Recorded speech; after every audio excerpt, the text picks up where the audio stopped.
Hey, it's me, Site7, and welcome to part 99 of Limbus Company, and today the Mnestic experience Intervallo is released. We are going into Corp. We are heading into enemy territory, so surely nothing bad is going to happen. But yeah, this is a pretty interesting one. A lot of the teaser kind of centered around, I guess I would say, Bamboo-Headed Kim's distortion, and maybe kind of like how Ingdao's relationship with Bamboo-Headed Kim has changed because of what she did and I guess how she viewed him. So we got some really cool identities. I don't think I'm gonna pull today. The ego from Result is very, very intriguing because it seems like he's got kind of like a weird ego synchronization type deal. So yeah, very cool.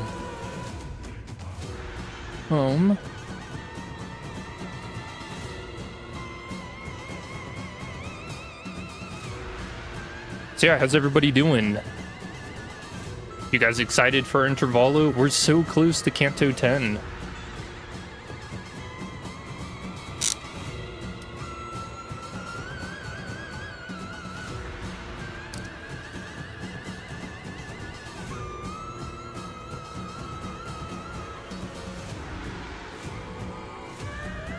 Also, it seems like my YouTube studio is kind of jacked up, so that's cool. Oh, by the way, chat, you know how I was talking last stream about, you know, how luck works and how my luck has been a little too good in Limbus? Well, the bad luck finally caught up to me. I've been in, like, DMV hell for the past week, so I knew it, you know, it wasn't a bus that hit me. It was a whole lot worse. Man, they're not making it easy for me to renew my driver's license. So that's cool.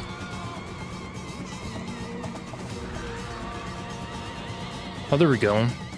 YouTube's back. But yeah, so a couple theories I've got for this Intervallo is, we know Corp, they do canned experiences, right? One of their very big, I guess, say products is their canned unaliving experience that they sell in vending machines. So my theory going into this, and since Bamboo-Headed Kim has distorted, I don't wonder if Corp is interested in harvesting his experience of undergoing a distortion. Because wouldn't it be so freaking funny if they managed to harvest, like, hearing Carmen's voice and people got addicted to that?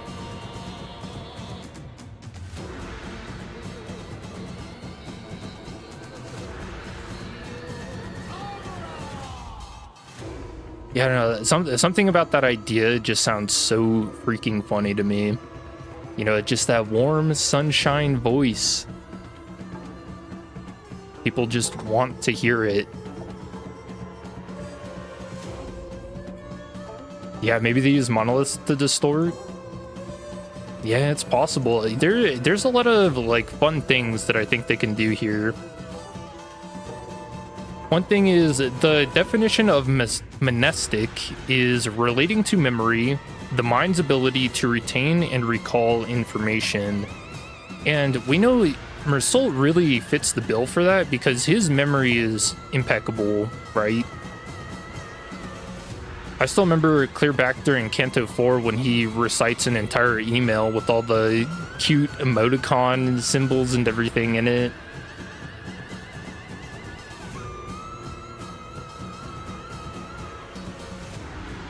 Another interesting thing I came across is, you know, Mnestic, if you put an A in front of that, it becomes Mnestic. which is relating to amnesia and memory loss.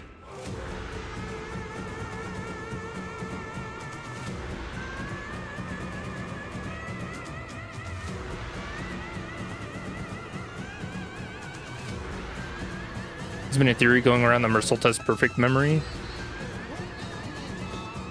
Yeah, I mean, I'd believe it.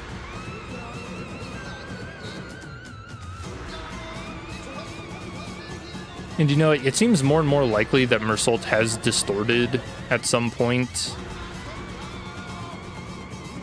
Oh, by the way, chat, I do have a new microphone. I don't know that it really changed much, but I do think my other microphone was going bad.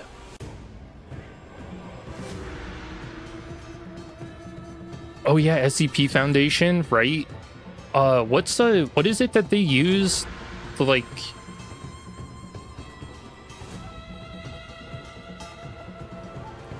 I know Leon told me about it. It's been a while since I've gotten into SCP lore.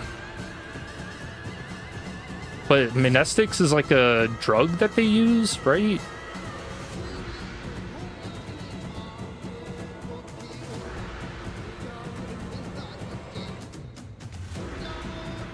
Oh yeah, Mnestic is a term within the SCP verse to describe a drug that is used to make someone remember, usually to combat an antimine.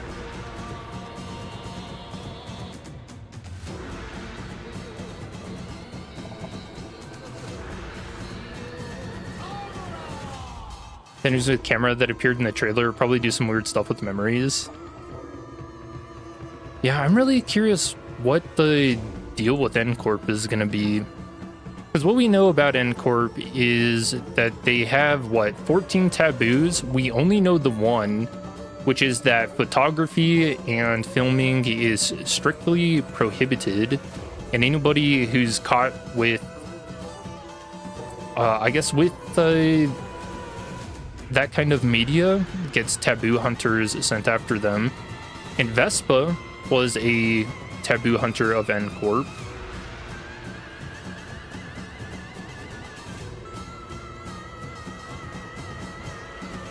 Before he joined the LCD. What has PM been doing to mobile? The updates have been real bad on that side. The updates on mobile have been bad for a while. But yeah, I agree. The last two have been particularly egregious. Well, I guess the last one is because they did like a whole, what would you call it? Like a framework change?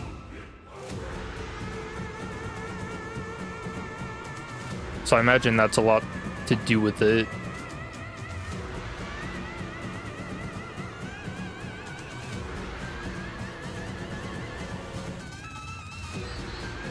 Yeah, there you go. A tech change to Unity. Yep. Ooh.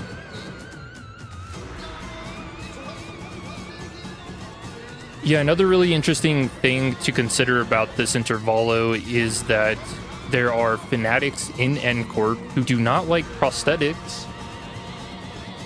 And we know Ong Du lost her arms during Canto 9. And based on one of the IDs that we got for Ishmael, which looks sick, by the way. This looks so cool. But yeah, that's her prosthetic right there. And she uses a Mook Workshop weapon. Yeah, look at that. I don't think I'm going to pull today. I think I'm gonna hold out.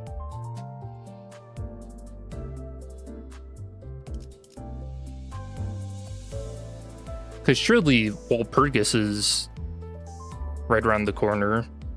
You just got spoiled by the new announcer? Alright, do not look for the new announcer then. Get me out of there. I don't get spoiled. Although I am a little curious about the new... Dude, this looks so sick. All the, like, shadowy hands.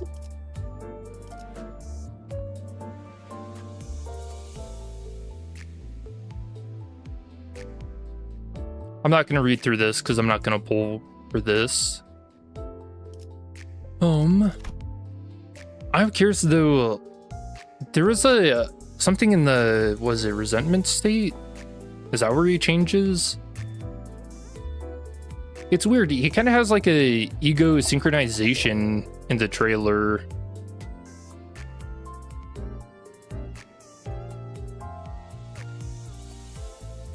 Through Pride Ego and Blade Lineage Mersault uses this.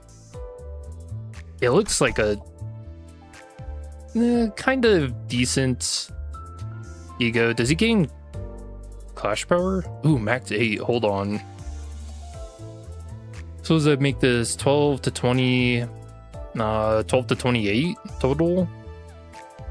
That's not bad for a he, actually.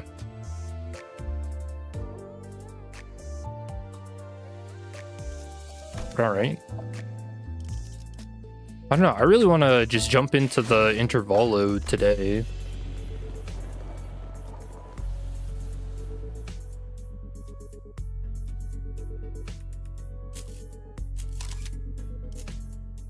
Oh, ew. Oh, this is creepy. I don't like the close-up of the mouth. Yeah. Ew, man. We got some uncanny horror.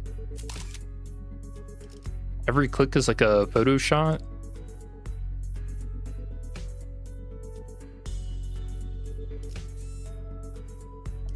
I guess something else to think about too is the Mnestic experience. The different photographs here are Bamboo-Headed Kim's.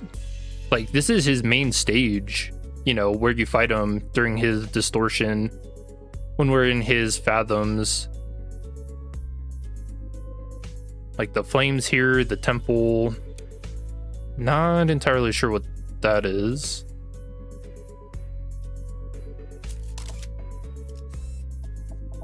Ooh, consultation session.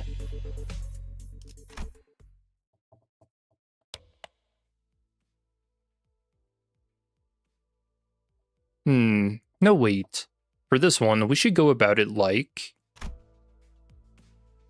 Okay. No, Heathcliff's been in the Vanguard for too long. I should pull him back and let him... Dante. Huh? Oh, sorry. Did you say something? I provided you an answer to your question, but you exhibited no observable response. Is the Sinner's combat performance deteriorating beyond manageable parameters?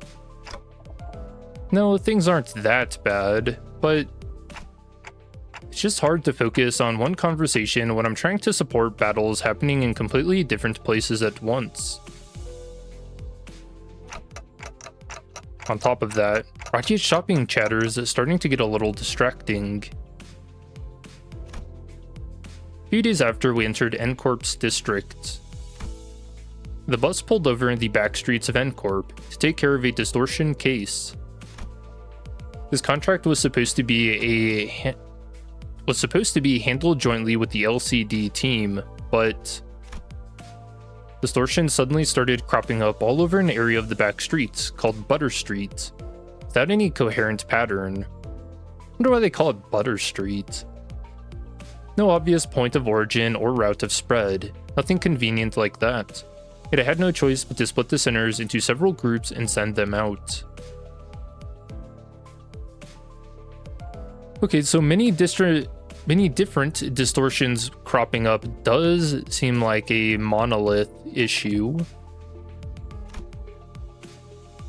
Otis, Ishmael, Sinclair, Don Quixote, Yiseng, and Mersault were on their way to rendezvous with the LCD team. Heathcliff, Gregor, and Honglu were suppressing distortions that had showed up from other directions. And with our onboard stock scraped down to the bottom, Radia and Ryoshu, who were done with their share of the suppression work, were put in charge of buying supplies for the bus. As for Faust, she decided to stay behind with me on the bus. I wanted to get through the consultation sessions I'd been putting off. I thought I might as well get myself some much needed practice with handling the new golden bow power I'd acquired. It's interesting he's focusing so much on that when he gained it out of order. Or I guess, seemingly out of order. To reiterate, there are no issues requiring special concern regarding Faust. It is true that Faust has, on several recent occasions, expressed dissatisfaction with a certain Faust. However, those instances should be classified as a mere personal grievance. With herself? That's kind of funny. I mean, that's good if that's all there is to it, but this was not the first time Faust had seemed unlike herself. There had been times before when she spent far longer alone than usual, lost in thought. Moments when she could not produce immediate answers to questions from other sinners or me. Could it be you can't access the society? May I ask your basis for that inference? Because you're acting a lot like you did back on the warp train. Oh, is it due to Corp's no filming? But why would that be the case? Unless it's like a different taboo. It appears there remain occasions on which you are still capable of surprising Faust, Dante. So I was right? You really are cut off from the society? Oh, no Faust cord. That was not intended as a confirmation of your conjecture. Maybe she's saying that while she can technically access the society, it may as well be that she can't. I wish I could ask more and get to the bottom of it, but the way she was sidestepping the subject told me that prying wouldn't give me any further insight. Right, I won't press you if you don't want to talk about it. The reserve is appreciated.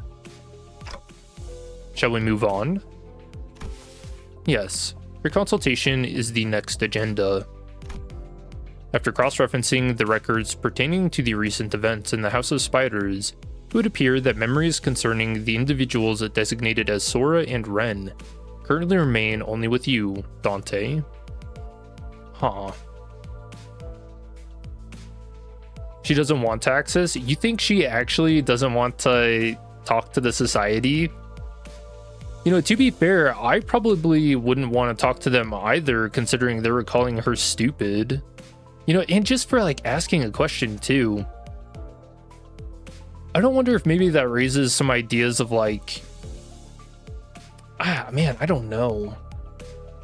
I would say like self-love or like loathing yourself, because how can another version of you be so cruel to you, you know?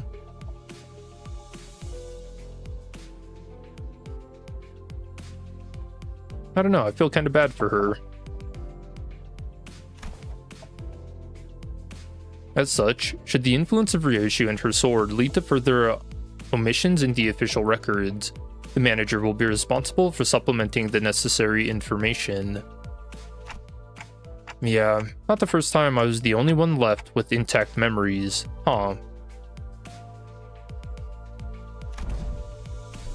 That's right. Despite K-Corp's memory wipe procedure, Catherine's erasure by the Golden Bow's power, and the Ryashiki severing people from existence, I was the only one who remembered what had transpired.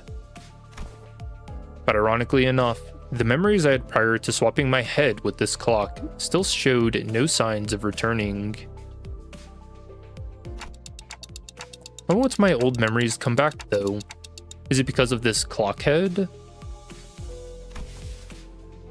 Speculation based on your experience with the bus team thus far will not meaningfully contribute to the recovery of your former memories, manager. Inductive reasoning conducted from memories with gaps, after all, is bound to have structural limitations. Bongi would serve as an adequate analogy.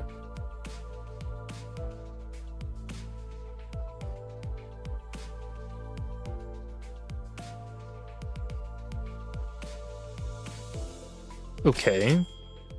Bongi? Yes, Bongi. Receiving feed and increasing in body mass alone would provide it with no meaningful basis for identifying the purpose of its rearing.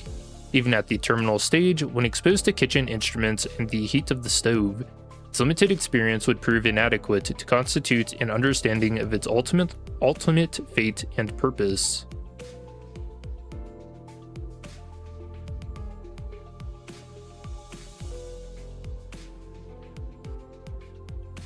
Oh, she's literally talking about eating Bongi. Likewise, the ultimate answer to your doubts can only be obtained from the whole of the experience that you have accumulated at the terminus of your entire journey. That is, your allotted mission. Oh, that's ominous. Oh, poor Dante. I wouldn't want to hear that. Because treasure awaits at the end of the road. At the end of hell. What the heck? Where's that coming from, man? And that treasure will give me back my memories and my head. Also. Indeed, at the end of the road, you will be able to engrave your aspect. I still have no idea exactly what aspect means, or even whether it's an object, but if I know one thing, it's that the me from before all of this began had wanted it badly, obsessively, desperately. Yeah, that's true. You guys remember in the prologue where he got really mad when Lion Panther and what's the other guy? When they showed up and interrupted him.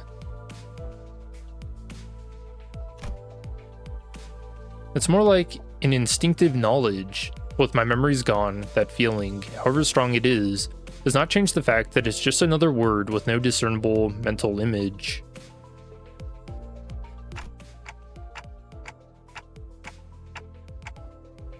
And you're not going to tell me what it actually is, are you? The aspect? What it means, or why I wanted it so much. Oh, Wolf, thank you. If it remains a piece of information that must be disclosed to you, then no. Oh, I should have known that too, because it's the same 3 animals that show up in the Divine Comedy. Duh. I'm unable to tell you. Huh? Pay it no mind. We're still following your star acceptably. Please concentrate on the journey. More importantly, have you grown accustomed to that incomplete power? Current observation suggests you have yet to arrive at that level. Well, I've gotten pretty used to focusing on one place at a time, but keeping track of several places at once is still a bit rough. Otis's team is doing well in combat even without my direct supervision, and Radia's team is shopping and not engaged in battle at the moment. Taking my mind off them would prove much easier. But that wouldn't give me the much needed practice, so I'm doing my best to keep an eye on every sinner's status. Sufficient familiarity should result in substantial tactical value. You would be able to cast a wider net when information gathering and employ previously unavailable tactical patterns. Right, and I'd also be able to tell when it's a bad time to call someone in, too.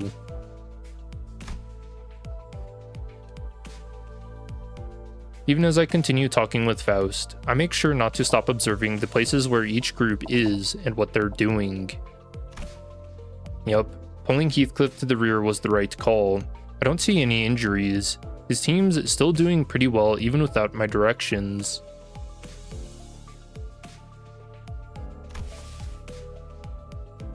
As for Radia, wait, did she just stuff all of the pastries and bread she bought into her pockets? How did she manage that with a huge baguette? Oh, she's got a pocket dimension. And Otis's group, let's see. Looks like they joined up with the LCD team without any issues. LCD, then that guy over there must be... Oh, Bamboo-Headed Kim. Hang on. Faust, there's a dude I've seen before, but he seems a bit different from what I remember. Could you specify the issue? I'm monitoring the situation right now. We should probably join up with them too.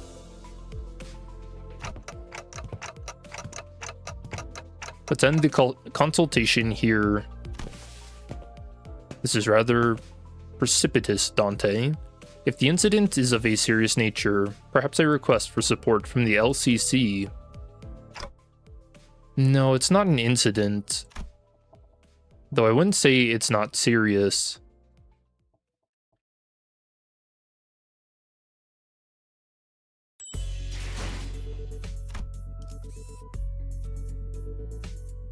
Interesting. I wonder why Dante would be worried about seeing bamboo-headed Kim. You know, after all, Heathcliff came out of his distorted states okay, and there hasn't been like a relapse since then.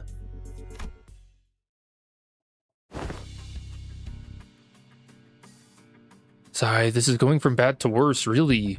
Dante seems to be tied up helping the other groups. Butter Street, District 14. Otis's command calls have been working out well enough, I'll give her that. We managed to hold the line better than expected.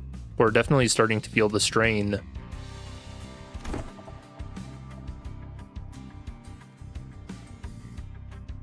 This trauma is pretty much solved though. You don't think bamboo-headed Kim is? I mean, I guess we'll find out. Oh, well, especially if S-Corp shows up too. That's a fair point.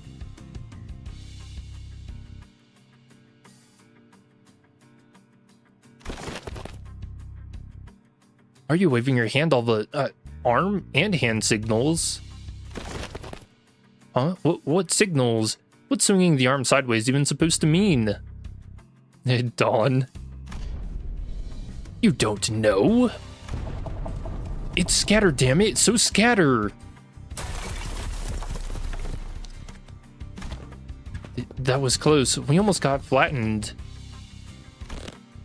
Damn it. Even rookies with nothing but the most rudimentary of military training would have recognized a hand signal that basic. Well, I mean, he's kind of basically a kid. Well, we're not all trained soldiers here, are we? Verily, the flourish of a single hand doth indeed make boast of a chivalric elegance. Yet when thou suddenly wavest thine arm about, clenching and unclenching thy hand in that mystical fashion, only to suddenly turn tail. Forsooth, I am left bereft of understanding what thou meanest to say. Think that of all the personnel in the team, only the swabby has the discipline to interpret a basic field signal. I'll call her a swabby.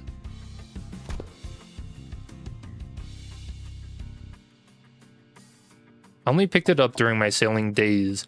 Realistically speaking, did you really expect ordinary people like the others to understand professional military signals? This is unacceptable. After all the operations, all of you have been deployed under my lead. You're all still ignorant when it comes to nonverbal signals. I don't think even Dante would know those signals. Yup, might as well be splitting hairs, literally. Let us appease our agitated hearts and follow Miss Otis's instruction. We should disperse and withdraw. Ezra, Megaton landing.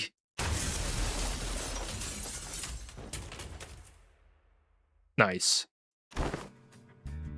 Hey, pretty cool, huh? Let's face it, I know how to make one heck of an entrance. Oh, she did a superhero landing. Nice. Deadpool would be proud. Whoa. Aren't you supposed to be cleaning up the distortions upstairs? Think fast. Oh, finito a million years ago. I love Ezra.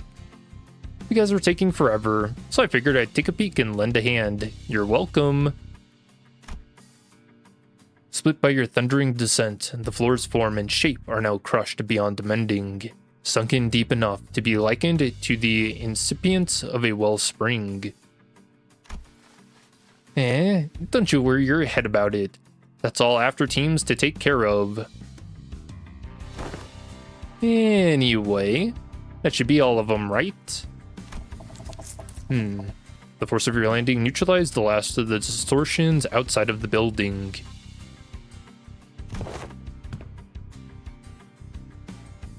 Great. Can you check on the distorted peeps' faces and clothes? Their faces are all segmented. Makes my skin crawl. Not a pleasant sight. As for their attire... This one appeareth to be a sweeper, and that one yonder bears the attire of an ordinary fixer. Okay. And this distortion I landed on, probably a local resident, judging by the clothes. Wait. Is she saying a sweeper distorted?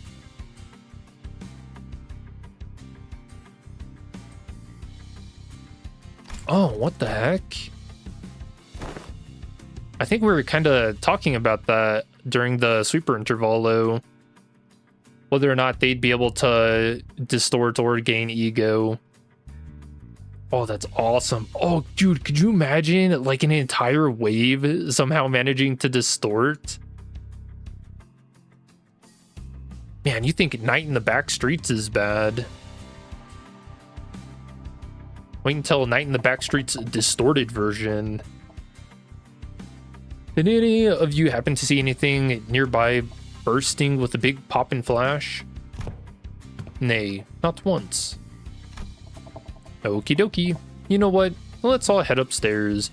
The suppression request is kind of a pain. We'll need to put together a nice, neat plan before we start poking it too hard. A plan, sayest thou? How? Was this not a mere matter of slaying distortions where they stand? Huh? Wait, did nobody brief you?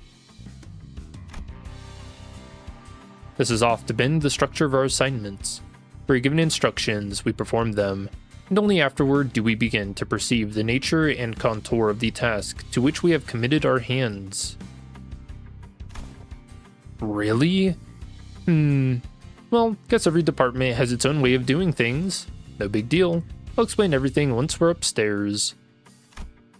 Oh, by the way, you didn't get to meet the whole team last time, did you? Only our new girl. This time that dude, I mean, Mr. Bamboo-Headed Kim's also here, so... Huh? He's okay now? Sure is. You'll be surprised once you see just how okay he is now. Alright, I don't like how that's italicized. The last time you said he was still under treatment. To be precise, I believe Miss Ongdu stated that his mind is yet to regain its former tranquility. Aha, that. Sigh, you'll get it once you see him.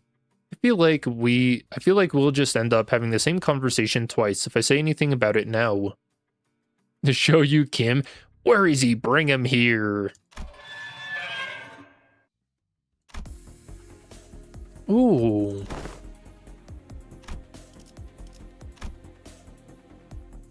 Alright, that's awesome. What a sick picture, man.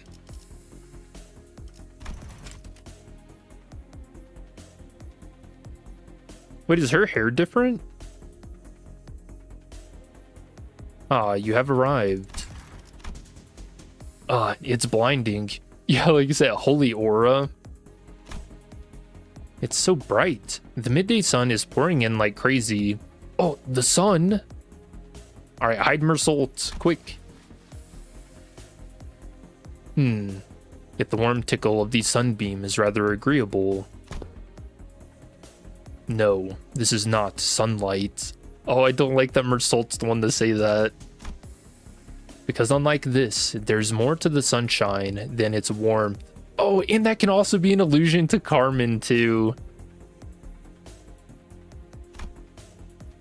Then what exactly is this light? Why is this thing on again? It's bright enough to fry my eyeballs. Apologies, Lady Isra. I'm yet to be accustomed to this machine. This is my first time laying a hand upon the complicated workings of such a contraption. It activated of its own accord, and I've yet to discover the method by which it may be silenced. It's him. That's why I told you to leave it alone. Fiddling with things you don't understand usually ends with something, or you, broken. Nothing good comes of it, I tell you.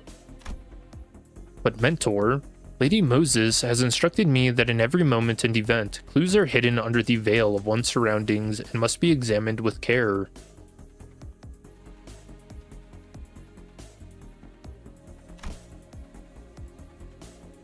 Yes, and that only works if you're savvy about the knack. Hang on, did you just say mentor? I had not yet been afforded a proper opportunity to introduce him to you. This here is the esteemed leader of the Blade lineage, who is all but a master under whom I have apprenticed. Do you really have to dress it up like that? I told you I only took on the role because there wasn't anyone else around to take the job. Switch, switch, where's the switch? Aha, gotcha. Click. Well, who is that? Oh, it's Roland 3.0. Oh yeah, Hongdu does look way different.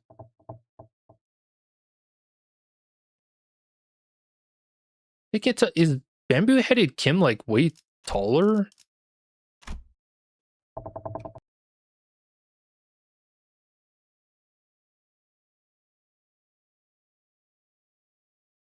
Yeah, dude, it's Kim. It still looks like he's in like a partial distortion, doesn't it? Yeah.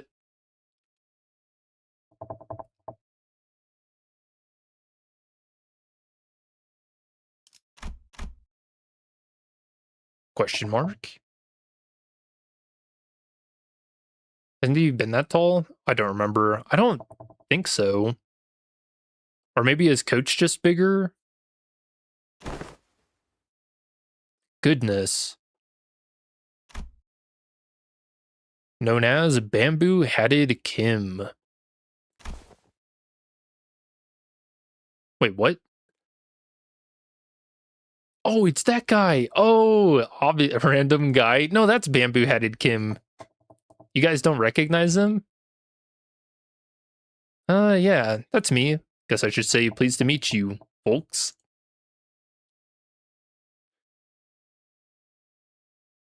Oh, wait, yeah, wait, hold on.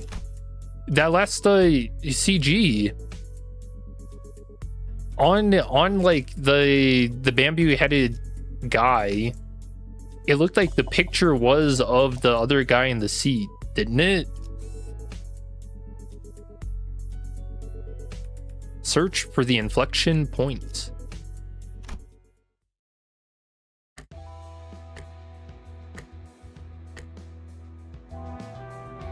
Oh, do you think that's why Dante was worried?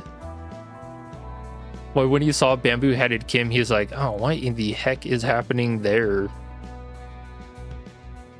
Okay, so...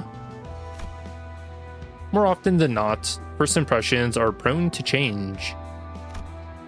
The Bamboo-Headed Kim, I remember, was a man who drowned in his own fathoms, blaming himself for his powerlessness with a listless, heavy voice. That, however, had been while he was distorted and sunken into himself, so I figured his original personality might be somewhat different. Oh, but not this different, huh? But this is not just somewhat. His personality isn't even in the same ballpark as my expectations. You're telling me this guy here is Bamboo-Hatted Kim? Yep, we double checked with Ezra, and she said he really is the same guy. No freaking way.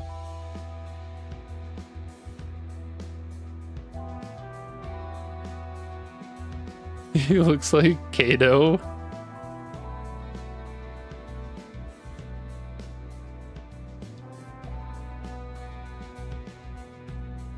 Dude. Why? I feel like there's some trick going on. Whoa, that fire on your head's not hot at all? Fascinating stuff. Can you... Okay, can we check again, just in case? Yeah, I'm with Dante. Someone fingerprint this man. I really can't wrap my head around the fact that this is the sullen, serious man whom we'd fought. Just look at what he's doing. He's rubbing my face all over like he's checking out some kind of a mantelpiece ornament. Lots of ticking and talking going on. That's supposed to sound like them talking to you folks, huh? His face. What the heck? This isn't Kim. This is an imposter.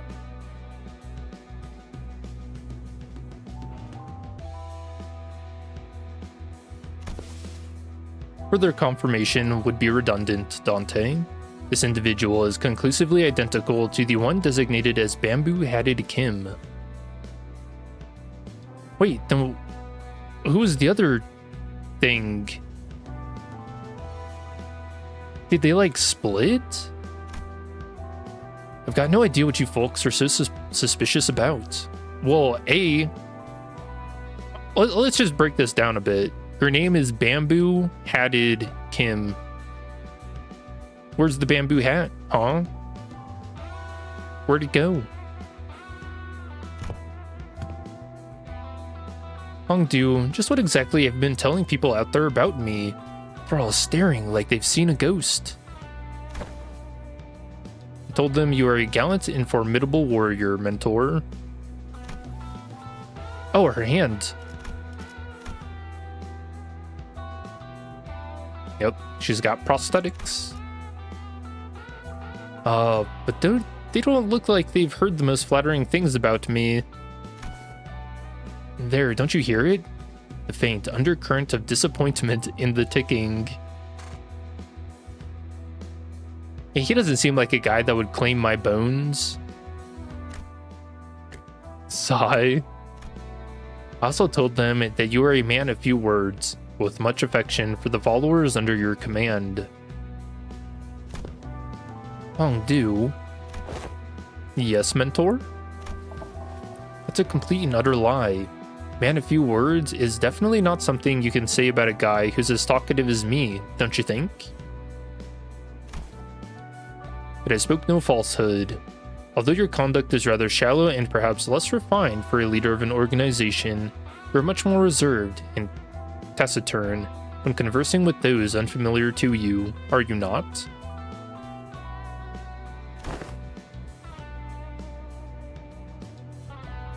No matter who one may be, one is bound to inspire either approval or disapproval from those around him, so I refrain from mentioning any truths that might invite the latter.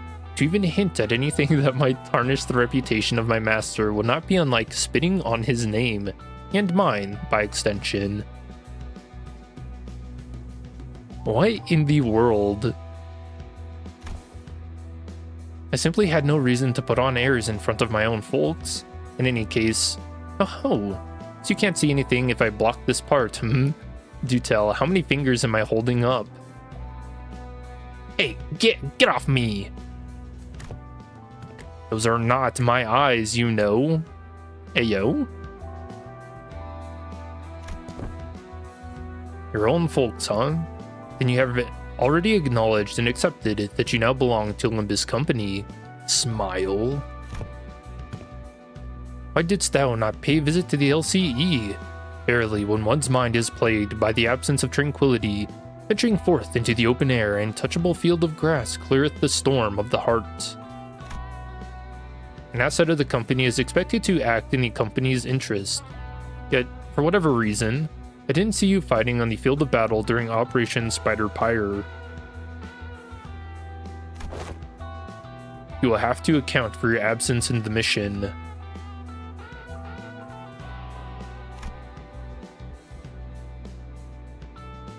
Otis addressed Kim as though she were conducting a formal investigation, every word flat and hard. It was obvious she was not about to let her guard down anytime soon. What mission? Oh, that one. Dude, his face. He's got like the Chad fucking square jaw, man.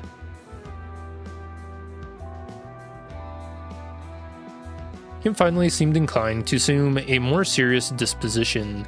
He stopped peering into my face and turned toward Otis. Dante peering, although his hand was still on my head. Alright, clearly there's some disconnect in expectations here. Boy, I'll say. Listen here, you. I'm really not all that about hard, bothersome work. Get what I mean? He's even got the anime lines. Maybe it is him. The real disconnect was between his stoic expression and the words coming out of his mouth. Yeah, square jaw will really do that to you. What? So let's talk about the kind of fellow I am.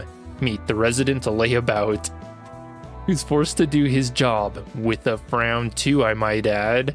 Only when he's got absolutely no other choice.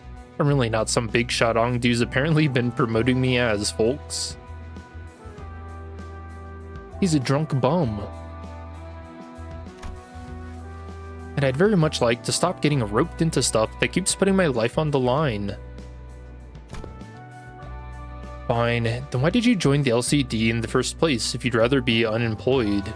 No, never mind. They probably forced you to stay. You catch on quick. First, they spout this nonsense about distortions and all, and then Force hired me, calling me a company-owned resource or whatever. And the other day, they were again on about, what's its name? Golden Bow? Yes, they invited me on a tour to another department to listen in on some important presentation. Oh yeah, Honheim mentioned that. And I accepted. I thought it would be a fine opportunity to broaden my perspective. Ongdu, dear, there are times when your commitment to duties shines brighter than the sun. I find that attitude so dazzling that I have to squint when I'm looking at you. It's a little bit of a charmer.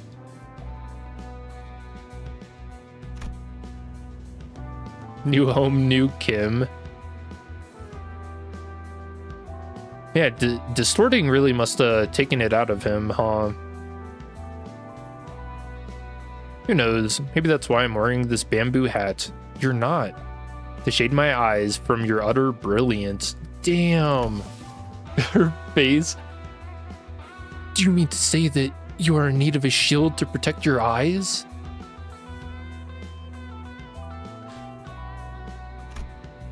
Lady Ezra, might I submit a request for a pair of sunglasses for my mentor? Oh, dude, a sunglassed Kim? Why does it have the same ring to it? Only if it's not too much of an imposition on the budget, that is. How much do sunglasses cost? Also, his face. This guy, man. He's like what you'd expect from like the main character of some anime, you know. That right there. That's what I keep telling you not to do. You can't just say yes to every silly thing he says and turn it into a supply request. Small expenses add up to a lot, you know. You gotta save up everything you can in the piggy bank while you still can, or you'll end up broke. Is there truly no room for reconsideration? No means no. Then pray make the purchase for me. I shall cover the cost myself. No can... Wait, what? My poor mentor is in a state of great discomfort, yet I possess neither the wisdom nor the knowledge to navigate the silver tongue of merchants and the maze of stalls to locate the very best item. So I must beg this favor of you. Ongdu is the best girl.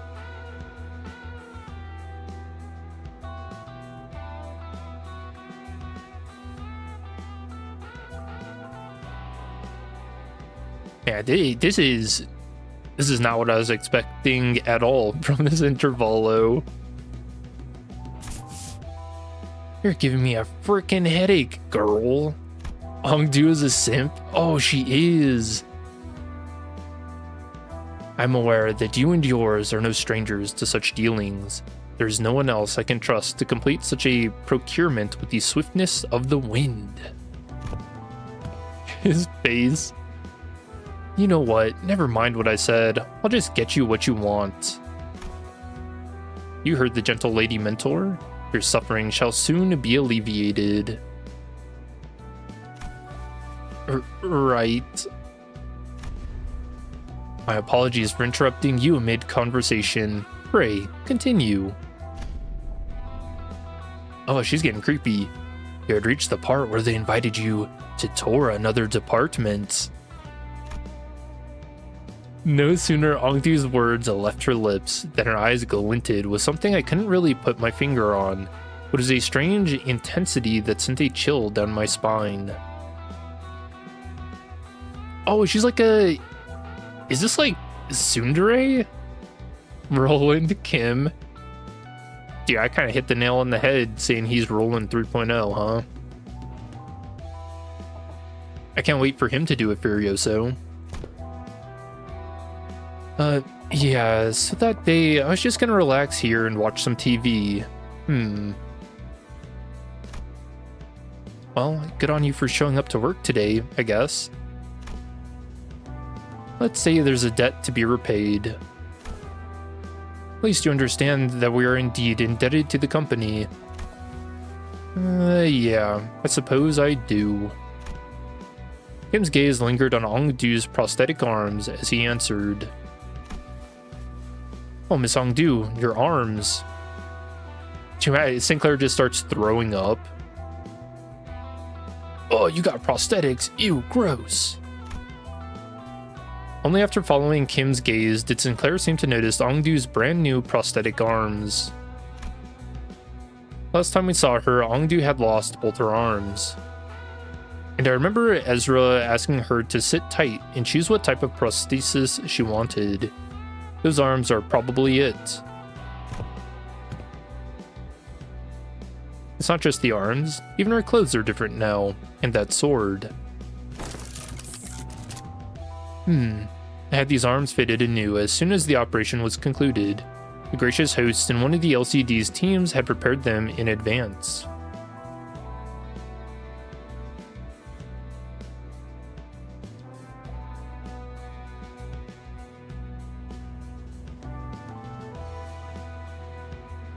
Was that implying that they knew she would lose her arms? Moses' hand?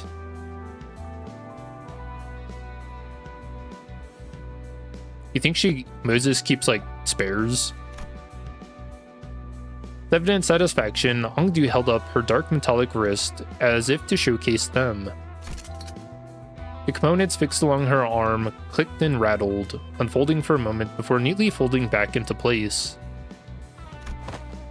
Oh, such graceful smoothness, wed to machine articulation.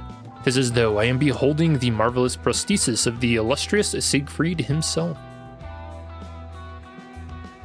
Or they give her prosthesis in Corp for the upcoming plot. Yeah, that was something I said too, because if you remember, a certain Sinclair, he mentions that Smoke War number 2 could be around the corner. And that the combatants were humans and humans who were no longer human. And a certain Sinclair in that same like passive where it describes that, it shows that he deals bonus damage to mechanical amalgams and distortions. So it was also hinted about Cromer Sr. trying to wage a war against prosthetics. So, yep, the fanatics are gonna come back.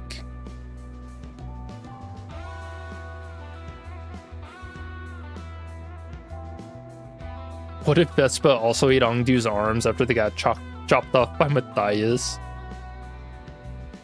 Well, Matthias didn't chop them off, remember? Ongdu was going so fast trying to cut Matthias that they just kind of fell off.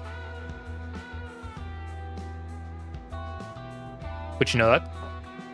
It's pretty damn cool. Yup, the showcase would have gone lackluster without that trademark reaction. Those are strikingly similar to Schwartz Industries N7 lineup, but I thought that model was discontinued. Nah, not theirs. It's one of the prototypes developed by LCD's Phenomena Deciphering team. Okay. And they put them on her for trial.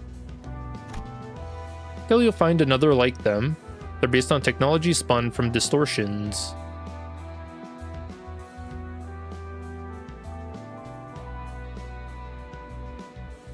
Okay.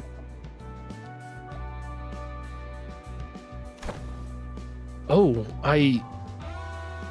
yeah, distortion-based tech. I'm curious what they mean by that. Like, is it based on a distortion that they saw using like a similar technique, or did they actually harvest it from a distortion? I see. For a brief moment, Sinclair's eyes lit up as if he had glimpsed something that brought him back to a memory. Then just as quickly he fell silent, whatever he'd wanted to say next catching in his chest. Does something trouble you, Master Sinclair? Oh, his family. Before there were robots.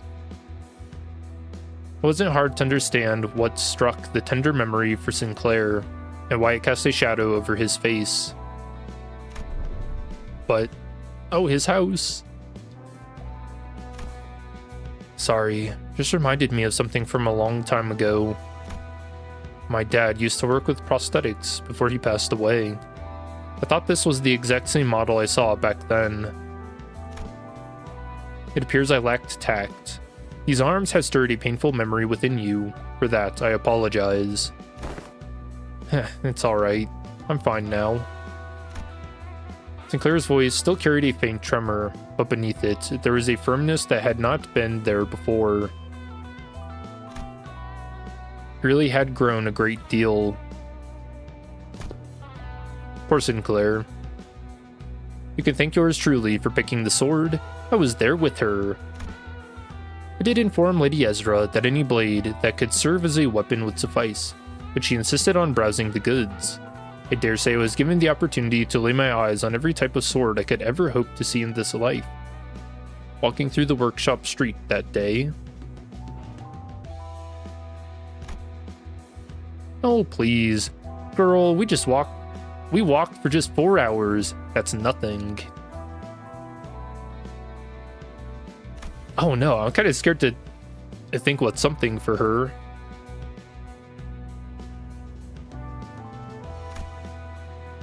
While everyone was distracted, taking in Ongdu's new outfit and equipment, Kim had quietly slipped away from the crowd and crouched down in a corner.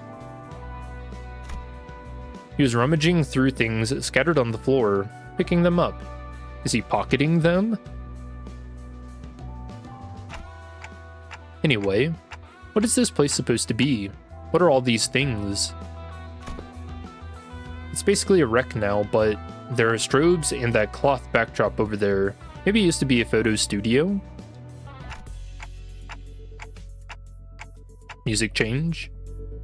Oh, that could explain why there are so many photos stuck around the place. Detective Dante, on the case. Probably. This thing definitely looks like a camera, at least. Sinclair picked up a small cylindrical object and turned it over in his hands, studying it with curiosity. What do you suppose this is? A battery, maybe? Ah, there's some kind of strip inside. Let me just pull it out. No, don't do that. No, that's... Results? Otis shouted a sharp warning at Sinclair as if she had realized something.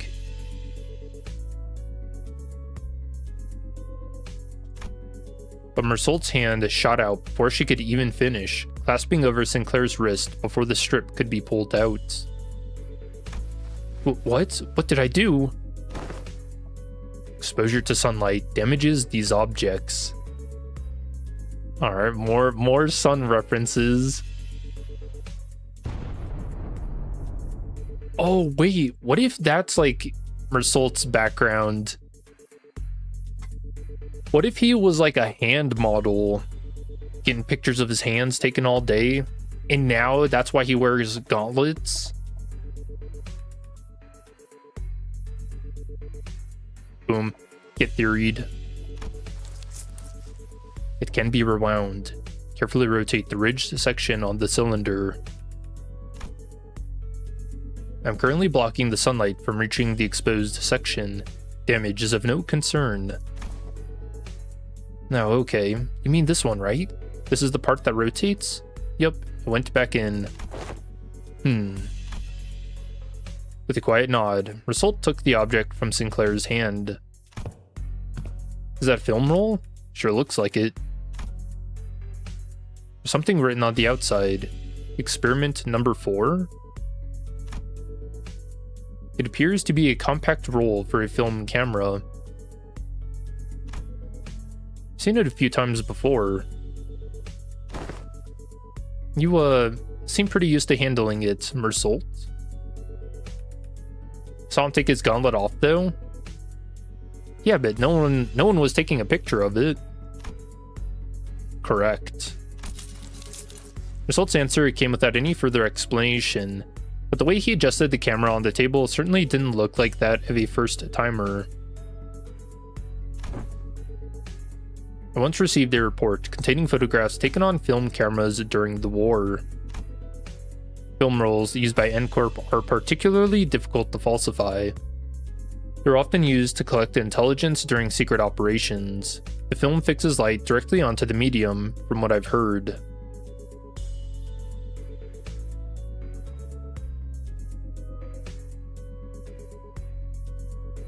Okay. A peculiar expression flashed across Ezra's face as she regarded Otis. Perhaps it was the mention of war that caught her attention. Anyway, we've managed to regroup in one piece. Let's come up with a plan to deal with these distortions, guys. Where should we begin? Then, in the next breath, she returned to her usual bubbly self and steered the conversation away from the subject. Both Ezra and I, we're both still trying to be free of the misconception we inflicted on ourselves. For all her unfailing perky disposition, Ezra too may be carrying traumatic memories every bit as devastating as Gregor's. Does there yet remain aught deserving illumination? Huh? Yeah, wait, you're right. Haven't we cleaned up the distortion already? I couldn't feel any more traces of distortions nearby. It didn't seem like any of the other Sinner teams elsewhere were actively engaged in battle at the moment either.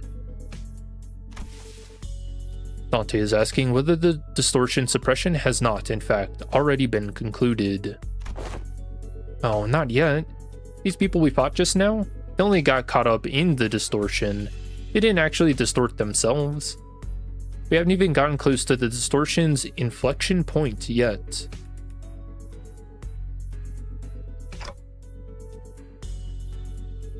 Inflection point?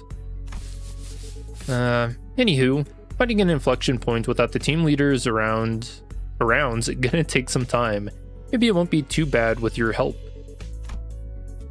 Ezra swept her eyes around the room with a look of frustration as though she had just been handed a puzzle box with half the pieces missing. Ooh, I hate when that happens. By inflection point, referring to the point on a graph in which the directionality of its curvature changes. Calling to mind the present context. It may less be a mathematical term and more a specialized polyseme referring to the point at which distortion occurs, the motive intent, or indeed, the point in which inflection of the mind occurs.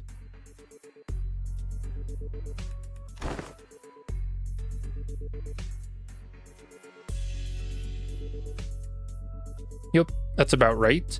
That's the kind of inflection point I was talking about. So in our department, we use that term to mean the source of a distortion, the inflector or cause behind it, stuff like that. You know, distortion's hard to treat if you don't know the core cause. Treat the symptoms you see on the surface all you like, but if you never find the root cause, the distortions never get solved. So I guess you guys never really had to look for that kind of stuff, huh? Your boss clock opens a door into their fathoms or whatever, right? You mean Dungeon of the Fathoms? Yep, that's the one. From where we're standing, distortions are really high maintenance, time-consuming headaches. It's one thing to somehow manage to locate the inflection point, but curing it is another thing. You guys can just march straight into someone's heart, knock the snot out of everything in there, and then ta-da! Patient ready for discharge. That's how it works, right? Not gonna lie. I was so jealous when I heard about it, I almost bit my sleeve off.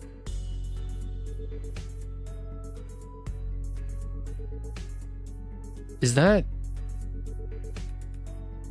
even a turn of phrase? I've never heard that before. And here I thought you fellas handled it the same way we did. You know, giving them a good beating and start from there. Of course not. Why would anyone come to us with a distortion suppression request if it were that simple in the first place? Fair point. But yeah, most of the time, peeps try brute force approaches to it first. And when things go south, they send requests to the company or to our detective's office. That means the client this time must have been... Bingo! Apparently, the residents of Butter Street had all chipped in to commission all kinds of agencies like the ZY and the Combat Specialized Fixer offices. But none of them could actually do things right, and the job got passed on to us. Meaning, the distortion phenomenon related to this kind of photograph is still occurring unchecked somewhere on the streets. Exactly. That's why we gotta find something, anything that might count as a clue.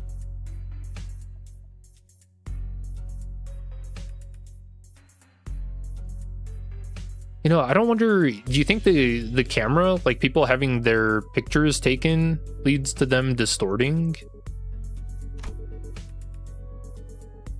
Lizard gazed down at the people lying on the floor with a complicated expression. Neat, ash gray suits, and the logo on the collar of their uniform and briefcases. Hey, isn't that N-Corp's logo?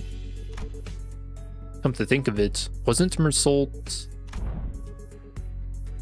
I was once employed by N-Corp. What? You used to work with those people? Yeah, he did mention that he used to work at N-Corp. Maybe he can offer us some insight. Do you know who these guys are, Mersault? Yes, manager. Hey, fun guy, how are you doing? These are N-Corp Class 2 staff members. Given the camera briefcases in their possession, they are likely members of the Pinframe team of Service de Klaus. Klaus? Mersault recited the information as though he were pulling it from a file he had already sorted and placed in the back of the shelf in his mind. Okay, Pinframe team, huh? Anything you can tell us about them?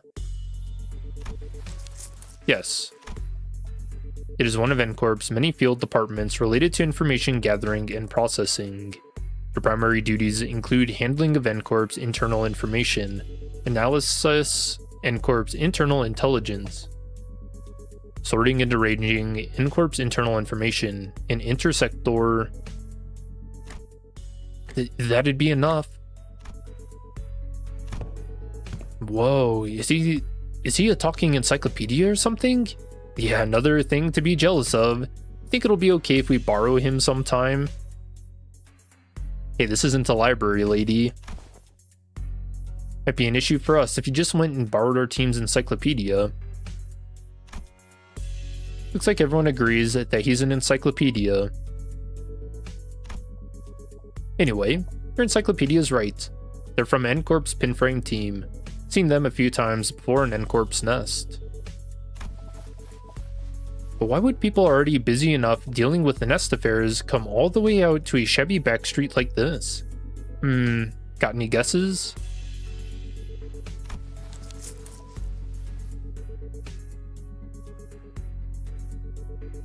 N-Corp love keeping things in the moment, right? Yeah. Well, I mean, kind of. I guess I feel like the whole idea of canned experiences kind of goes against that a little bit. It's more like they're really into the human experience, I think is how I would frame it. At least what we've seen of them so far.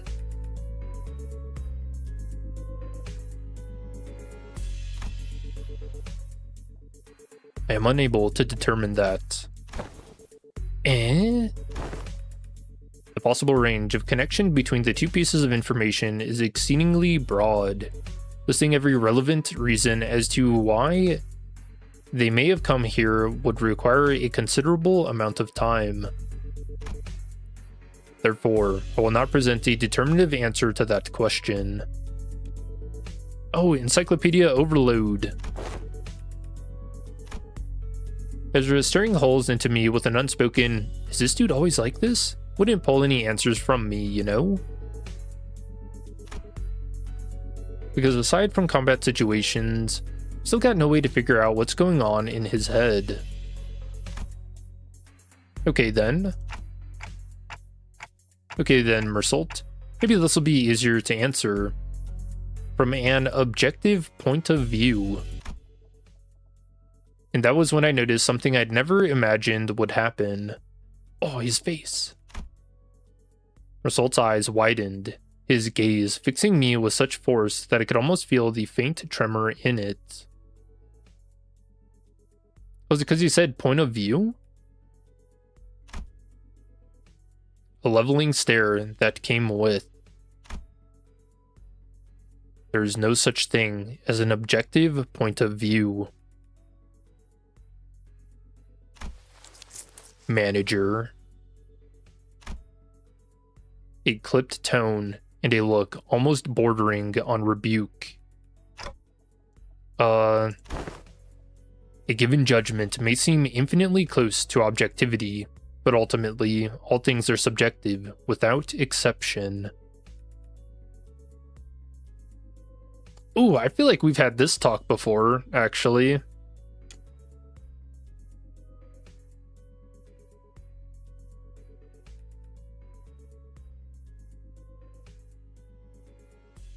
Yeah, I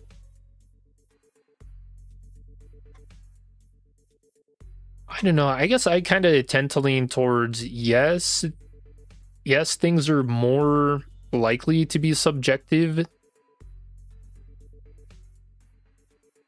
But I don't know. I feel like there are maybe like some like laws they could be like, yeah, that's pretty objective. I think everybody can agree with it. I don't know. I fell silent for a moment, lost in thought.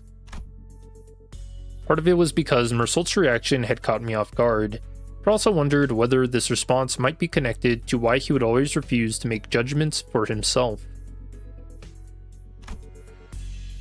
And if this has something to do with his turn, which I know is just around the corner. Got it. Then tell me 3 subjective reasons you think are most likely for why these people had to come all the way into the back streets. Oh, we turned it on him. I need to understand who he actually is as much as I can. Because I'll never know when I'll get another chance to really get to know him if I brush this off with a simple, "Oh, I see, my bad," as usual. Yes, manager. I would presume that their mission was one or all of the following. Retrieval of a video recording or recordings in violation of N-Corp's taboo. Prompt elimination of the violator. Contact with an informant in the backstreets collaborating with Corp's nest. Or identification and arrest of a wanted individual or individuals designated by the nest.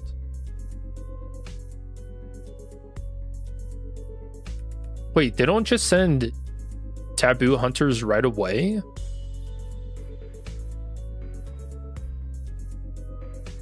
I'm trying to think, in Leviathan, did they ever specifically mention that it was taboo hunters that came after the office?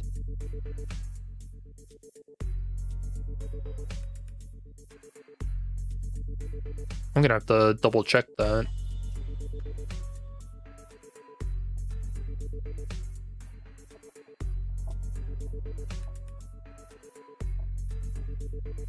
Sorry, I'm writing that down. Distortion Detective, Vespa goes for Moses. Yeah, I remember that. It was specified to be taboo hunters that came after Verge's office? Okay. Yeah, then I wonder why they didn't send taboo hunters this time around.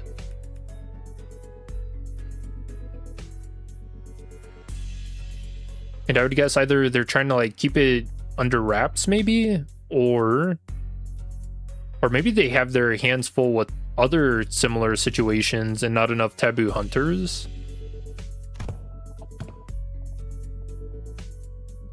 Taboo? You mean these people could be taboo hunters? Oh, shoot. Nah, no way. They don't send out taboo hunters for every single violation, you know?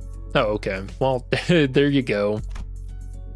Like, wings usually leave minor taboo violations to be handled by subcontracted fixer offices or employees of the department in charge. I'd say these guys here are Corp staff. Miss Ongdu? What are you looking for in their pockets? I'm looking through their belongings for enlightening clues yet to be hidden in the sleeve or the fold of their garments. Lady Moses has been gifted with the art of discerning the truth from what lies before her with but a single glance. Yet my eyes are foreign to such a feat. Let me take a look too. This is an employee card. And okay, this one's a wallet. So let's put that back. We don't want to be robbers. Aha, this might be it. It's an order missive. Ezra pulled a sheet of paper out from an Corp staff's coat and read its contents aloud. Work details: elimination of the individual of a Category 3 taboo violation. Address Butter Street. This is the place. Which means all of this might be pointing to something. However, I used to work in the studio, and the distortion phenomena might be connected. Yeah, now that you mention it, when that whole pop and change thing happened, it did kind of feel like a camera flash. Alright, let's start by combing through this place. Let me know if you find anything suspicious. Oh ho, at long last, hath the hour arrived for my debut as a detective, forsooth. Don Quixote must have been miffed for not getting to play detective back in T-Corp.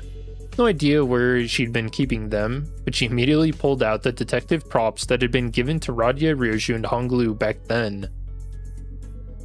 She's just keeping them in her pockets. She's like, oh, the time is right.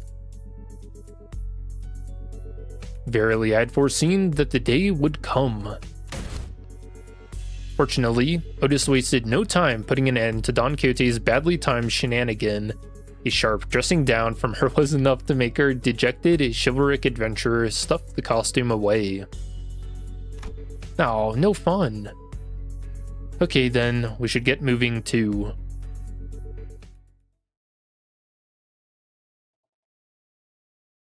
You got the ego from Mersault? Nice. Yeah, let me know how good that is. It seems like it's got pretty decent clashing potential for a he.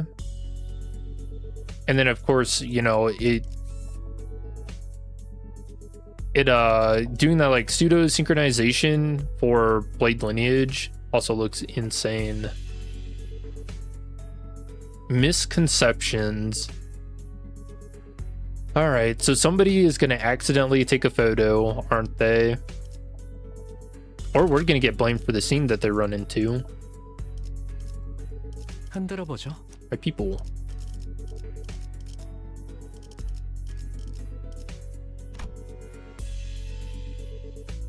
Let's see, what kind of team do we want to run, chat?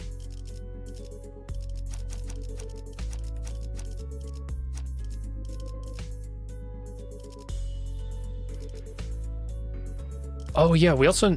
Oh, she's level 16. Maybe not her.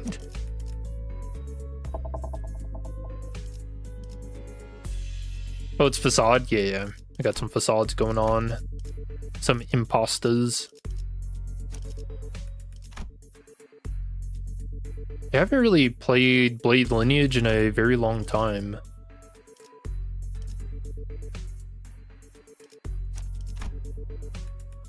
Unfortunately, we're kind of missing a lot of them too. How many do you need from results? Passive?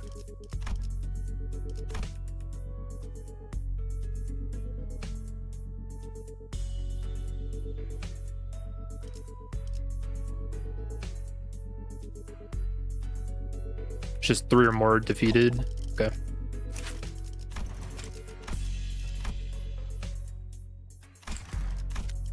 So get him leveled up.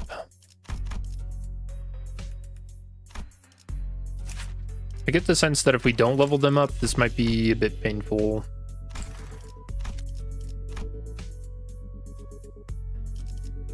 Although I'm not gonna use a 2-star.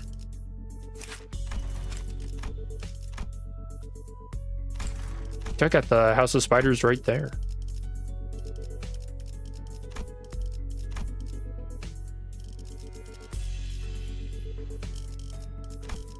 All right, we'll do 2 checks for Ishmael.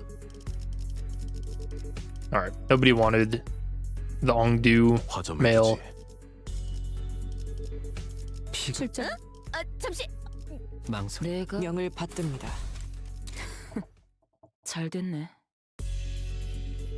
We spent a long while rifling through the photo studio with the LCD team, but no one found any decisive evidence. Sure are a lot of photos around, but almost all of them are just pictures of buildings. Nothing much to tell from that. Aside from the canister containing the film roll Sinclair picked up, there are no remaining items here that can count as a proper clue, Executive Manager. I confirmed that the rest are all empty plastic containers. Oh, so are we going to get blamed for that? Then it's probably best to check the contents of the film roll directly. I can't remember. That's a violation, isn't it? Yes, Executive Manager. I'll find a way to develop the film. Did you guys find any sort of photo development room or equipment nearby? Let's search a little more before we see what's in that film roll. Mentor, what do you make of this object? For the 8th time, Ongdu, I have no idea. If I had wits bright enough to understand all that lies before me with a single glance like that team leader, I would have passed the royal examinations long ago and secured myself a lucrative position as a court official. Interesting S-Corp lore. But Mentor, hadn't you passed the royal... Once swung, a sword does not retrace its arc, Ongdu. So it is with life. There's no undoing what has already been cut. Thus, it is unnecessary to dwell on what can no longer be undone. There's no after for what has been slashed away. Oh, where's Ryoshu to hear about that? She would like that line. Oh, her face. Not for you, Mentor. Ought you not dwell on what can no longer be undone. Ooh, that feels like a bit of resentment. I misspoke. I did not mean it that way, Ongdu. I merely meant to say that I do not wish to recall my past. I am aware. You have told me as much since long ago. whenever you were placed in a position to retrace the past. Mostly at the eateries where you filled your belly on unpaid tabs, and each time you brought down the stone wall before our house by your own erring hand. Those are exactly the kinds of things that you should never forget. Herc? Ow, my belly. Feel a stabbing pain in my belly. Because Ongdu stabbed him. This spot. Oh, the very wound you once gave me afflicts me yet. The one from when you thought you were only poking me with the scabbard. Oh. If by some cruel turn, it was your sword that ran me through. Mentor, you said it was completely healed and that I need not concern myself with it. Those very same words have been repeated at least 80 times. She's keeping track. It still aches every now and then, chiefly when I hear your sharp, cutting words that I really don't want to hear. Ah, is that so? Ongdu suddenly pulled out a sheet of paper and began furiously writing something down. What's this? I've written down the words that I've just said. If hearing my sharp, cutting words afflicts you so, perhaps reading them instead would cause no suffering. Oh, he's gonna get a paper cut. Alright, I see why it's so funny that he goes from, you know, his entire face being covered by the bamboo hat, and he's like the most expressive character we've seen in the game so far. What a subversion, man. I love it. Kim's face began to contort like a wet dish towel being wrung dry. Ew. I really can't believe this is the same mentor Ongdu follows so devotedly. Where's all that dignity and forbearance Ongdu said he had? You originally think that Kim's appearance was like a super Ronin, like Roryo no Kenshi behind the bamboo hat, but with a deeper thought. Seeing that he is based on a Korean poet, this makes so much sense.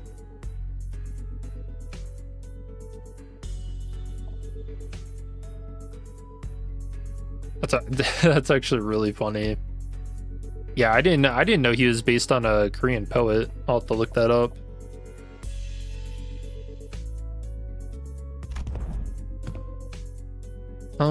Young Ongdu, there is a matter I would ask thee.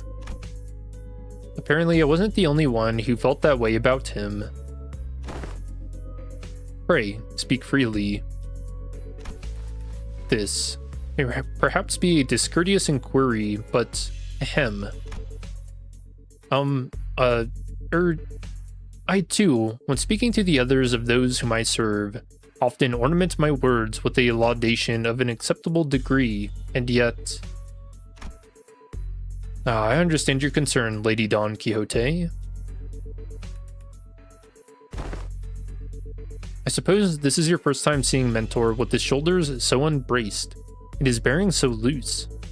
In truth, when I first beheld him, I also wondered whether such a man could truly be a leader worth placing my faith in. However, upon my honor, I assure you that I have never once uttered a falsehood when I spoke of him to you.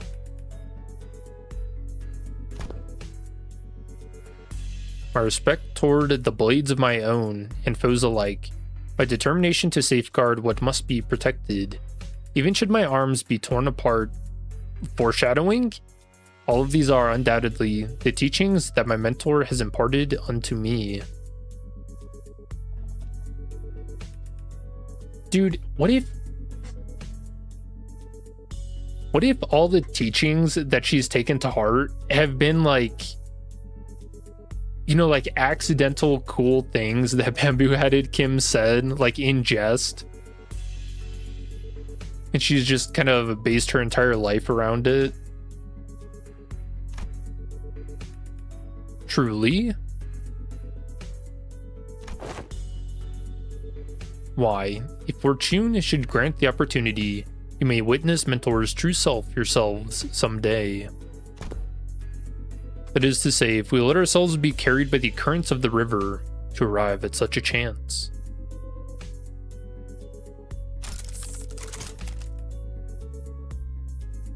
This is what happens when you scat a yandere simp.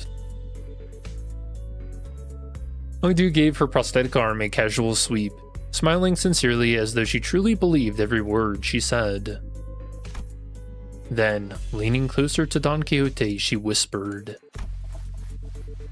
"Besides, unless I speak this feigned, stern ignorance, there will be no end to his digging in his heels. But ask for your trust, for all is aimed at his benefit." She hasn't always been this creepy, right? Poor Dawn. Forsooth, thou too hast been burdened with the trials of serving your superior. So that's what it was. I get it now. Yeah, obsession is really real. Oh yeah, like that new horror movie that came out. I was gonna see that tomorrow. Ooh, Corp. Oh, they got gauntlets too. Just as I witnessed the budding of this peculiar bond of a commiseration and camaraderie between our chivalric friends, the door leading outside was flung open with a loud slam. We have arrived at the target location. It appears that the advance party has already been defeated. Oh no! Wait, who are these people? Didn't they say there was only a single violator? Oh crap. Looks like it's too late to talk our way out of this. Whatever excuses we come up with.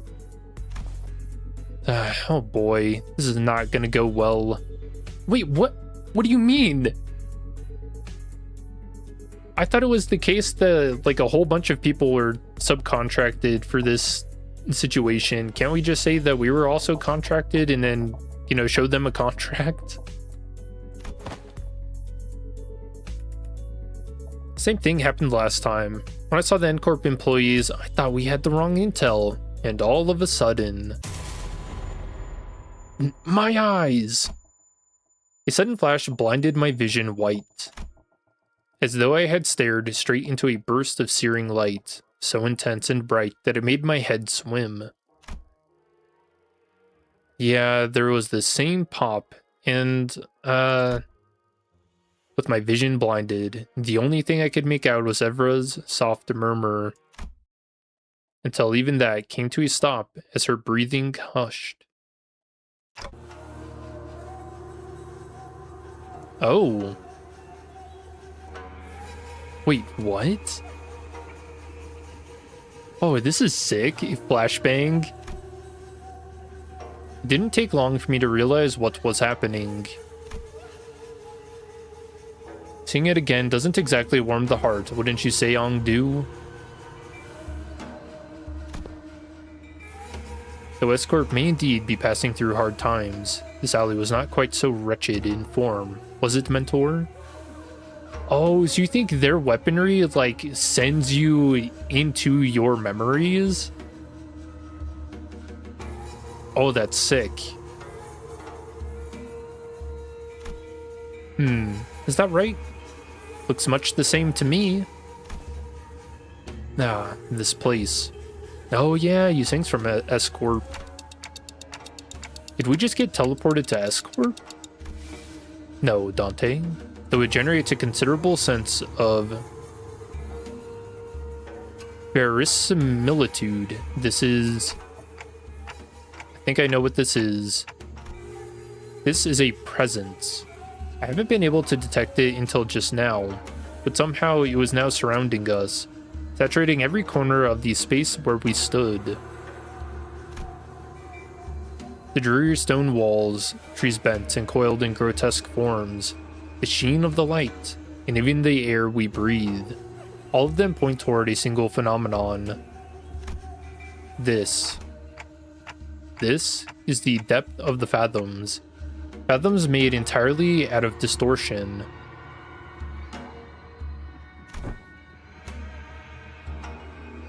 They're completely different distortions where the Corp employees were just a moment ago. Executive manager, this is exactly it. This is what I was trying to explain. Oh, ew. Oh, dude, burn it with fire. Where Ezra pointed, the people in smart, neat suits had vanished, and in their place, figures clad in blood-stained dopo robes were approaching us with dragging, uneasy steps. Right, let's fight first and talk later. Ready on do. My blade is poised to strike, Lady Ezra. And, wait, where is the bamboo-hatted dude? I'm afraid he has already taken his leave. He said he had no desire to cross blades with the Chunokuns of S-Corp twice. Come on, man, not again. He's a repeat offender, that's for certain. Executive manager. Wherever Kim's gone off to, this definitely isn't the time to be asking trivial questions. Right. Let's do what Ezra says and get ready for battle. On your orders, Executive Manager. Men, prepare for battle. Ah, these guys are gonna look gross. Ew, man.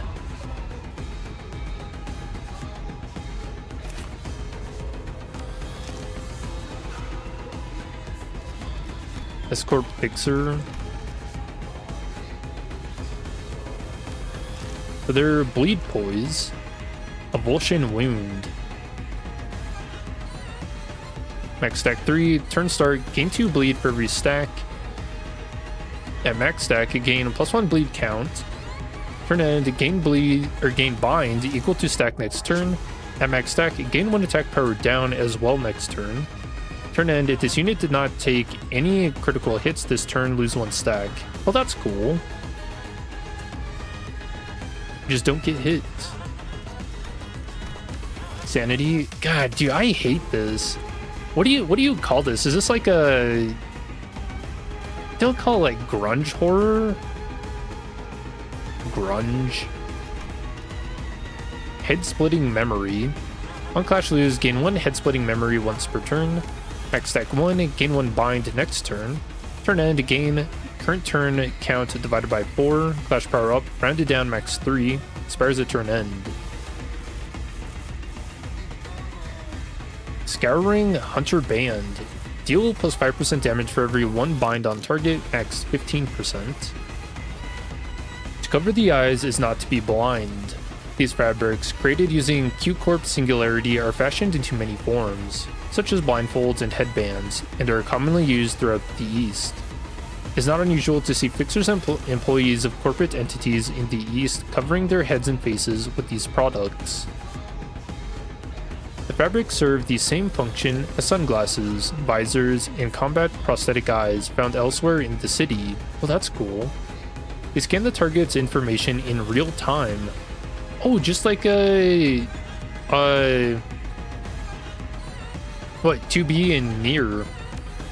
Augment the wearer's vision and provide tactical analysis. At times, they can also serve as a means of communication with the distant allies. Dang.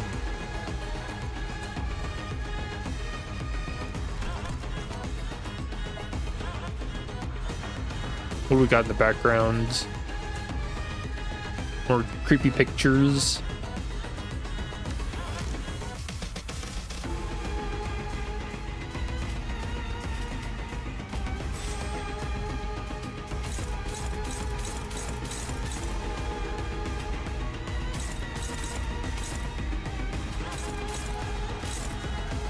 Oh, Hongdu's here.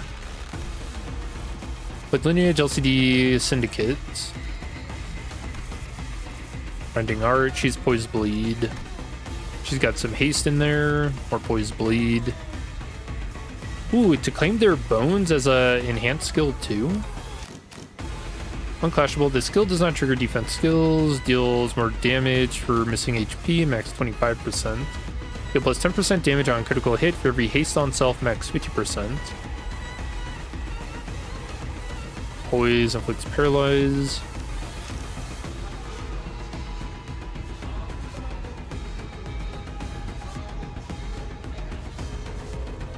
Okay, so she gains like these blade draw stacks and then spends them with her skill 3. Even the balance, a lucent rippling flame.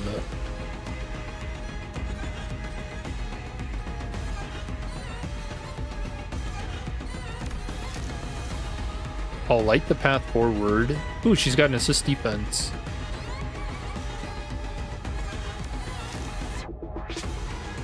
That's what this is. So on use of more than 25 poise, consume 5 poise to gain 3 Mook Workshop. Yee.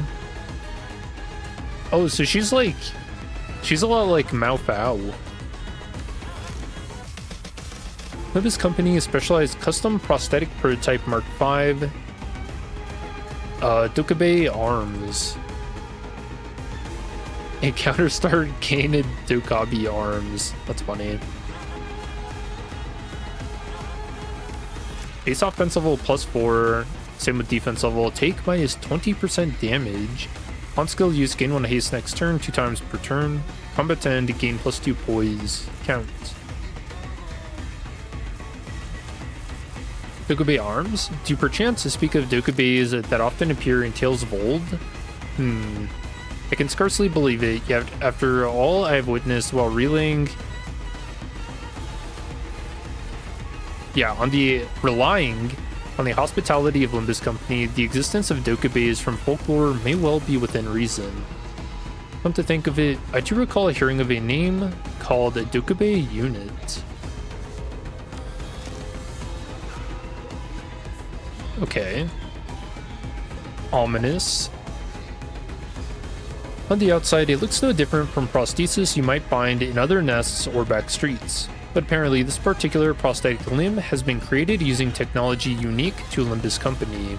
Wonder what that could be.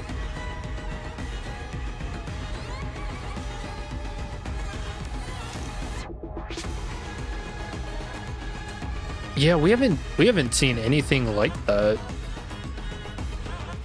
Could it be that they found a way to do, you know, like how they do an extraction process for ego gears with abnormalities, that they can do the same thing with distortions?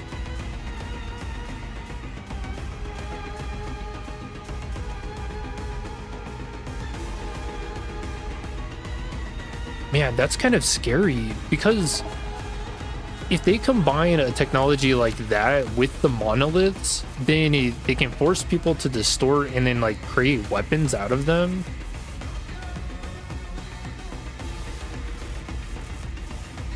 So what if the prosthetics used to be people? I don't know. That'll be pretty cool to find out. Since the development of this prototype was led by the LCD department, I would assume it has something to do with the power of distortions. Oh, that's not to say that I have any certainty regarding the matter. I was only in charge of transporting it, you see. It's just a simple speculation, really. In any case, I doubt this is your average prosthetic limb meant for body enhancement.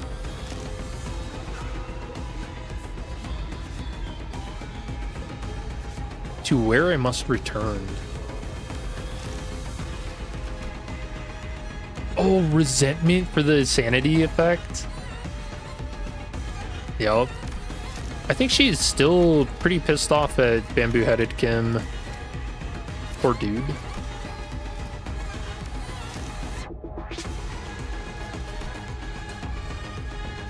See, I don't...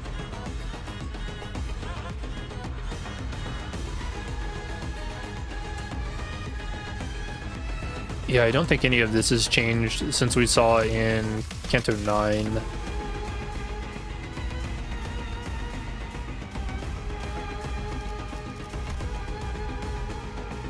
Insecurity mask.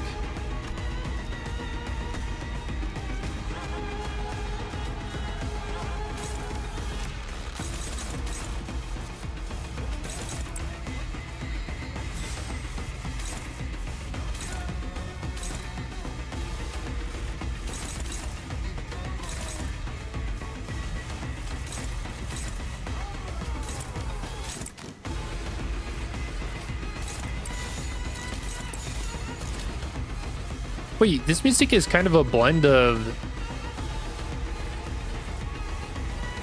Bamboo-Headed Kim's Intervallo.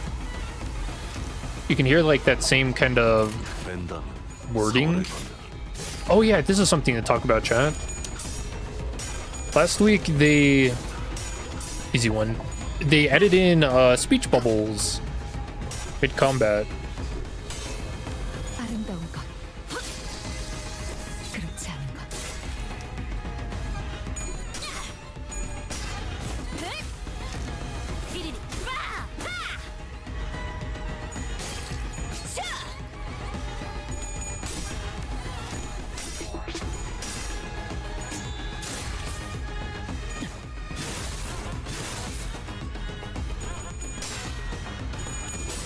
Yeah, the Bamboo-Headed Kim boss fight OST remix.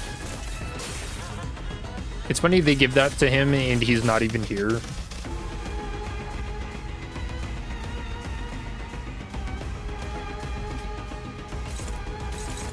You know, he's kind of smart to do that.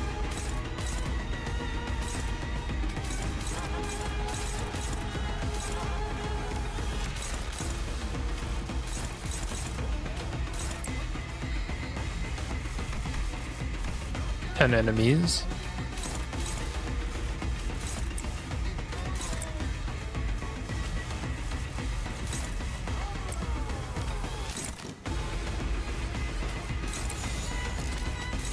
망설임이 없도록. But yeah, I really like the speech bubbles too, having that translation. Though I've noticed sometimes with some of the more like involved animations, it's really hard to read them.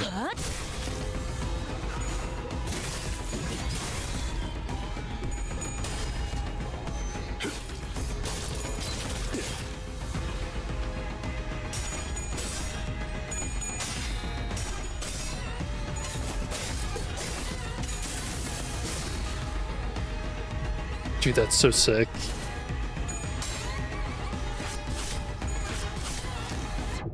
New and improved Ongdu.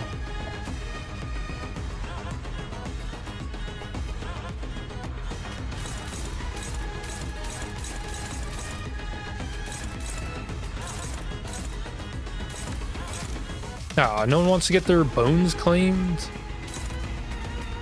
Come on, man.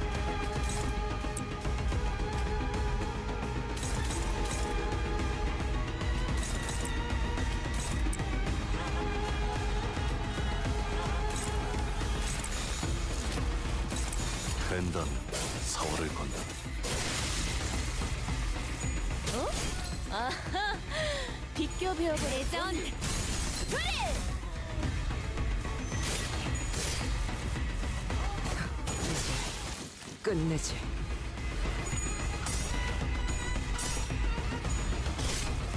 다음번에는 As you're not beating the sheep allegations. Nope, not today.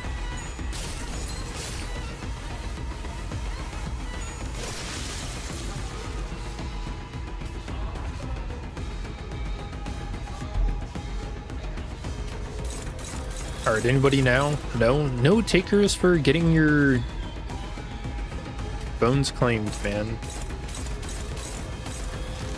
Alright, Ongdu's just taking the turn off, I guess. Or maybe we force her to use the assist defense because funny.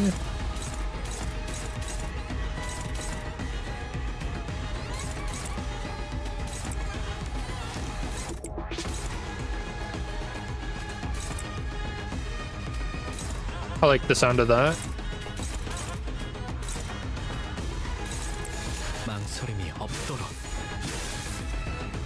Oh, and for Blade Lineage Mersault, no less.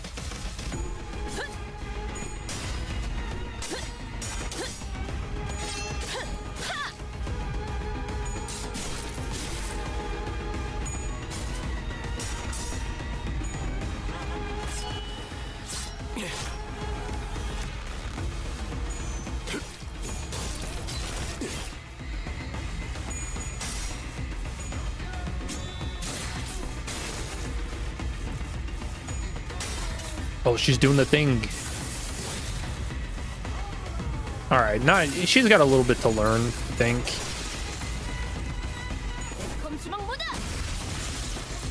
Spicy fists mode. You know, what sinner would get an Ezra ID? Probably Radia, right? Literally just based on that one line. Spicy fist mode.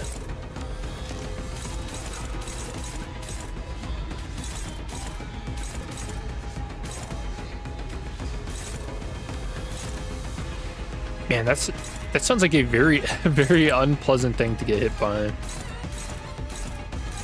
Ooh, neutral? There's a chance.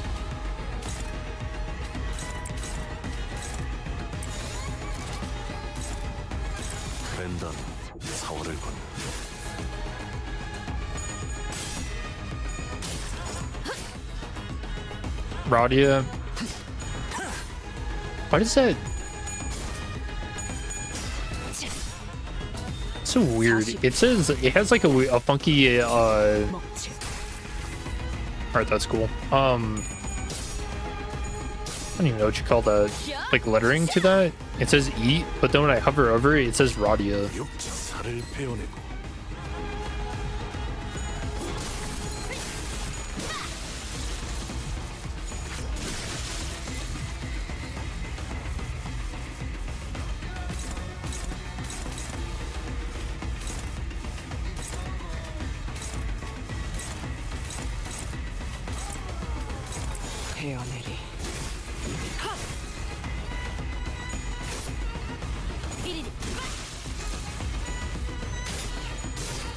Oh yeah, that's another really common thing that happens, is the line will be like just a little too high over the skill and it gets cut off by the, I don't know what you call that, like the motion lines or like combat lines. That should be all of them. Surveying the area with measured alert, Ongdu casts the blood from her sword with a few sharp flicks before sliding it back to its sheath. Oh, so cool. Huh? They're not changing back. Doesn't look like beating up the distorted ones reverts them immediately this time around. Perhaps a fortunate turn of events, in a way. Let us search for clues while time allows us. Right. You take that side, Ongdu. I'll search here. Ezra and Ongdu moved about as though they were used to this kind of situation. Without even taking a moment to catch their breath after the battle, they began searching the space. Prithee. Don Quixote was the first one to voice her doubt in the surreal, unfamiliar situation we found ourselves in. We battled distortions upon our arrival hither, yet never before have I beheld our surroundings changed with so sudden a flash. Prithee, I cannot make sense of this situation. Couldst thou render a detailed account of this distortion phenomenon? Apologies. It would appear I overlooked the briefing due to the urgency of this predicament. This is according to the definition presented by Lady Moses, a location-type distortion. It's basically when a whole space distorts, and since places and buildings can't move on their own, the distortion gets fixed in a certain space. As for this one, looks like the distortion's already progressed pretty far along. Middle stage, probably. They don't usually get this big, but this one here's covering almost an entire street.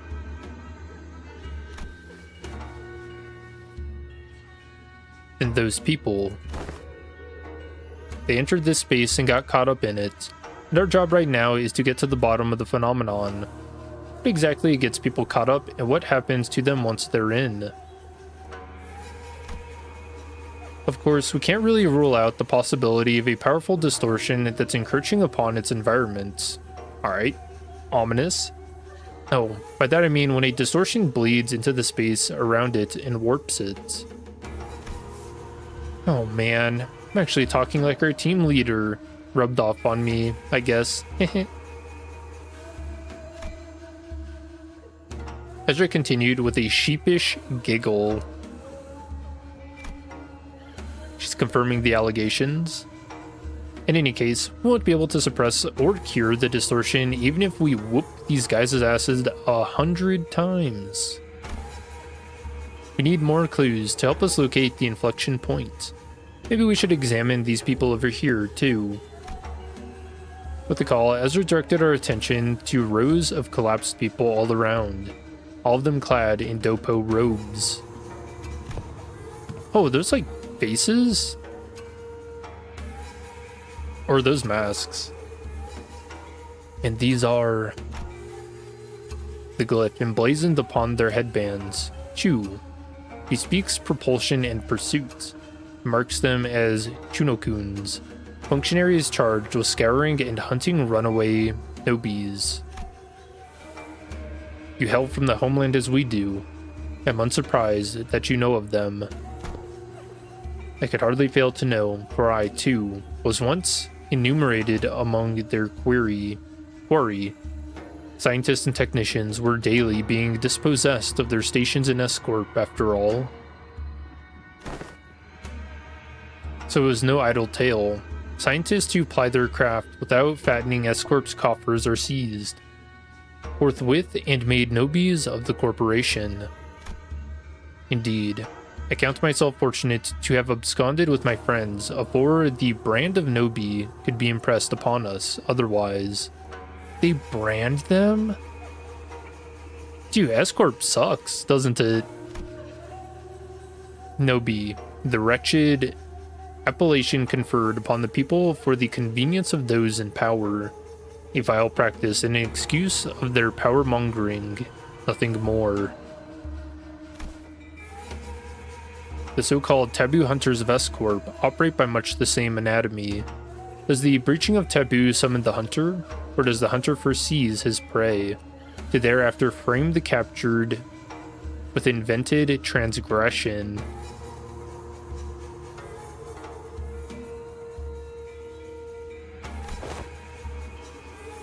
If the powerful so desire to chase a man down, to take possession of his very being and keep him caged, then they need only decree that he should bear the lot of an obi.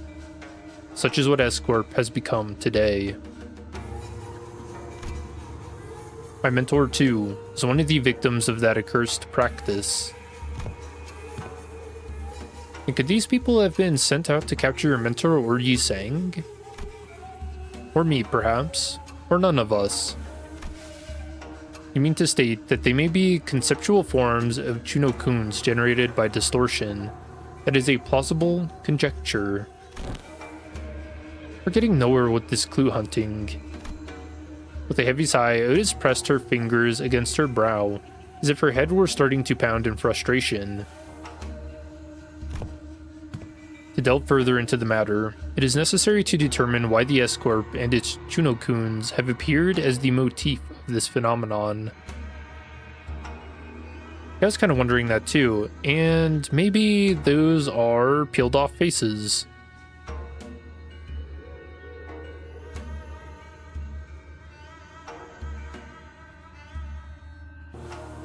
Or are you saying lore?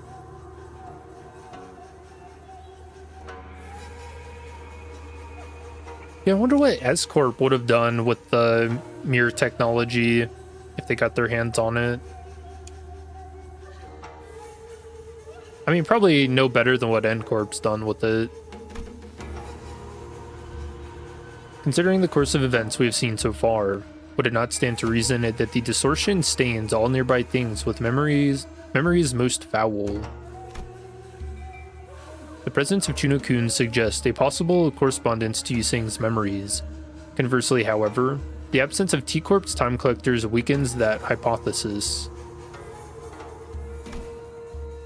In which case, the most plausible theory is that this particular distortion could have stemmed from Bamboo-Headed Kim or Ongdu's memories. Yeah, that's what I was thinking. I think it's gonna be... I don't know, have we already, like, delved into Bamboo-Headed Kim? I kind of feel like this is gonna be an Ongdu moment.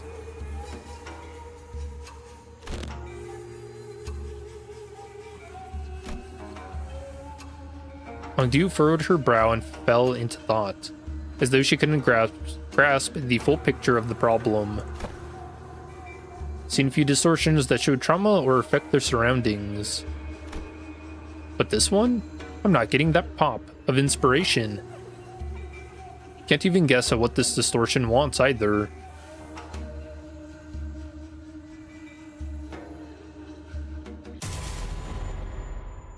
My eyes!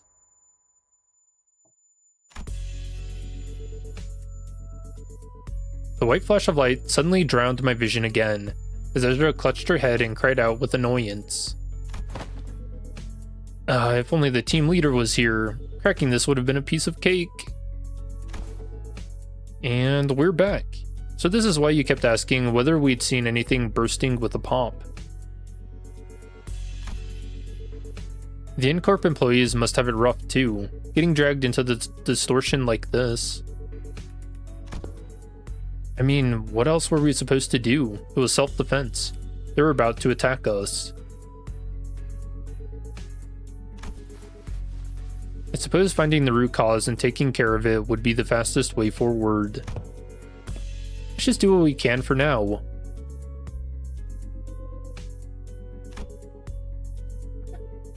Okay, first, we need to develop the film we found here. We'll head to the nearest dark room and...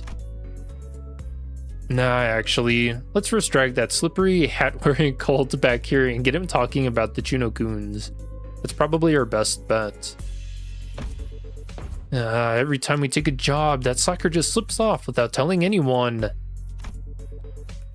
As one part of me watched Ezra stamp her feet in frustration.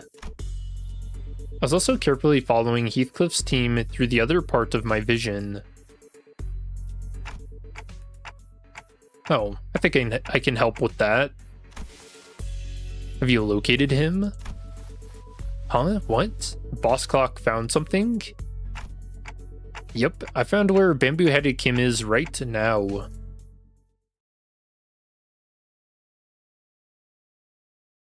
그림자가 그들을 덮었습니다. 청소부가 다녀가고 날이 밝으면 Film? 죽은 자의 흔적을 찾으려는 자들이 와도 아무것도 알 수 없을 것입니다. 볕이 들면 그림자는 We got the full 거두어진 것. team.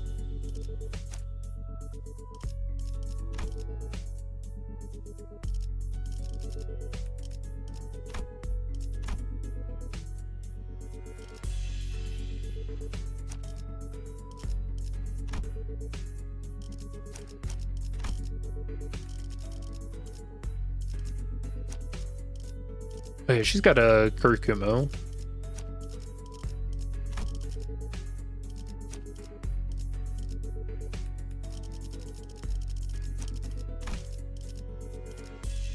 Yeah, I don't even remember the last time I ran this kind of team.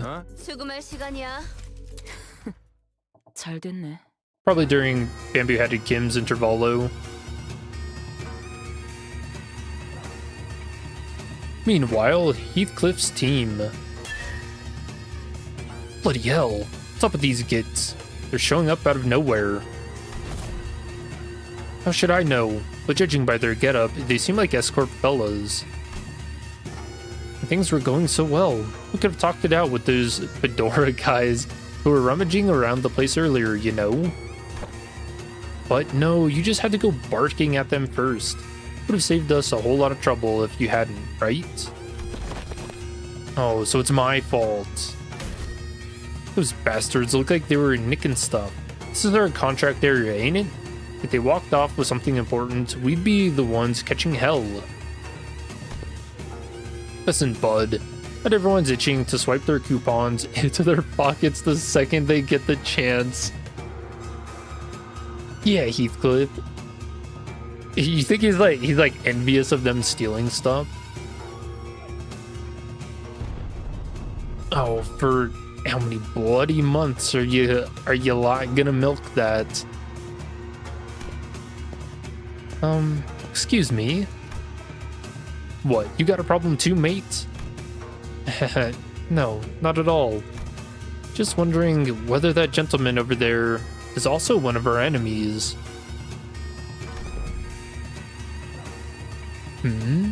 Is that the end of your trope performance?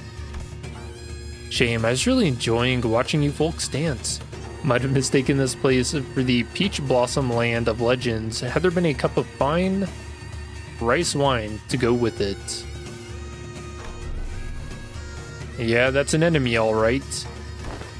It has a name tag though. I think it says LCD.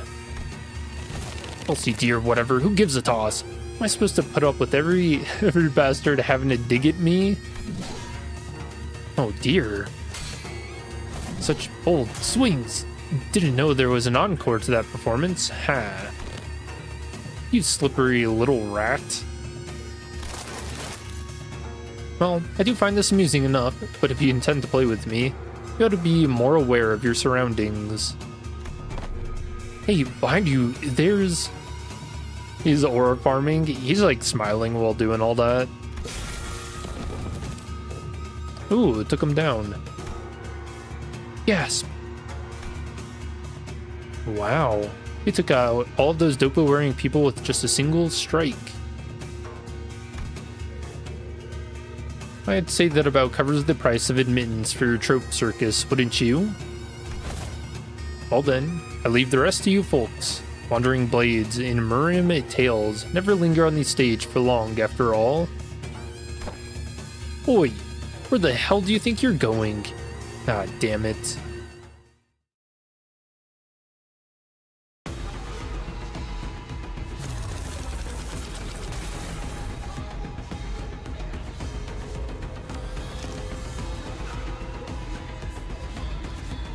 Got 10 more.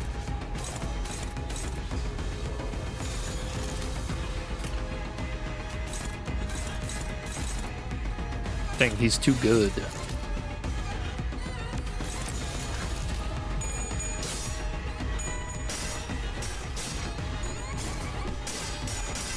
They made Kim an absolute dingus? What do you mean? He's great. I like this version of Kim. He's just a giant goofball.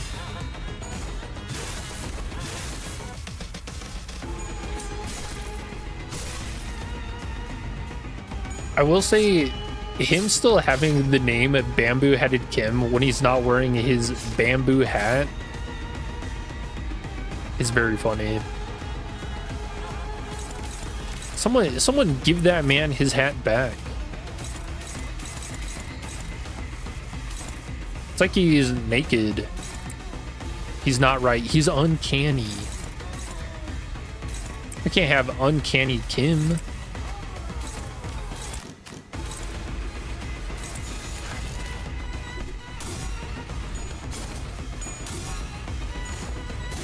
Oh, I didn't check. I should see if Mersault had some kind of unique status.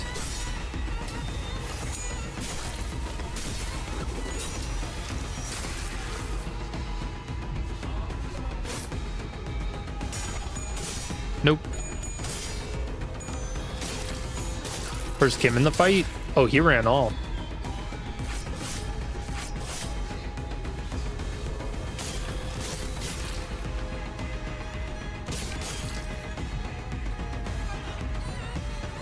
We're doing no damage to these guys. We're supposed to be weak to slash.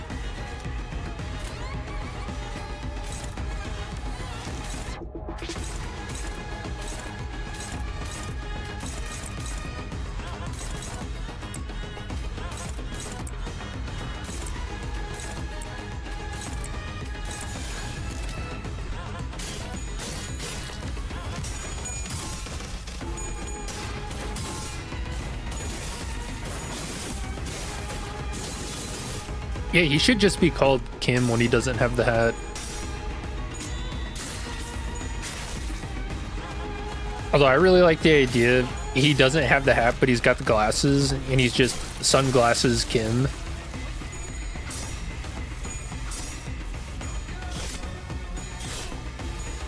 And if he's got the sunglasses and the bamboo hat, then he's bamboo... Oh, what the heck? My eyes!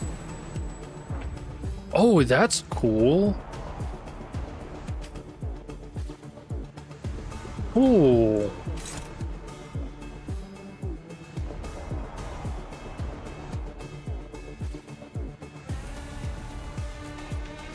All right, they got a bit of a jam to them. Icy N Corp Class 2 staff. Reticent.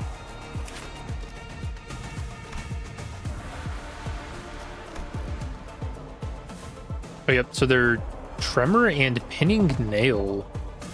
Max stack 10. Turn start. Gain 1 offense level down for every 2 bind. Max 3. Turn start. Gain bleed equal to stack on Tremor burst. Gain bleed count equal to stack once per turn.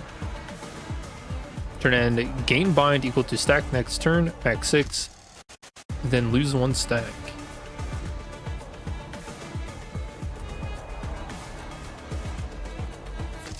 So bleed Tremor, huh?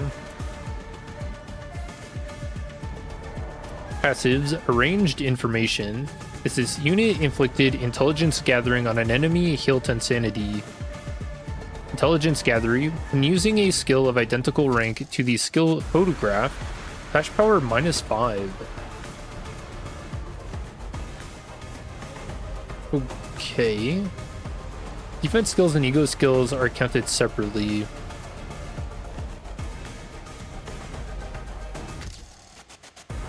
Oh, I like the photograph noise in the song. Firm nailing. Okay. On triggering Tremor Burst on an enemy, raise target's stagger threshold by pinning nails stack. Insanity Intelligence Obsession. In a clash against targets that have Intelligence Gathering, base power +1 and deal plus 10% damage. Turn start, game 1 fragile. Ooh, interesting. They have their own observation log.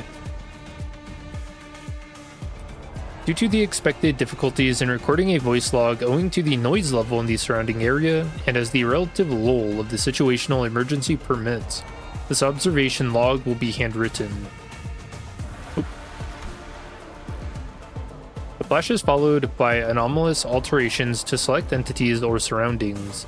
The flash is always accompanied by a loud noise. The noise is a composite synthesis of various noises commonly associated with photography equipment. The rustle of winding film, the high-pitched whine of electricity charging the flash component, and the like. So it's not actually a camera? Okay. Altered entities universally exhibit anomalies akin to a scrapbook-like collage of various printed material, such as newspapers or magazines. For humans, these anomalies were most commonly observed on the face.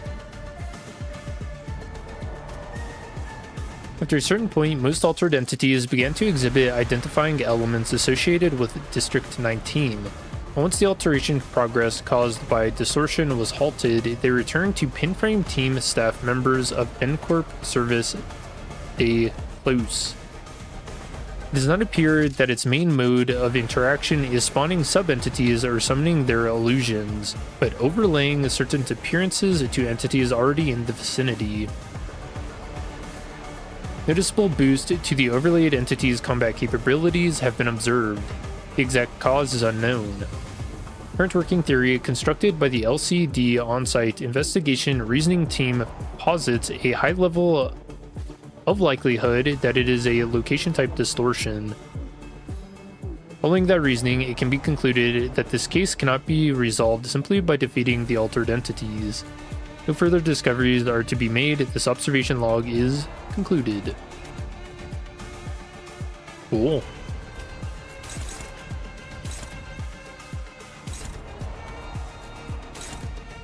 Weighted bash. Briefcase corner point.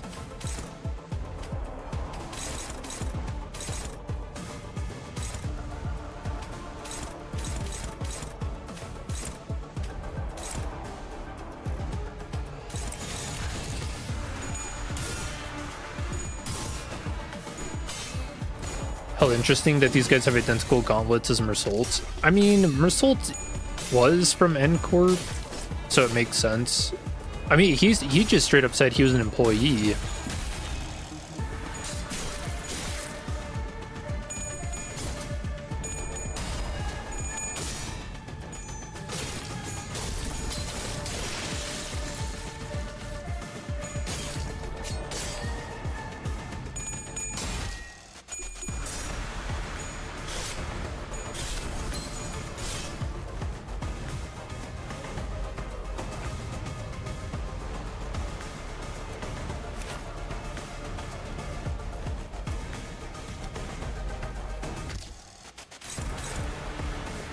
Yeah, I really like the inclusion of that photography sound in the music. It's so cool.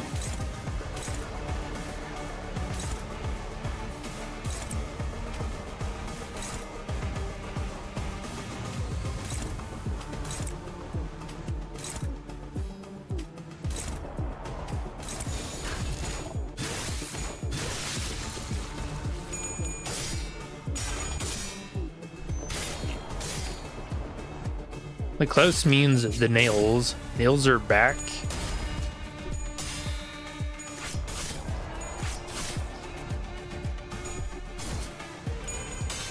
You telling me we're gonna start gripping again?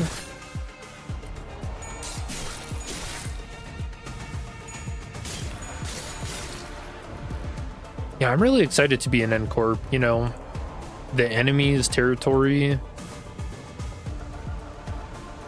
Oh wait, did I even read this? Memory transition.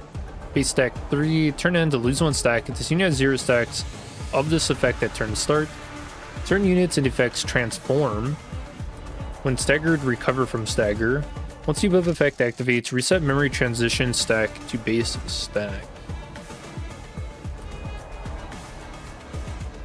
Oh, so if they lose their stacks, then they probably turn back into the Juno-kuns?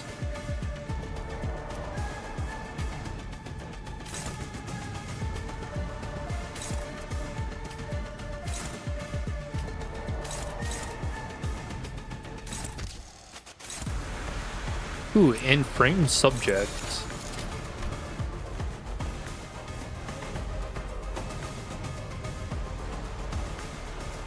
Okay, so this is how they inflict intelligence gathering.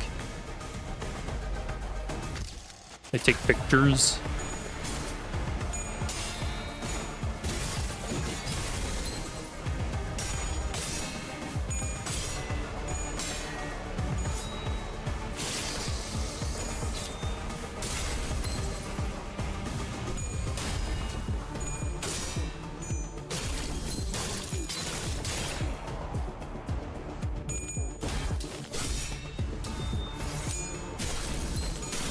Yeah, I've never been a very big fan of picture taking.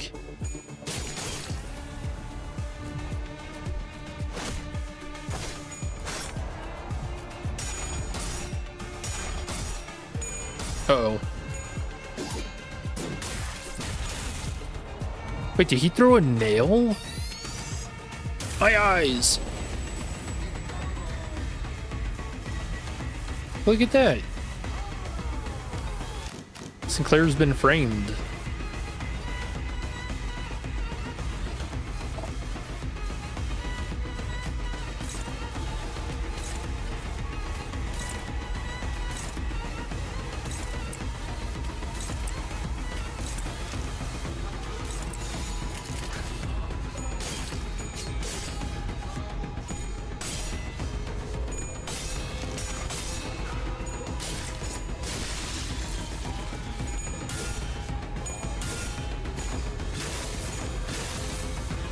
Three heads at 0 sanity is insane. I gotta stop talking about my luck.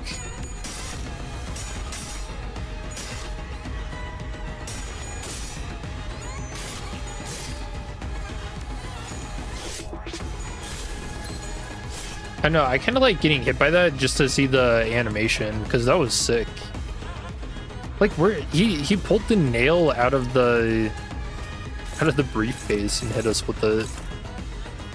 Ooh, clean bones.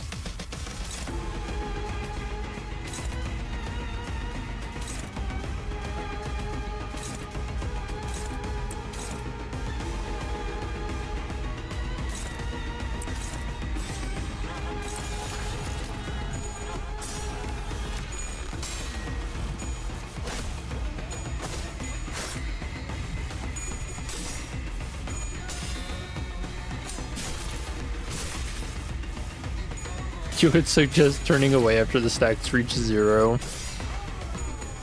No, we won the clash.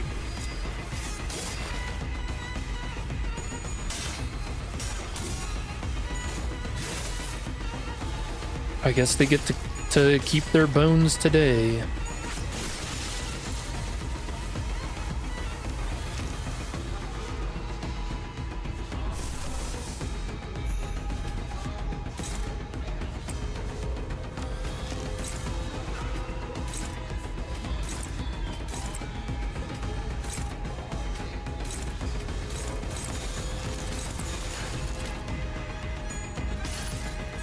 surely this kills the like 30 HP guys.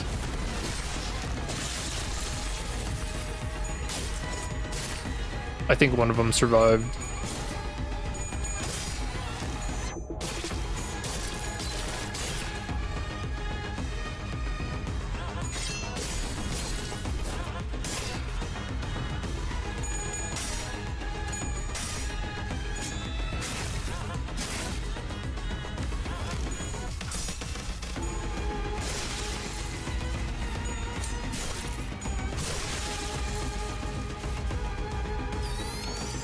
Oh.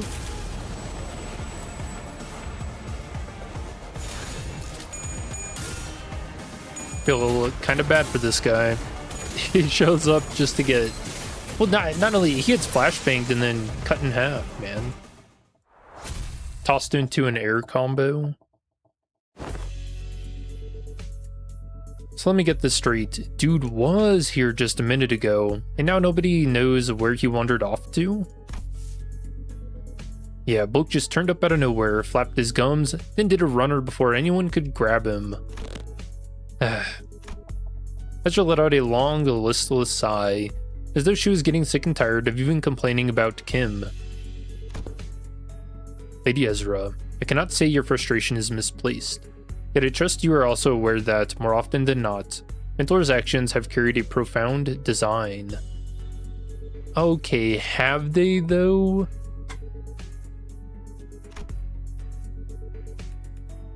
He's never left his post without purpose so far.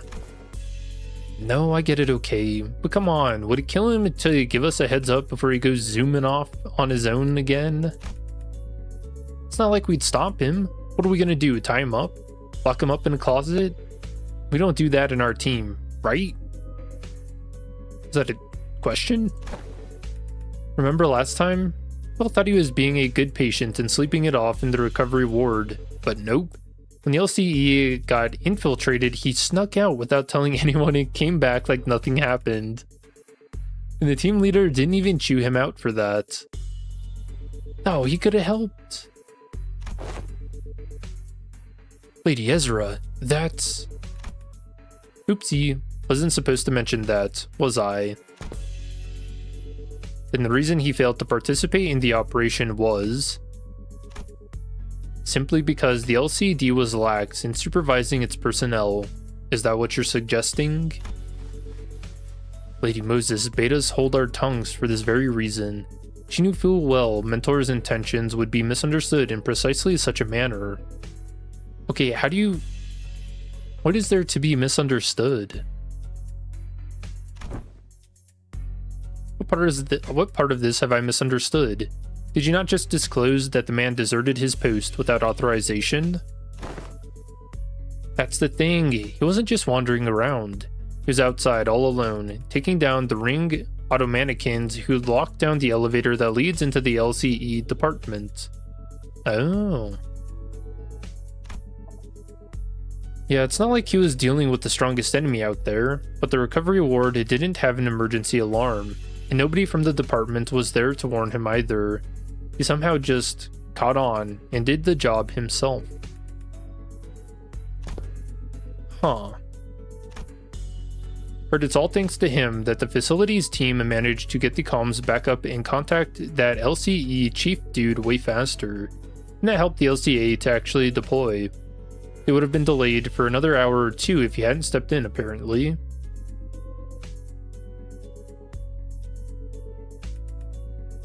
Wait, that's not what happened at all.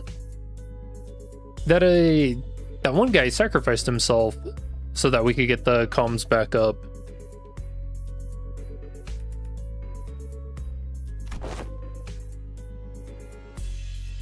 And he went fighting even though he still wasn't fully recovered. So he came back looking like he had been processed through a meat grinder. So yeah, he did end up staying in bed like a good patient, in a lot of pain. Ahem. And the soldier is not entirely deserving of reproach. Nope. He's a less talking, more doing type, I guess. Anyway, we're all stuck inside the building back then during the incident. So fine, I suppose there was no helping it. Today though. Never mind. It's always like this with him. He always slips away and pops back in saying, "It's done."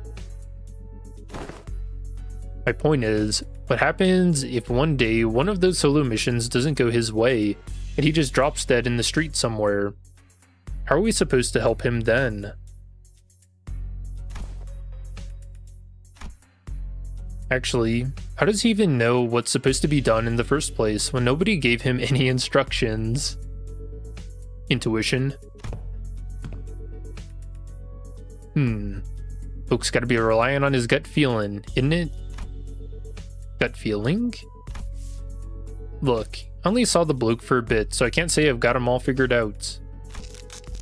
He's an annoying bastard, but he didn't strike me as some clueless sod who doesn't know where he's stepping. Heathcliff scratched at his chin. They kept talking as though he were stating an obvious fact. Today's proof enough. He's not one of us, so Clockhead couldn't have reached him from that far and sent him to back us up. And there's no way he just happened to run into us just when we were about to get into battle, isn't it? Then, well, could be bloke's got some stupidly sharp head on him and piece things together. Could be that. But I've got these moments when I get a flash of that gut feeling, however you want to call it. My boss man Matthew said he could hear that kind of shite too. Said I can hear them gears turning, or I think I hear rats scurrying about.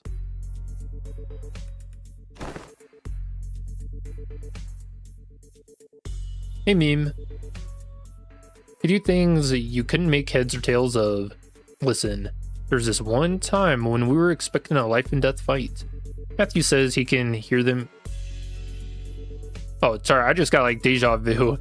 Hear them gears turning, walks into a random pub, starts throwing back drinks like he'd lost his bloody mind. Uh-huh. It does sound like someone who's lost his bloody mind. Back when I was on the ship, some sailors used to drink the barrel dry before battling whales to blunt their fear, only to stumble around on the deck and fall overboard.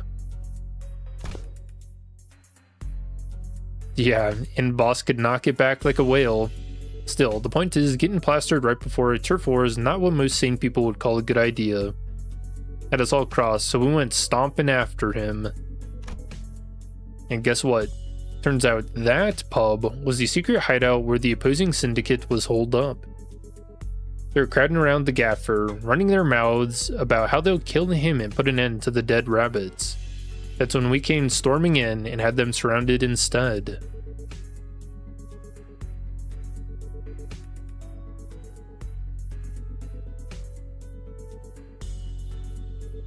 Okay, but was it really on purpose, or is it like a happy coincidence? Not a single one of them got away. We beat them bloody, every last bastard. And boss knew it'd play out that way. Did he though? Sorry, but this really sounds like barstool bragging to me. Sure that wasn't just a coincidence? Hey, I'm with Ishmael. I should think it was no mere chance. If you're saying as much, then surely this was but one among many such coincidences. Is that not so? Yeah, every time Matthew pulled one of those stunts, our lot ended up growing bigger. Wouldn't have kept working so neatly if it were just a coincidence. It is likely what is often referred to as, indeed, an instinctive sense or experience-based precognition. More accurately, an unconscious process by which information accumulated in the subconscious is sorted and converted into sensible conclusions.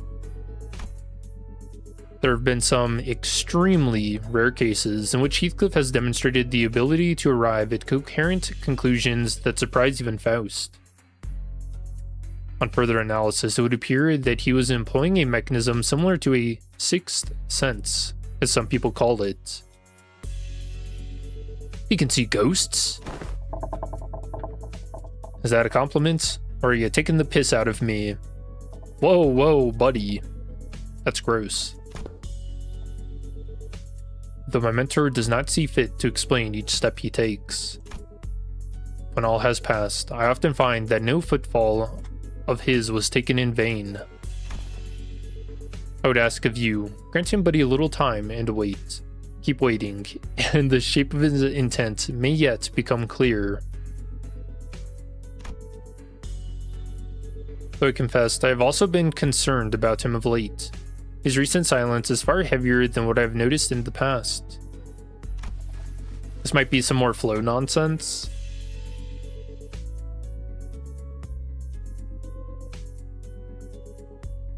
Maybe. To wait. Don Quixote began, hesitated, then stopped herself from saying more. She only gave a quiet nod. Yeah, okay. I suppose our team leader has her own reasons for letting him be. Aw, that's actually kind of nice of Dawn. She was remembering Papa Dawn.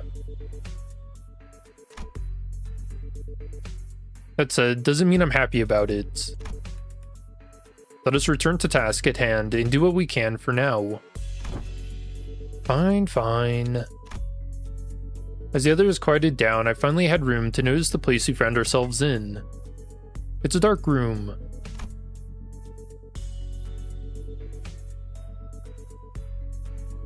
There wasn't a single ray of light, just a deep red hue pressing in from every side. Can't believe we've been chatting away in the dark this whole time, fellas, and the red lights aren't helping at all. Especially with my aging eyes. How old do you guys think Gregor is?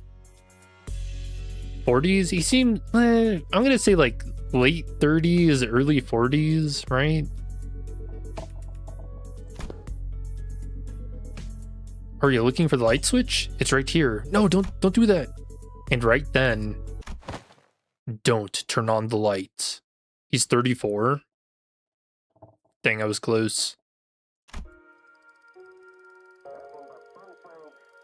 Oh, he's got music.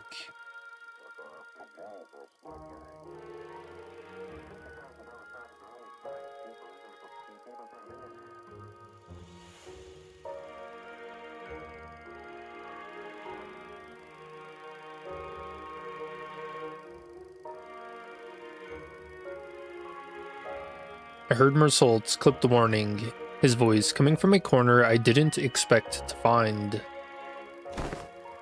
Mersault, where are you? Ah, there he is. That corner. Is he washing something? It's gonna be a picture. I am developing the film roll, manager. Exposure to light might ruin the entire roll. Please, exercise caution. So he'd been doing his own thing. That explains why he was quiet all along. Huh? Didn't think you'd know how to print photographs, pal. What's that for, anyway? You expressed the wish to have the film developed, manager. I am carrying out that instruction. I see. Photo studio first, and now a dark room.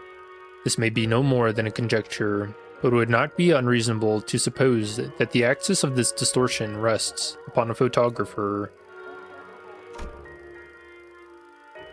The film's serial numbers either match those found in the photo studio, or deviate by only a single digit.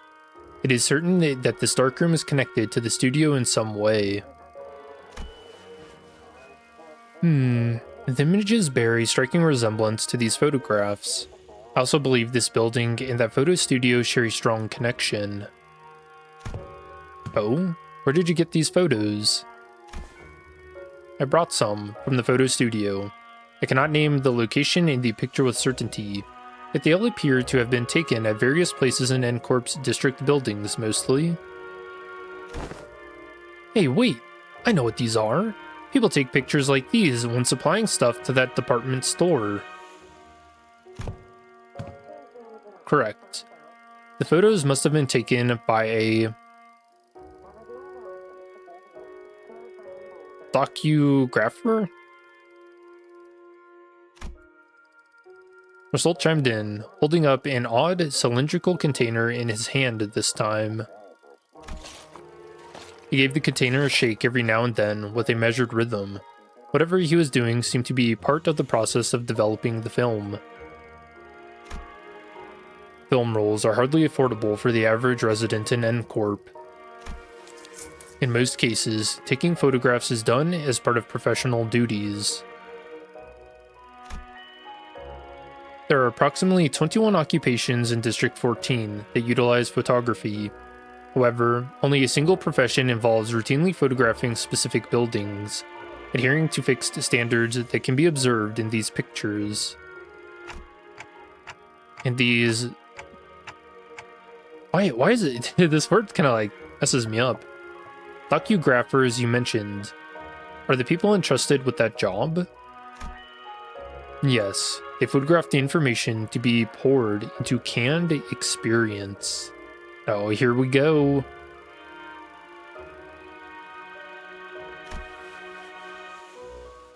A docugrapher? How could a person of such a decently lucrative profession fall into distortion? Decent job, maybe, but how do we know if they're a decent person? Ezra replied with a clear-cut answer after only a brief pause. What makes you say that? The photo studio we were at didn't have any dark rooms, right? No, it didn't. My team leader said there are other ways of processing film rolls, but in NCorp, you have to go to a darkroom to develop and print them. Correct. Film rolls are usually immersed in developer solution to be processed. Which is why photo studios have these darkrooms equipped with red safe lights right next to them. But this place? It's pretty far from that photo studio. Oh, yeah, now that you mention it. Check out these windows. They're only covered by newspapers, all messy-like. If you consider how sensitive film rolls are to light, it's really super suspicious that this darkroom doesn't have any proper blackout panels.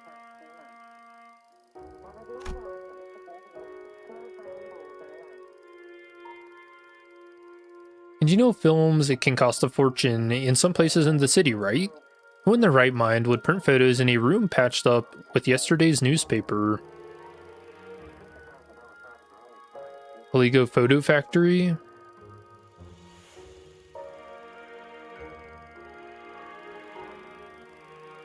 I almost wonder if this dude's like illegally making canned experience, maybe? Oh. This probably isn't even a legit darkroom. Someone just hauled in the bare minimum tools needed to develop film and threw them together in a hurry. Someone who didn't want to be seen printing photos. People don't usually avoid scrutiny unless they're doing something not so decent. If that's the case, then I can see why they might have distorted. Right? Manager? Soul came to my side quietly, still giving the strange cylinder the occasional shake. I have a request regarding your instruction to develop this film roll. What is it? Please, ensure that the light in this room is not turned on until development is complete. Aren't we already doing that? Yes. However, engaging in battles opens the door to uncontrollable variables. This is why I have judged it necessary to make a separate request. Making a request? Battle? There's no need for concern. I am capable of participating in combat while maintaining the development process. Wait, can you slow down? A battle, you say? Surely, there must be cause for you to believe so. At the photo studio, reinforcements arrived exactly 11 minutes and 34 seconds after NCorp's pinframe team staff were defeated. Deductions based on the events thus far make it clear that the photo studio and this darkroom share some kind of connection. Furthermore, Senator Heathcliff, Senator Honglu, and Senator Gregor have battled N-Corp's pinframe team in this very location. I hear footsteps rushing up the staircases, approaching closer and closer. Now, Mersault, quick, explain faster. I have a feeling I know what Mersault is getting at, but I ask anyway. Meaning, the initial rinse is finished. The process is now halfway to the completion of the second agitation. This indicates that 11 minutes and 30 seconds have elapsed since the start of development. A battle is imminent. Please withdraw to a safe position, Manager. Mersault, you should have warned us way earlier. Understood, Manager. The close-up. Oh, Mersault. 승부수가 먹혀들었군. 판세는 완벽히 우리에게 있었다. Ooh. 정착지를 찾을 때까지 이 기세를 잃지 않기를. I forget these have text to them.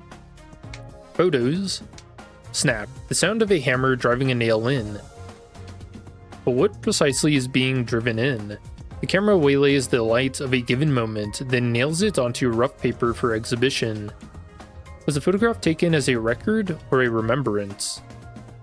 Perhaps the photograph's name ought to change depending on which purpose it is made to serve. After all, beams of light nailed down by a hammer, only to be recorded and never remembered, are pitiable things. Within printed photographs, dead lights scream in despair, burned and blackened. The dead lights, perished screaming where they are nailed, record the smile of someone standing in the photograph. What the heck? So I'm guessing that's how N-Corp's, like, how their, like, briefcase weapons work?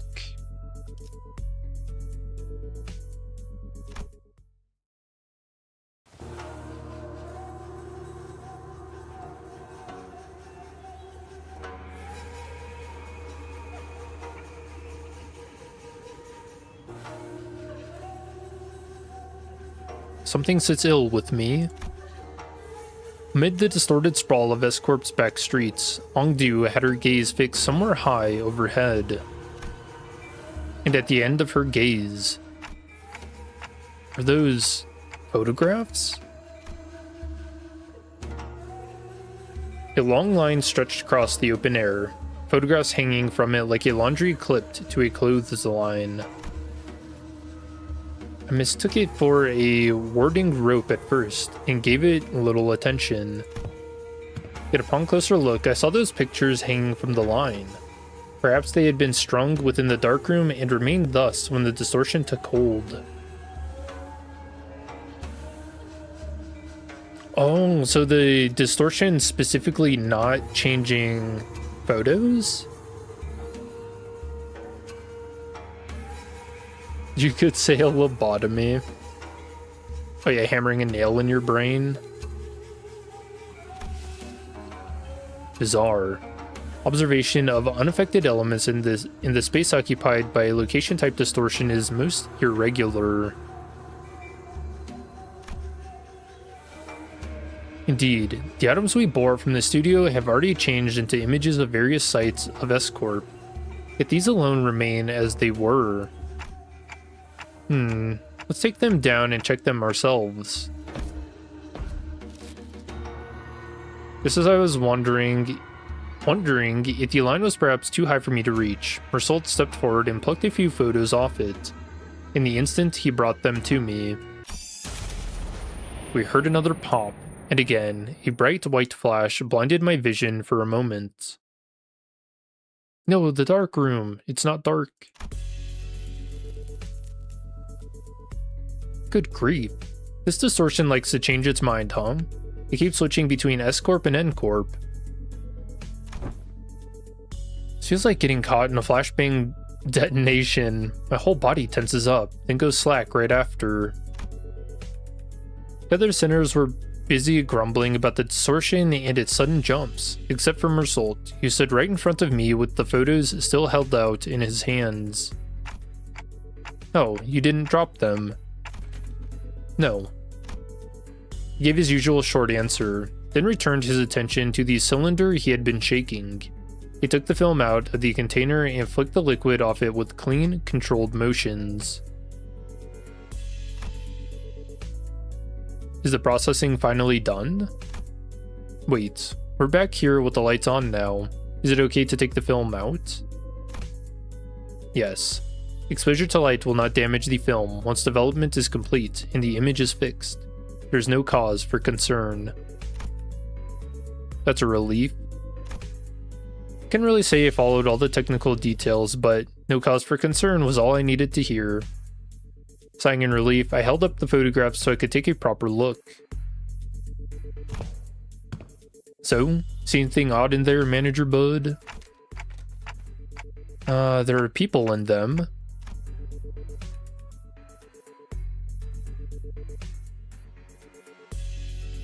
Ooh, bakery girl. People with kind of creepy, sinister smiles, and they got that like shadow over the top part of their face.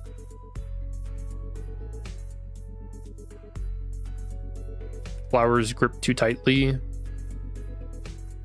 And this is upside down.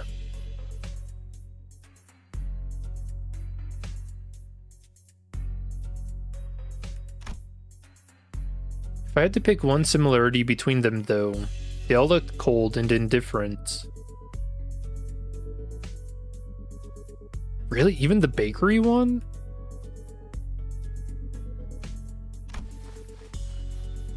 Yeah, that's the city all right. Ordinary folks you'd see anywhere. These aren't like the photos we picked up at the studio earlier. Are these the kind of photographs they used to make canned experiences? What was that? The scenery around us seemed to ripple just now. I was about to ask Faust if she'd also felt the strange sensation, but faded away soon enough. Perhaps it's nothing serious. No, don't say that. Maybe it was just a spell of random vertigo? What, has that ever happened before? Is it even possible to get dizzy when I've got a clock for a head? Oh yeah, also good point. You can only get vertigo if you're... that has something to do with your ears, doesn't it? No. Mersault must have noticed that I was out of sorts for a moment, because he seemed to pause on purpose before answering my question. No? I thought you said docugraphers take these photos to put into canned experiences. Raw ingredients for canned experience are handled exclusively by the Grand Magician Sisyphe? There's no known method for external parties to access them. Oh, I don't like the name of that. Sisyphe what? Oh, I think I've heard of it. Canned experience, right? They're in high demand in other districts too. That's crazy. But the only brand stamped on them is Grand Magician Sisyphe. Same name every time. So they've got a monopoly on it. I remember some of my classmates bragging about trying them whenever exam weeks came around. I hope it's not the one I'm thinking of. Never had one myself though. I can't really explain it, but something about them just feels kind of wrong. It's that popular, huh? Is canned experience like sparkling water? I get the sense it's more like Fresca.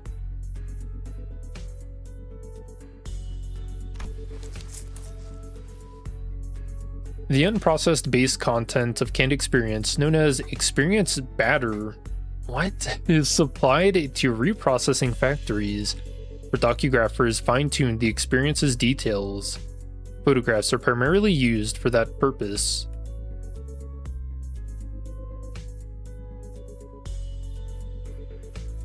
They make batter, huh? They can fine-tune experience?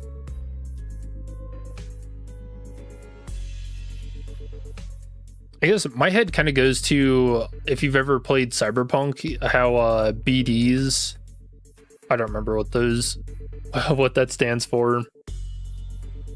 It's kind of like, where you kind of get like a point of view experience.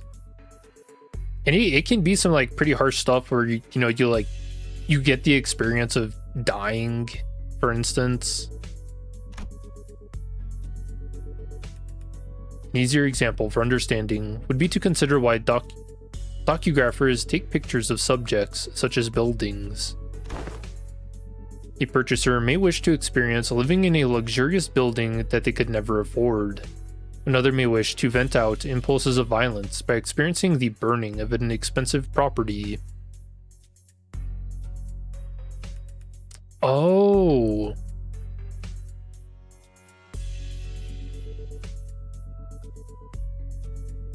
Okay.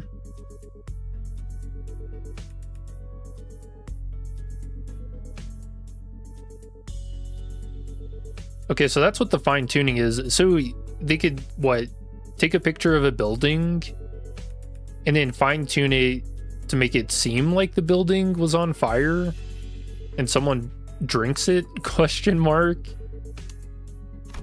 like a soda. Demand for a hot couture canned experience is increasing by day.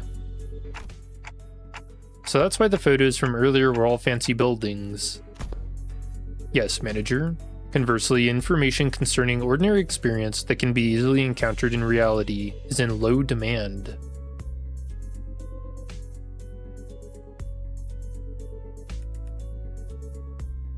Oh, that's interesting.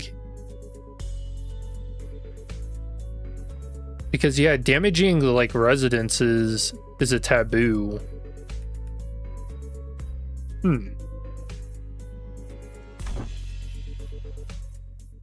Then why photograph these residents at all?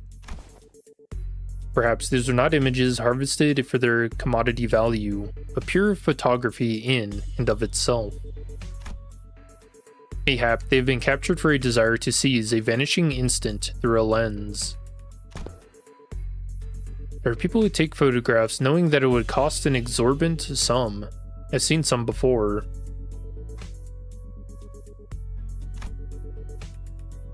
A staggering amount of money just to take a single photo. That is, if they could even manage to find a photographer who'd take the risk and help them take the picture. I'm not so crass as to put a price on sentiment and nostalgia, but spending this much money on film rolls, what could have made this investment worth it? So you think those photos we saw earlier were like...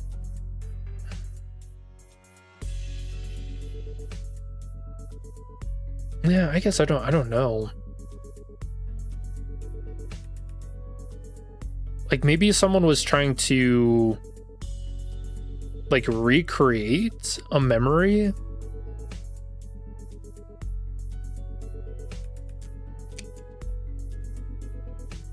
Right, because the photos seemed rather deliberate. You know, a picture of a girl working in a bakery. Maybe some kind of like, I don't know, like scientists or like employers who are like shady and mean. The wilted flowers, so meaning maybe a guy was like rejected by the girl for some reason. I don't know. I'd say maybe this isn't just a matter of sentiments or memories even. Leafing through the photographs, I quietly expressed my thoughts. Executive manager? I'm not exactly an authority on distortions, but I know they manifest through desires or emotions that become warped in bizarre ways. But everything the distortion has shown us so far points back to S-Corp. That is, the S-Corp from the past that only Kim and Ongdu would have seen and remembered. These photos, though, they're completely untouched by the distortion. Doesn't that feel off? There must be a strong fixation at play here, strong enough to slip past even a distortion. And if that obsession is something that refuses to let these memories be influenced, I think our next step should be to look for the people in these photos. These photographs are the only undistorted, unaltered clues we have.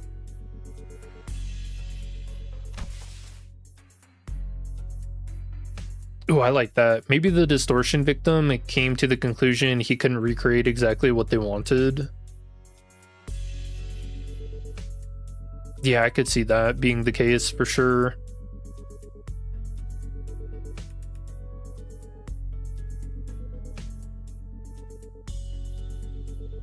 Dante says it would be advisable to locate the people shown in these photographs. Oh, good idea. Team Leader did say that we should accept input from the LCB with open arms.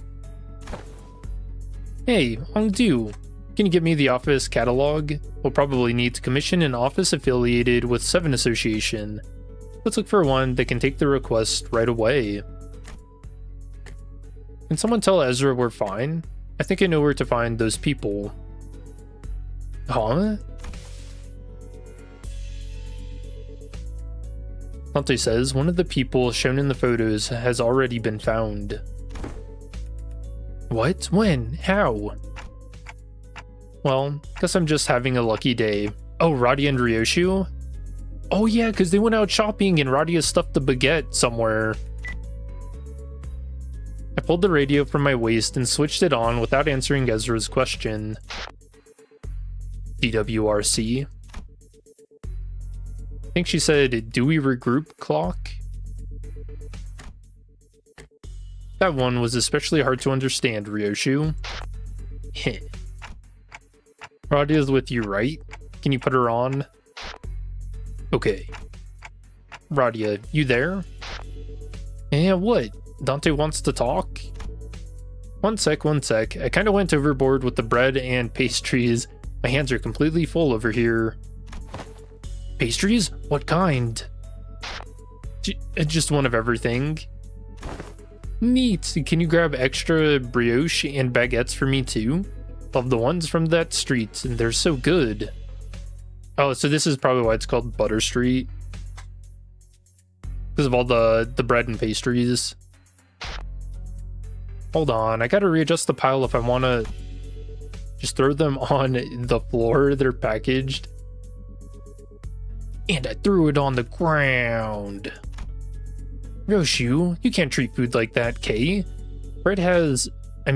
bakers have feelings too, you know. How do you think the baker would feel if they knew someone was treating their precious babies like trash? Well, hold on, I don't think it's any better to frame this as like you're eating babies too. The scabbard is rattling again for no reason. Anyways, Dante, can you give me a sec if you need me to fight? Just need to cram these into my pockets real quick. No, it's not a fight. Huh? Then what's this about? I took a closer look at the words written on the wicker basket in the first photograph Mersault had brought me. Where's that bakery you're at?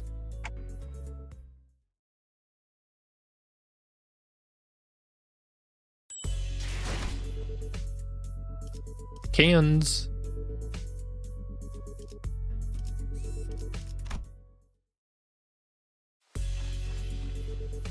Red Queen? What? She looks a little older in this, doesn't she?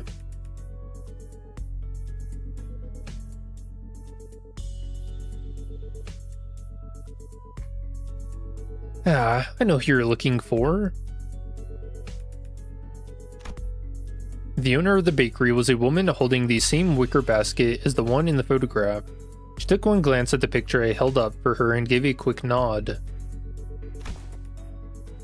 This man, he works in Cannery 17 right next. He's a regular. He used to drop by every morning to buy sandwiches to share with his coworkers. Haven't seen him around lately though. And those coworkers, I assumed they were wearing the same uniform?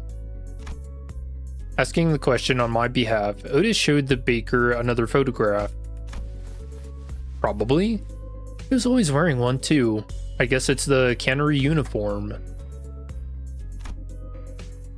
This confirms our lead, executive manager. A few inquiries at that cannery should bring us to the information we need. Smile. Yeah, you're right, but it's just that she doesn't seem very concerned at all. She's one of the people in the photos that weren't affected by the distortion, right? Thought she'd be a close acquaintance. Allow me to verify, executive manager. Do you know the name of this regular you spoke of? His name?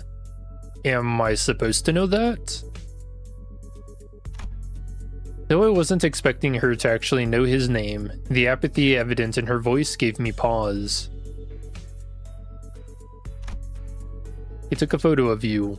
Wouldn't it be reasonable to assume that you're well acquainted with him? Ooh, what's with that face?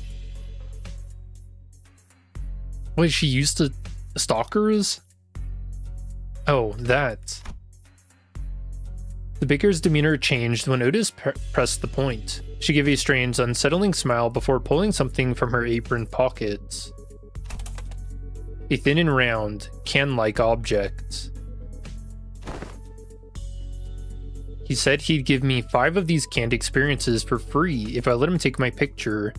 Even said he'd throw in the docograph of the building of my choice. Oh, creepy. He docugraphs buildings, right? I hear he even takes work trips to the Nest every now and then. So I asked him to give me a docograph of this lovely mansion I saw by the Nest suburbs. I know I'll never get to afford a beautiful place like that, but this way I could at least experience what it's like. And gosh, it was everything I'd ever hoped for.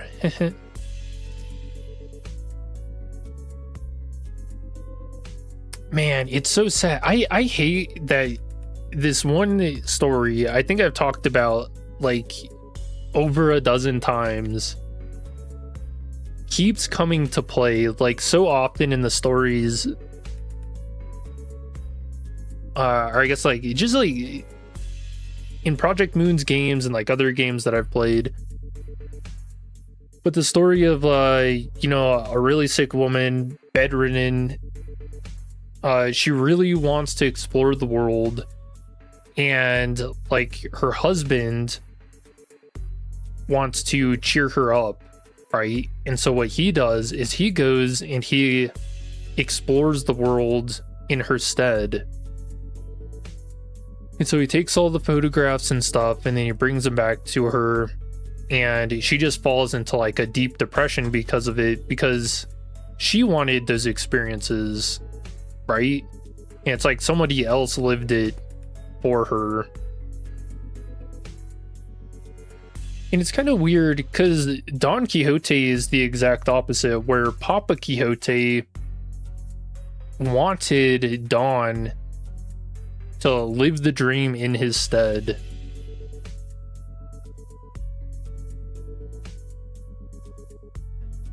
So yeah, we kind of get to experience both sides of this feeling. It's actually pretty neat.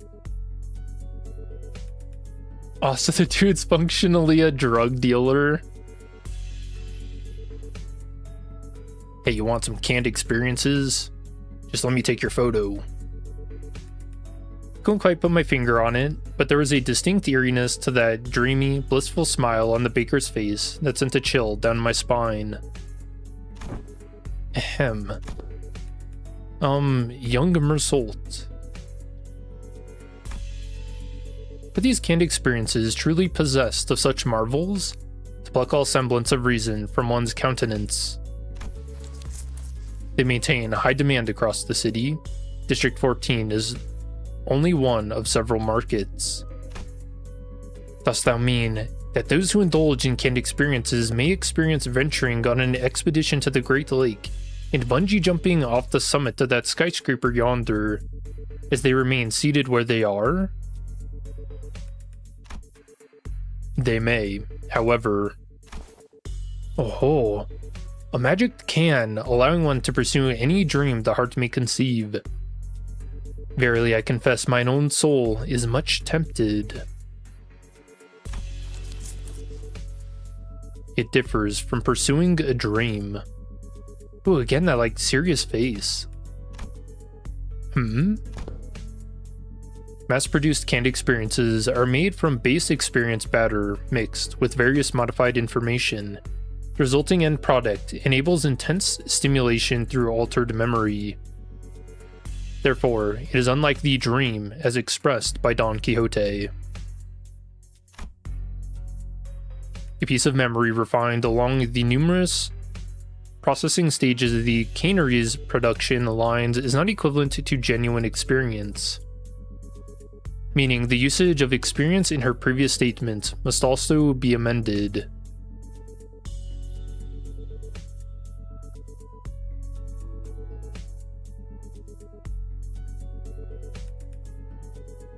Yeah, Mersault, it seems like he really does not like this idea.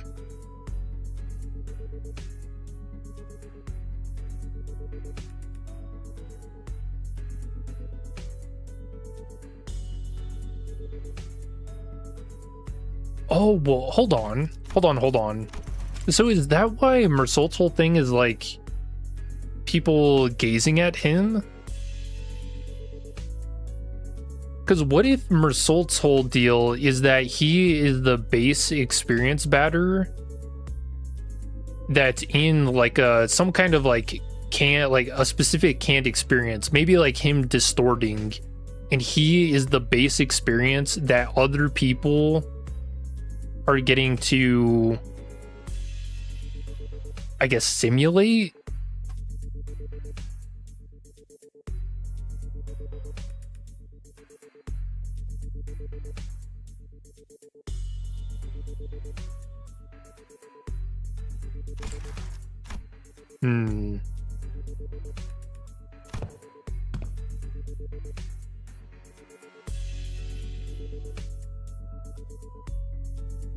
Yeah, I would understand why he'd be angry at that.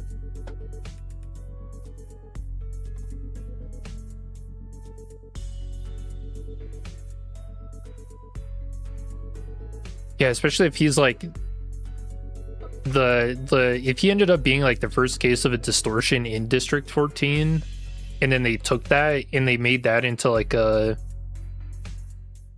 I don't know, like a kind of like a Coca-Cola, essentially, the Mersault Coca-Cola.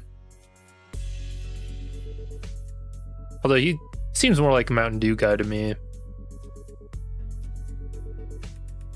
Maybe his mom or even Mary from the books overused the cans.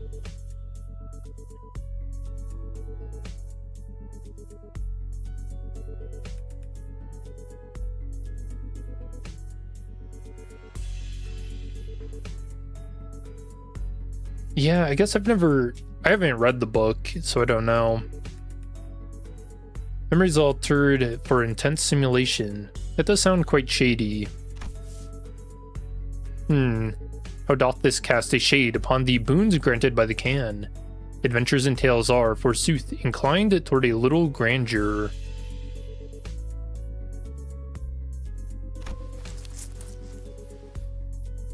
It is because the memories provided by canned experiences are extremely vivid. Statistics have shown that users of cans interpret them as authentic experiences and become dependent on them. A possible cause of the formation of dependence patterns is that canned experiences allow one to feel as if one has achieved a dream that is, in reality, impossible. Art thou implying that the users are made content with devouring forged dreams stored in instant-use cans? Worse still, the user may no longer strive to chase dreams in this waking world. For the sweeter and more splendidly a dream is embellished, the more impossible it will appear to be grasped with one's own hands. To become a cause for surrender, instead of inciting one to march forth. Verily, doth it not annul the significance of dreaming itself, if the resultant dream arouseth not the spirit to gallop toward it? Whether that annuls its significance, I cannot know. But they sell well.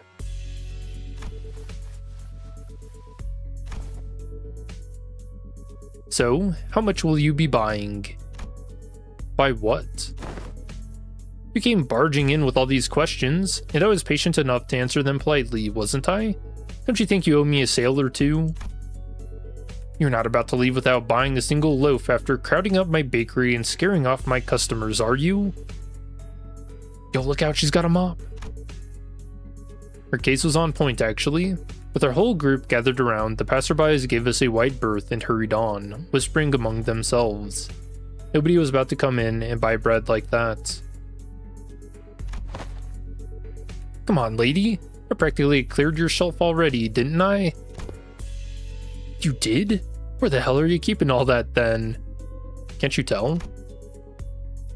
You even gotta ask? Of course I had some already, and the rest is safely tucked in my coat pockets so we can all share later.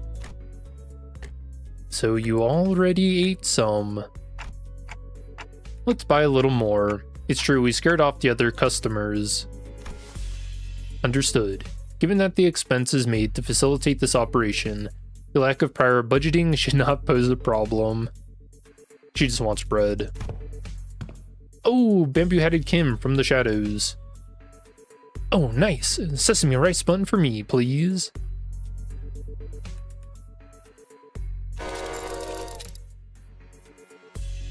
Is Dante being petted again? It was Kim. He really did have a knack for making an entrance at the least expected moments.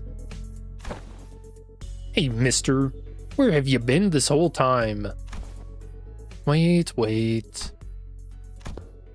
Be cross with me all you like, but just give me a moment. Ezra paused, waiting in puzzled anticipation. Alright, watch him run away. Only for Kim to take a sesame rice bun from the baker's hands and chomp into it. Alright, I'm ready. Freaking waste of bread. Oh, she killed him. Good.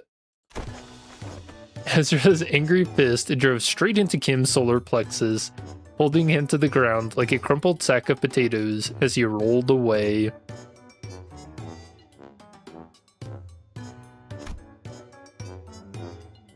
At this rate, the owner might start charging us for the whole bakery next, roof and all. Let's get away from here.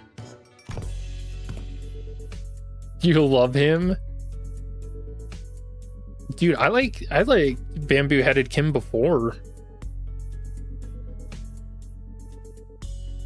Yeah, he's on a whole nother level. Manager.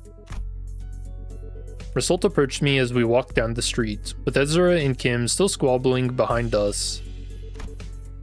He was holding a roll of something brown and tightly coiled.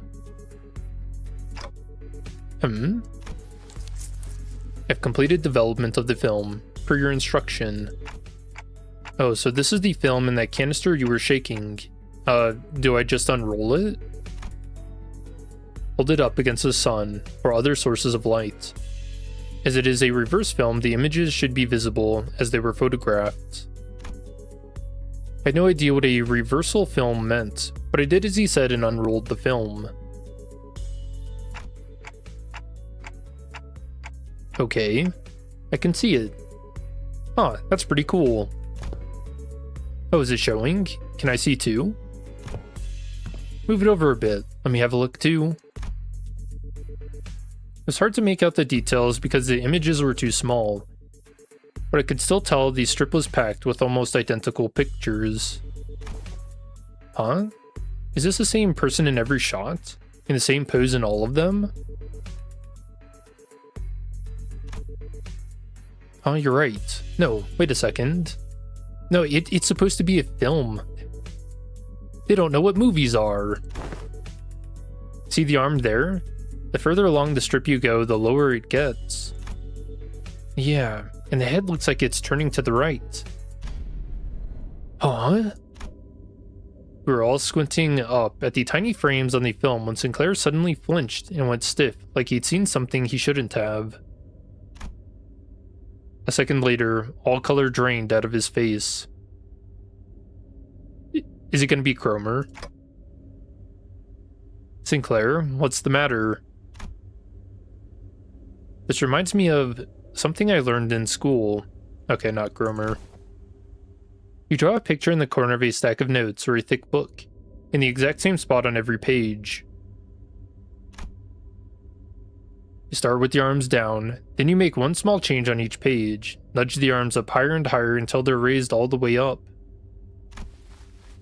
And when you flip the pages fast enough, the drawings stop looking like separate images.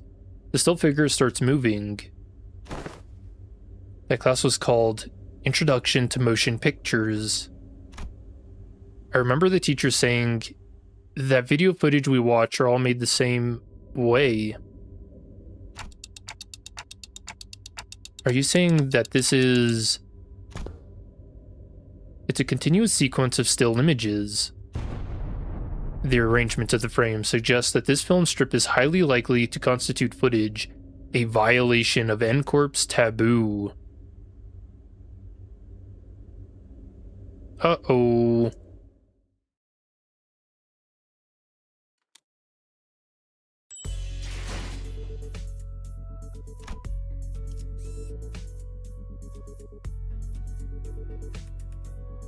Flipbooks you used to do those on your own notes. Videos are taboo? Yup. So we're in trouble? Yes, we are. I knew this was gonna happen. 그대, 이 검이 필요하오. Oh crap.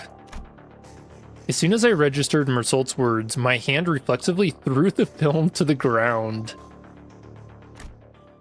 Are we gonna be okay? We might have just broken a taboo.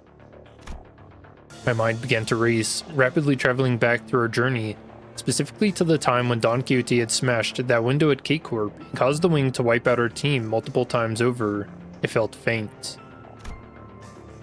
At least we had Virgil with us then, and it ended up being not that big of a deal at the end of the day, since I could revive the sinners, but...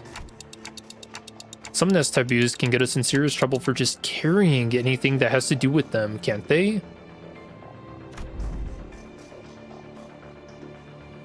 I hurriedly turned toward the sinners, many of whom looked every bit as troubled as I felt. Still, a few of them expressed a casual lack of concern, citing all the crazy things we've gone through so far. Yeah, Rish is like happy about it. Miss Faust, what'll happen to us if this gets the manager killed? Okay, so this is it, huh? Stop freaking out, guys. They're not dying, and we'll be fine. And Corp's not gonna kill you on the spot just for possessing a film roll. Really? Well, it might be a problem if the film roll does contain genuine recorded footage, but it's not like you guys had a hand in filming it, right? When Corp dudes get here to pick it up, just comply with their commands, thank them for their service, and nicely hand it over to the authorities, and everything should be A-okay. There is a possibility that everything will not be okay. Eh? Because I have developed the contents of that film roll in that dark room.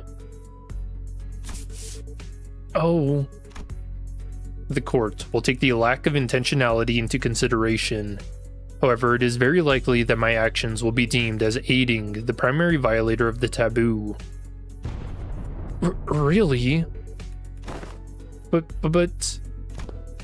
Team leader said that Corp has their own regulatory standards regarding image quality, which they use to determine the severity of taboo violation. If the footage's image quality or frame rates is within regulation, Corp won't be sticking their fixers on our butts right away, and that could buy us time to give our company some leverage to make a deal, however small it might be.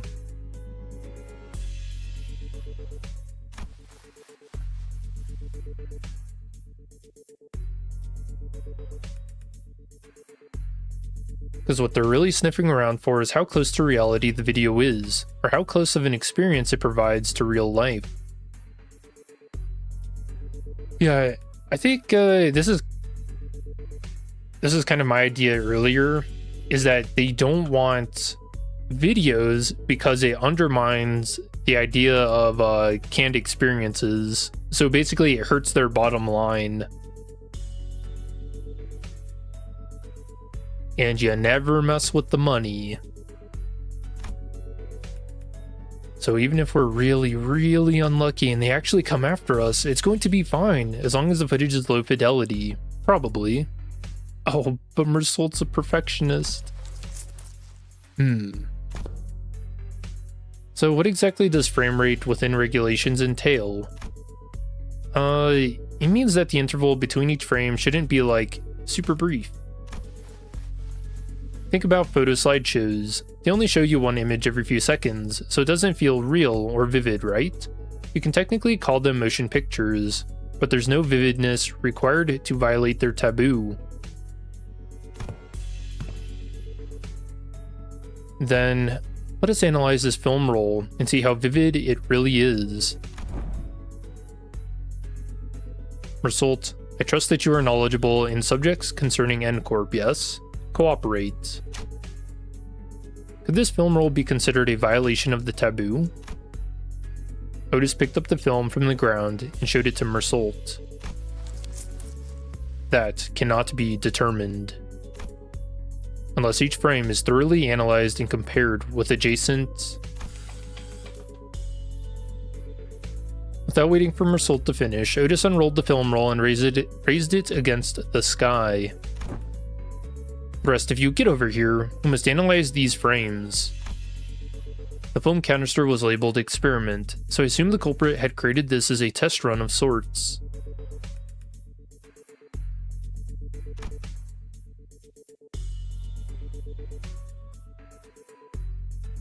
An experiment to see how close they could get to violating a taboo, and testing the limits of the law. May even be a mere collection of similar photographs that are pretending to be recorded footage. The sinners all gather around Otis and look up toward the unrolled film in unison. Here, the flower pot moves between frames, doesn't it? The docographer couldn't possibly have moved the pot while also holding down the shutter button. Oh. Oh, so this is how the judge of Mersault starts? Maybe. I don't see any difference. See here? The expression risen on the subject's visage appears rather stiff. Maybe they're just a gloomy sort. Perhaps, yet observe closer. The stiffness arises not from gloom, but from strain to maintain it. Oh, if that's the case, maybe the subject really is trying to fake an actual footage by moving very, very slowly. That's a pretty convincing theory, but I'm not sure if that's enough to conclude that we're in the clear just yet. That's when bamboo-headed Kim, who had been sprawled on the ground ever since Ezra punched him, stepped into the conversation. Let's see. Look at the shadow cast on the windowsill. See how it noticeably shifts between each frame? Whoever made this knows their craft for sure, but I can't imagine a backstreets dweller would have any way to mess with the sun's trajectory.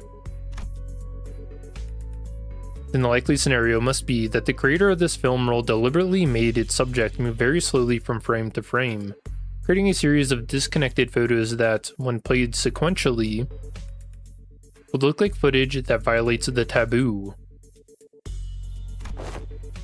In which case, this film roll does not violate the nest's taboo, correct? That is highly probable. Aw.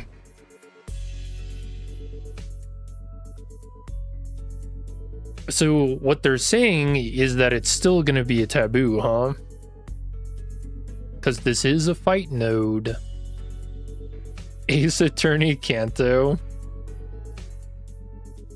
Objection. Phew. But if he was willing to go through this much trouble just to test Corp's patience, it's hard to believe that he'd have stopped here. Based on all available evidence, Executive Manager, it seems reasonable to conclude that the inflection point of this case is a taboo violator on the run. What motive would they have to do that? Sure, working for a Wing subsidiary has nothing on being an actual Wing employee, but it's still pretty up there when it comes to careers available in the back streets.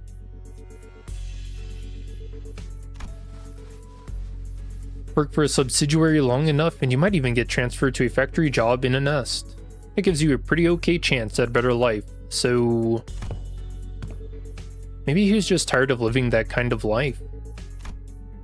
Everyone has one of those days, don't they? The sudden feeling that you could be doing more than live the rest of your life in 9-to-5 hell. The drive to do something that takes you away from the pressure of trying to make a life. Something about what Ishmael said must have tickled bamboo-headed Kim, because he suddenly whipped around toward her and shook his head. Maybe. But how many of those people do you think are capable of throwing away everything they've built on a whim? From what I've seen, maybe our culprit just likes to play with fire. Play with fire? Yeah, must have started by doing something that technically doesn't count as taboo, and inched on until he brushed thrillingly close to one. One thrilling shot through this camera, and another with the next. Until eventually he ended up recording actual footage. Cool. Then that leaves the question of what the heck was he trying to do with it? I'd have been trying to screen it using a projector for all of this part of the back streets to see. Ooh, that's actually crazy. What? But wouldn't that make everyone here, even those who unwittingly came across the projection? Right on. It'd have made those folks violators of the taboo. But why would anyone... Dude, could you imagine Bird Massacre Part 2?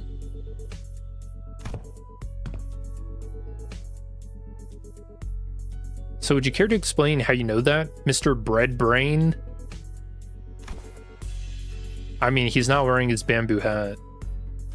I asked around on the opposite street, and apparently some guy has been going around asking the workshops if they could make him a projector.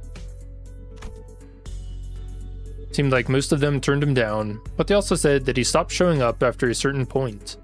Fair to guess that he got his hands on a projector somehow. H-Corp Vault 2.0. Alas, is it not a taboo of N-Corp to view recorded videos? Pray tell, why would any insane mind? Well, it ain't taboo if you only made a projector, isn't it? Backstreet's blokes are down for anything long as there's coin. True? Huh, so how do we track this guy down? Multiple individuals in the same garb as the Pinframe team have just been identified in the vicinity. They're all carrying the same briefcase. Oh ho, well isn't that convenient? Maybe we can play this like a festival or a convention and just tail people who look like they're involved with what we're looking for, so they'll lead us to wherever we need to go? Indeed. At architecture conventions, there would be those in formal plaid shirts and suspenders milling about. And I could always trust them to lead me to the convention venue. Uh-huh. Was it common for those plaid shirt fellows to look around like they're scanning the area?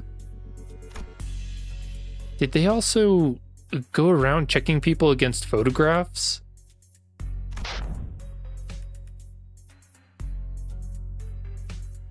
Click evidence. Please advise for...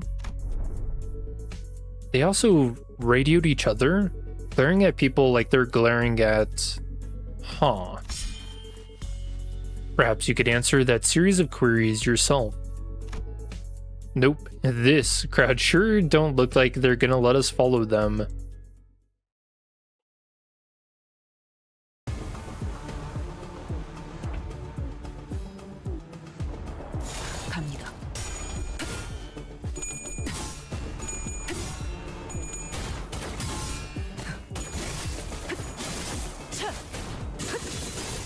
Man, this has been a really interesting Intervallo. We've got a lot of build up to something.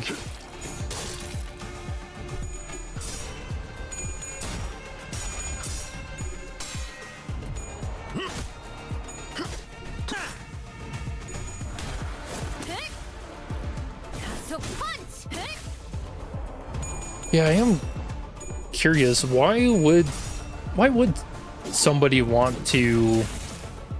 Ow. Why would somebody want to make people violate a taboo? Like people, they. Oh well, hold on. 아름다운 것. 그렇지 않은 것. What if the reason the perpetrator of wanting to make people watch film is that they don't like the people for using canned experiences, like the same way that Mersault is kind of angry about it too?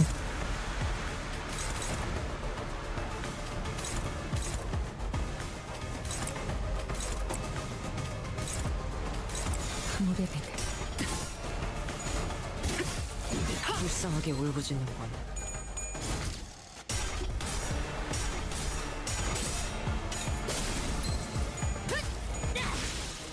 So it ends up being something like the, I don't know what you'd even call this guy. The dude playing with fire. Like he's got the same kind of thought process as Mersault.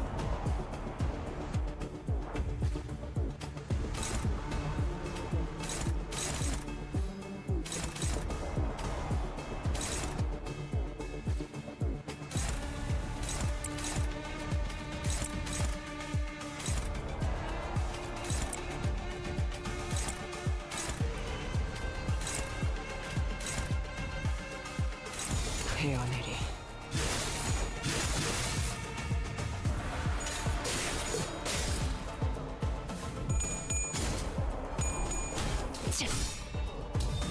사십. 먹칠. Maybe they just want to monopolize the Ken experience by forbidding film. Yeah, that's what I was saying earlier, is that I think the reason they don't want film is because they don't want to hurt their bottom line of canned experiences. It's all about the money.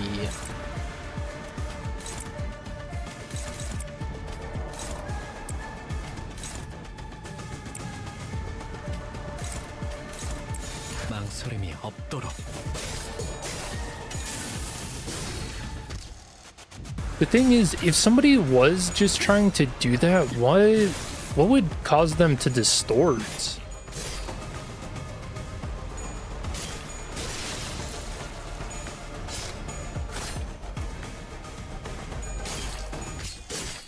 Like maybe their own qualms with killing a bunch of innocents? You know, like being so close to something they think they desire, but they, when it comes down to it, like they don't. They see the morality to the issue.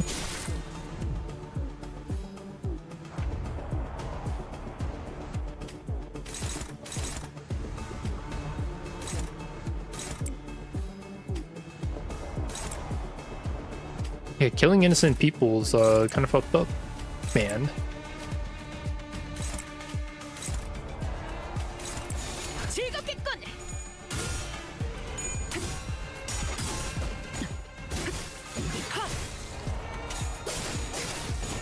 Yeah, the source of the distortion might be someone pulling similar shenanigans as GMU did, but on a more personal scale. Yeah, that's kind of where my thought process is going to.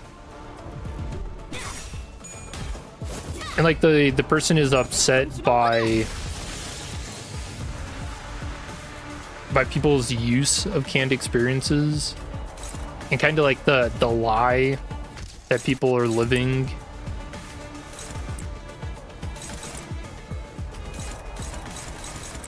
Ooh, neutral.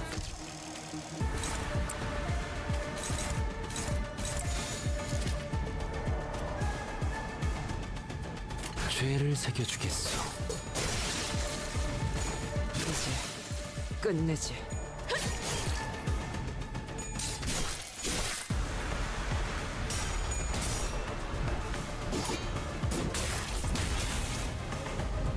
육참 골단 Phone's claimed. 이제 끝내지.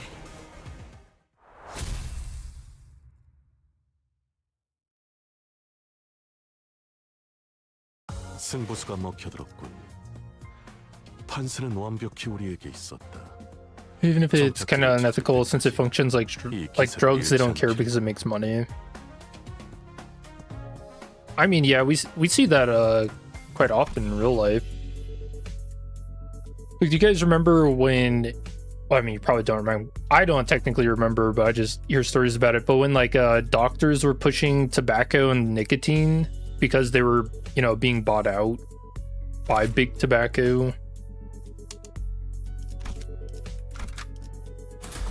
You can look up like different posters and stuff of doctors claiming that nicotine is like good for your health.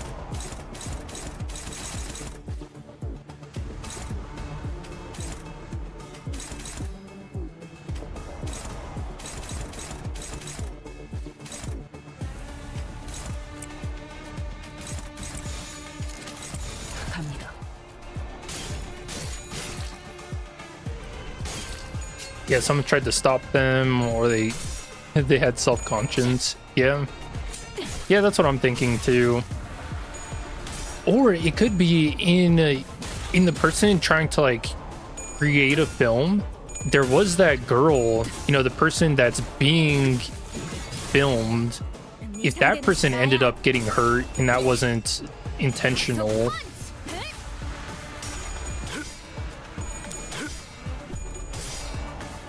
I could see that being cause for distorting.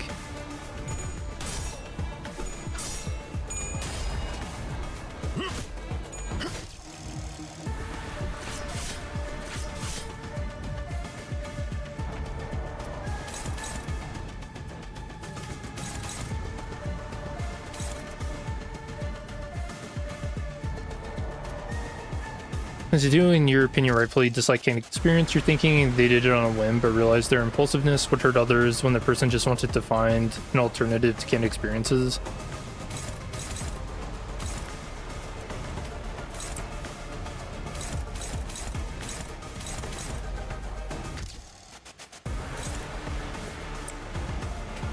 Yeah. I don't know. Do you think you can draw like similarities between video games and the idea of canned experiences?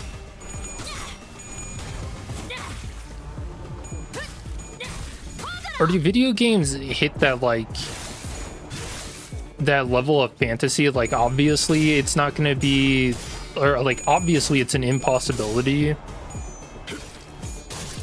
that you don't kind of veer into that weird, I don't know, like what Mersal was telling Dawn.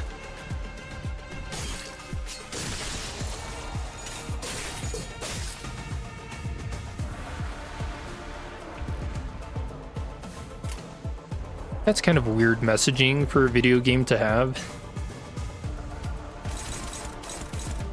You see the director's like, don't play our games, don't play them.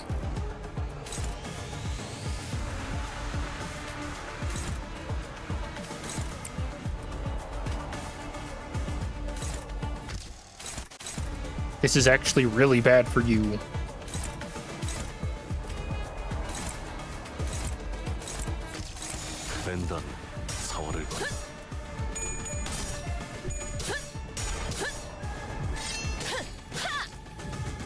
Yo, I'm just here for a good story, you know?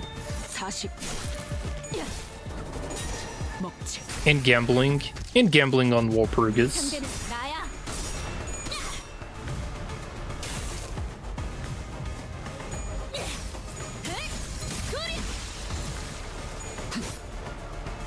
Maybe Mersault's mom tried to stop them from monopolizing the canned experiences. You don't know.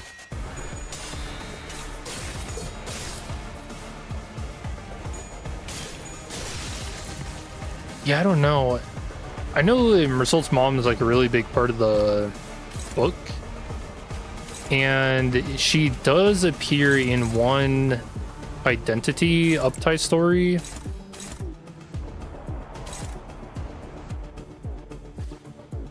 I think that was the Prince of La Mancha Land. She gets mentioned.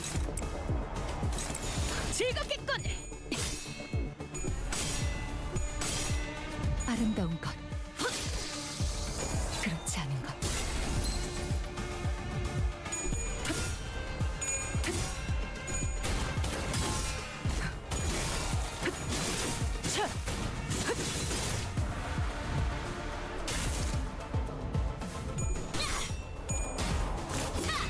An experience could also be an allegory for escapism.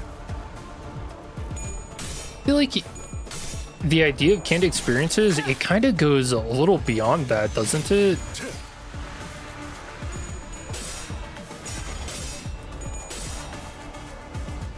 I mean, it's like, that is to say that it's definitely escapism, but it takes it to like an uncanny, or like takes it too far, you know?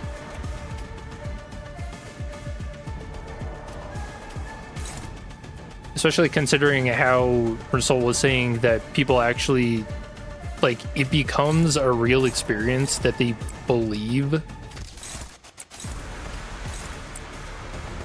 Yeah, so I guess it does differ from video games pretty heavily in that way.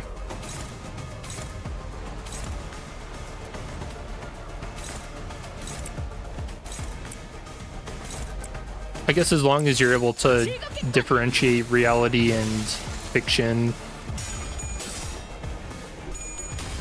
which, to be fair, is kind of a concern in modern day.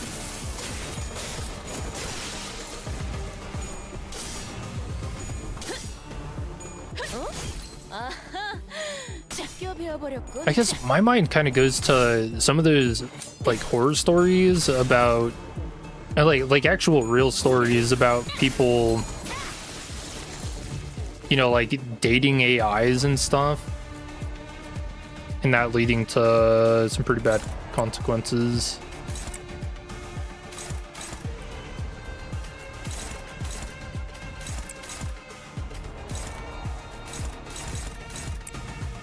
Because that's a failure of recognizing reality and fiction.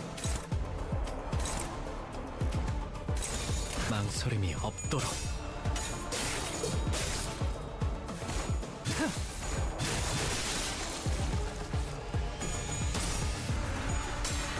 Seeing how backstreets people use it to see their dreams makes sense, yeah. You know, I gotta say though, the backstreets of Corp actually does not seem that bad compared to some of the other backstreets we've seen.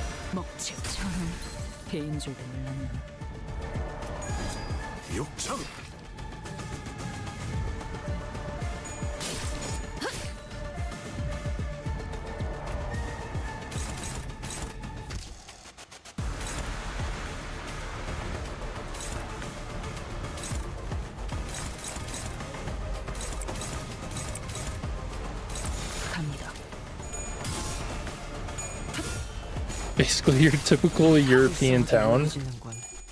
Dude, I gotta say, there's nothing like walking through a city and you get hit by that fresh, like, bakery smell. That's pretty pleasant.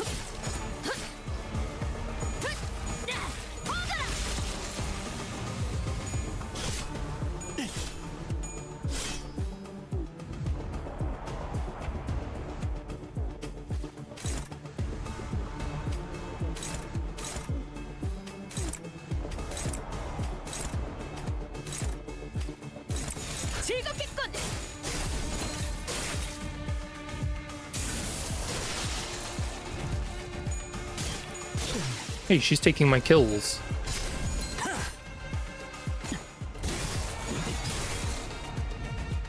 Oh, 1 HP. What are you doing, Otis?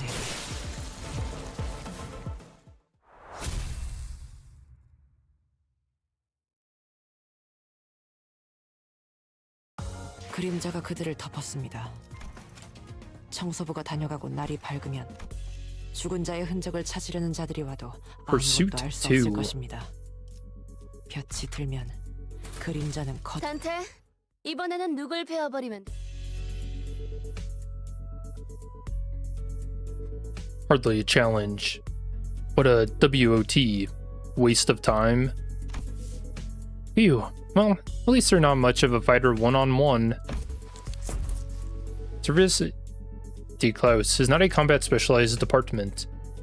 While they have all undergone basic combat training for exigent circumstances, they're not prepared for head-on conflicts such as this. Yeah, I noticed. They kept taking pictures of us with their briefcases. I'm guessing that's their primary job description? What are they snapping away for then? Whispering behind our backs like a load of creeps. Collecting photos to include in the report for their higher upside wager? I can kind of see how they could think we're involved in this somehow. Every time they followed a lead, they ended up encountering us. It's hardly a surprising rationale. Yeah, and we kind of killed them, rather than talking it out. Result stood a footstep away from the rest of the sinners and watched in silence as they tried to come up with an explanation. What is he thinking? What is it that he wishes to say? Or is he simply contemplating, observing without any preconceived notions in his mind? His silence shouldn't have been any different from his usual reticence, but as though by some chance or whim. A result?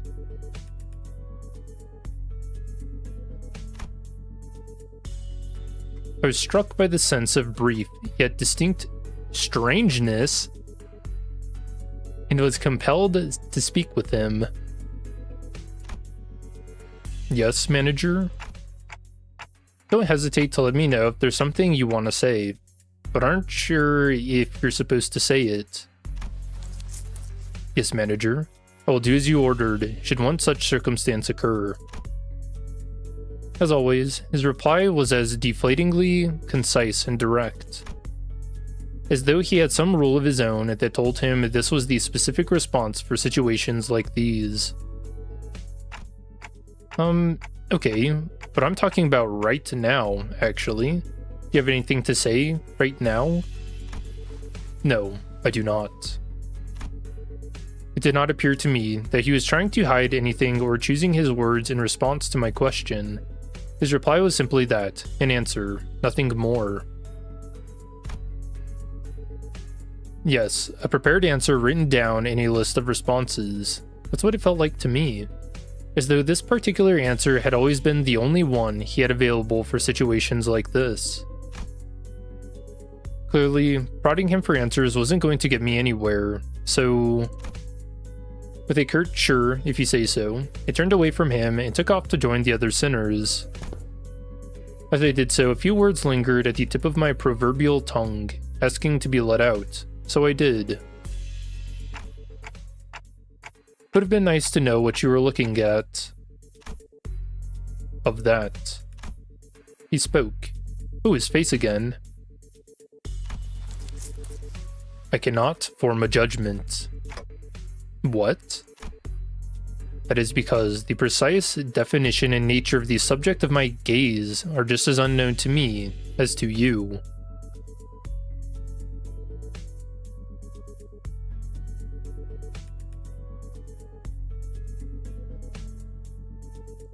Precise definition and nature.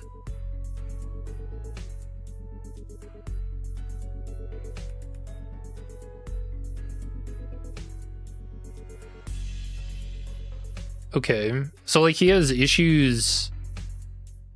Okay, so he's got a lot of issues between like subjective and objective, and he doesn't even know how to like formulate that in his own mind, like based on his own experiences that he's having. right? Because whatever he's seeing is subjective, and if he tried to tell like Dante what he's seeing, then I guess in Mersault's mind, Dante could be his subjective would be entirely different, or could be. Should you point to an object or an enemy, you can provide a verbal explanation based on my current knowledge. If you require such information, please rephrase your question accordingly. Oh god, he's AI!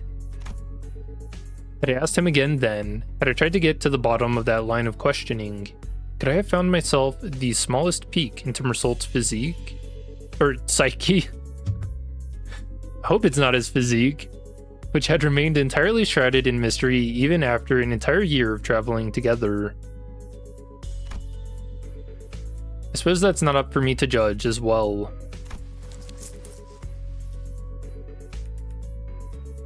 Society 2.0 Mersault. He's got one too.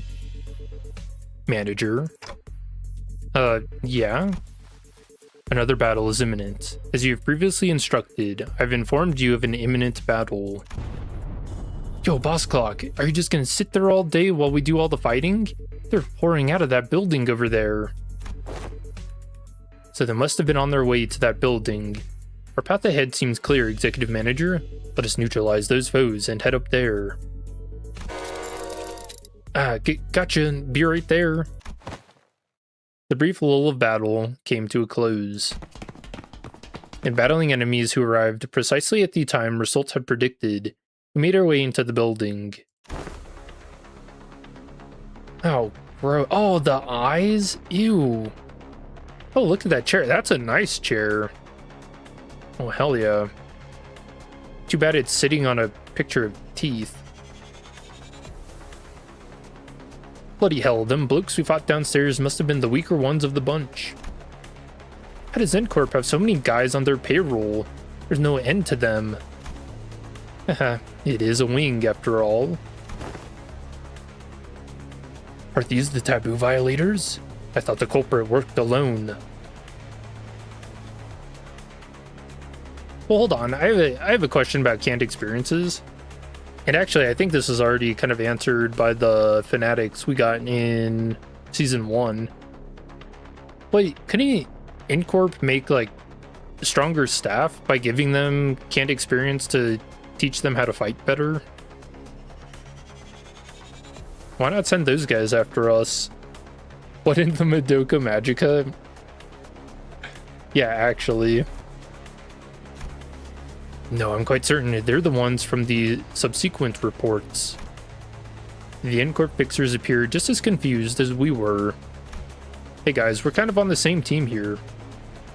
It's clear to me that they were expecting to find the taboo violator here, not a big group of a dozen or so people. Might not be cost effective? I mean, you think? Or maybe they like reserve it for whoever we're gonna fight during Mersault's Canto. What were they thinking? Sending Farda like us to deal with an organized taboo violation. They should have sent taboo hunters here instead. Why do you think they told us to consume canned experience containing mass melee combat? They must have thought our current manpower would suffice to deal with this. Oh wait, so they did do that.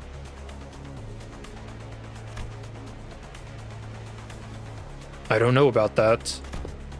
Wait, wasn't there an extra report? That one of them's, all of a sudden... With a click, the room began to buzz with the metallic whir of some kind of machinery. Oh, that's a fucking projector.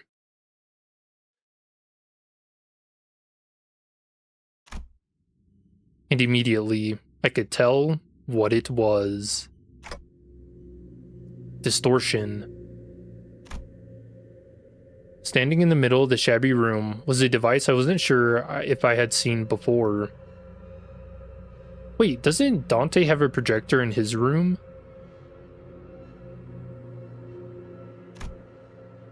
Its exterior was plastered with strange shapes that looked similar to what we saw in the Chuno-kun's faces in our earlier battles, making it difficult to grasp its full shape.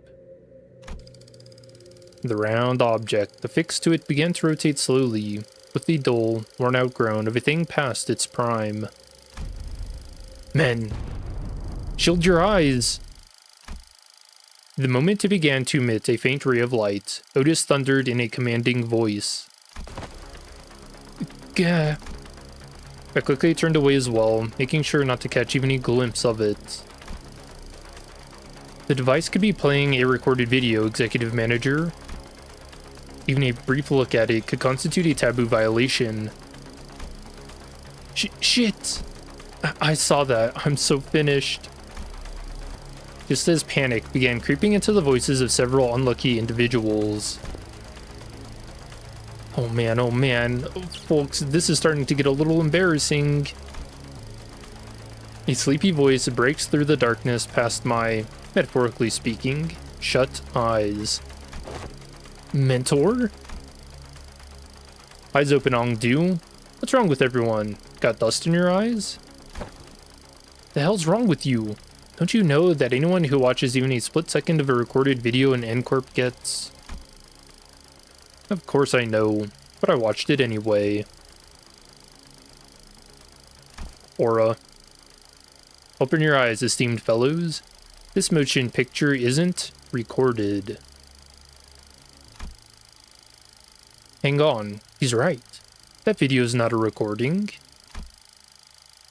Possibly emboldened by Kim's comments, or perhaps believing that seeing the video could be excused as incidental exposure incurred while subduing violators, the Incorp employees also opened their eyes and began to mutter amongst themselves.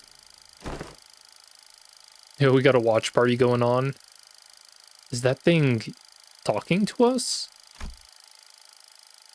I finally allowed myself a good look at the machine, which is firing a canonical beam of light against the side of the wall. And this was its message, delivered via white words on a black background. So you've tracked me down this far. After what I went through to take refuge in here, they still ended up finding this place. All of you blindly consuming fake experience after fake experience, without even a care about the real thing. Case number TC3224. You are under suspicion of a Category 3 violation. Reveal yourself now, and forfeit your illegal recordings. Should you comply, we will. Wit is foolery, but witless buffoonery in the absence of fools. Quite. The hollowed vessel, bereft of all but lingering delusions, grants not even a bruit of echo to the dogged excoriation of tools.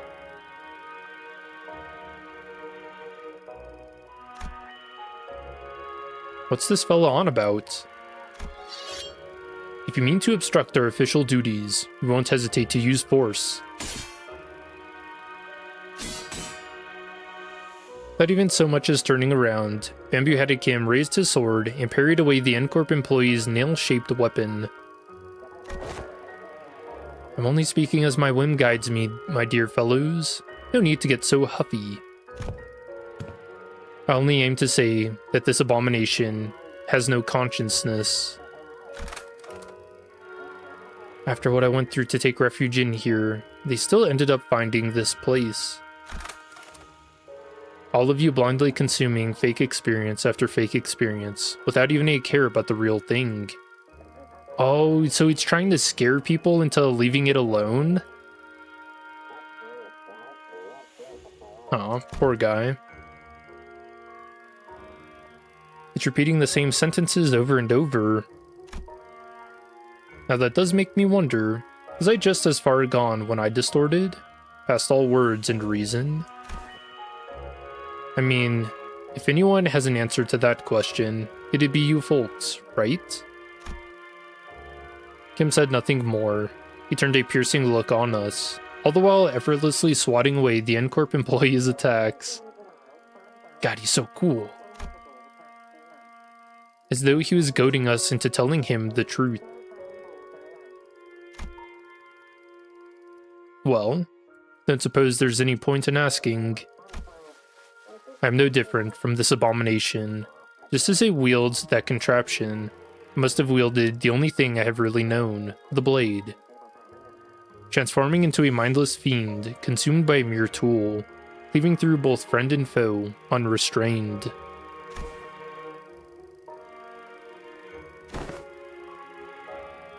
Hey Junior, are you still on about that? I tried to avert my eyes, I truly did. But such disregard is easier said than done. How can I, when that distorted being has no qualms showing me the... Doesn't he know how rude the unsolicited reflecting of the fathoms of one's heart is? It's gotta be illegal or something. Illegal, I say. Turning a customer into a thug on a protection racket run. A mere ant before a car in motion into a swerving driver.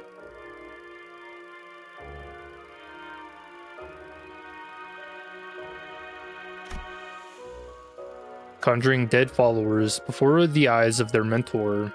Simply unconscionable. Rude as hell, as some might say.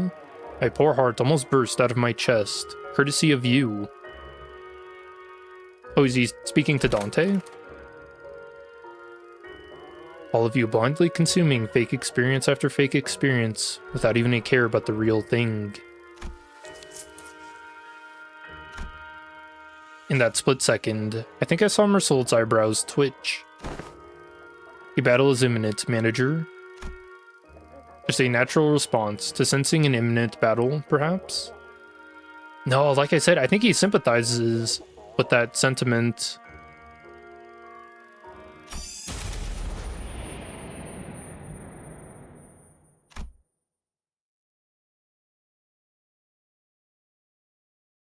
A blinding flash, followed by an explosive bang.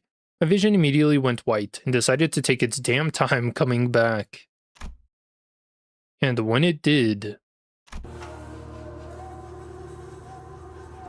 The first thing that came to view was a particularly unsettling landscape of S-Corp, followed by bamboo-headed Kim surrounded by a small army of Chunokun. Dude, could you imagine bamboo-headed Kim distortion fight round 2? Mentor! Keep that up and you'll shout me deaf, Ongdu. Isn't it about time we both grew accustomed to such sights? Mentor. Still do I wake from these dreams drenched in cold sweat, that they might bind and drag you away. This isn't so bad, is it? It's just these folks so far. Unlike earlier when... Another flash. What? What was that? Everything went dark. I don't understand what's happening, but first things first. We have to neutralize everyone here and get our mission back on track. Adjusting projection. I've been straying far and wandering all day for this exact reason, and... So that was its mechanism. Faust? The words began to shift rapidly before I had the chance to ask Faust what she had meant. To the one who finds comfort settling in lies, I give you what you most deserve, your gaze. Oh, okay.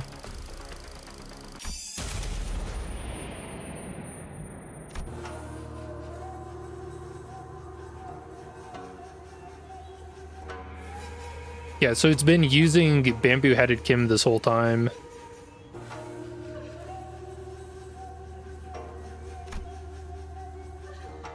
Bollocks, I'll be blind before today's over at this rate. It changed. It did? Unlike the earlier instance, one of the distortions is different from the others. As Mersault identified, there was something different about the group of Chunokun this time. They were accompanied by someone else. A warrior in impressive armor, wielding a sword that was just as tall. Ew. Alright, the multiple mouths is... Ugh. that armor, and a great Huando of the South Circle to be reunited in such a manner.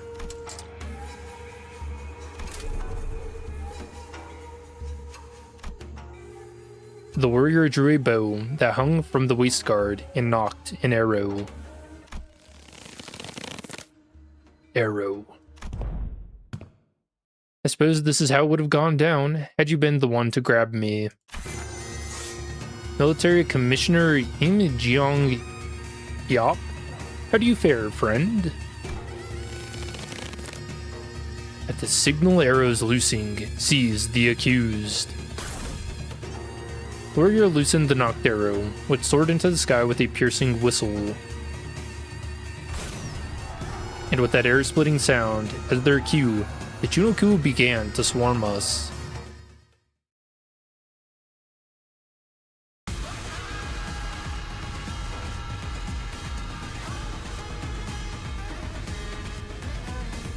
Nah, no, bamboo-headed Kim's still not fighting with us?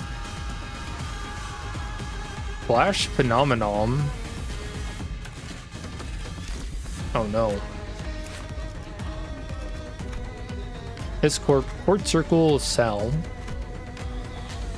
Ox Splitter. So, Poise Bleed. Bear Splitter. Alright, this is just animal abuse.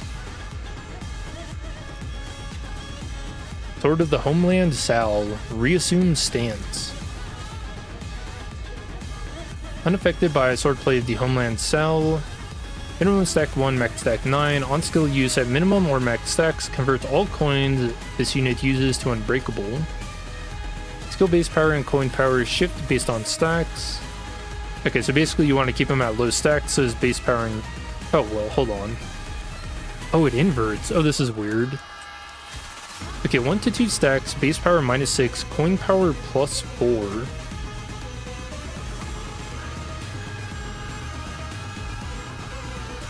From 3 to 4 stacks, base power -3, coin power +2. 5 stacks, no effect. That's probably where you want to keep him at. 6 to 7, nice. Base power +4, coin power -2. 8 to 9, base power +8, coin power -3. Oh, gross. Why are the eyes and mouths moving, man? So disgusting. Prioritizes sinners. A target skill is assist defense exclusive skill, convert into unbreakable. Dash start, lose 3, swordplay of the Homeland Cell. If target skill is assist defense, this effect does not activate. Attack end, on hit as an unopposed attack, or on hit against target that uses assist defense exclusive skill, gain 2 swordplay of the Homeland Cell. Music's really good. Man, they genuinely just never miss on music, and it's baffling to me. Developed memories. Pain when fragile, deal plus 10% damage, and deal plus 15% damage on critical hits.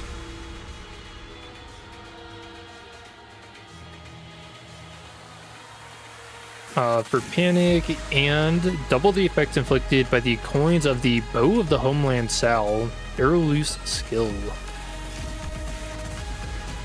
Oh, nice. Develop memories. Upon entering the encounter, gain 3 memory transition, which we've seen what this effect does. Oh, something new. At 1 stack, retreat at turn end and transition into a different location.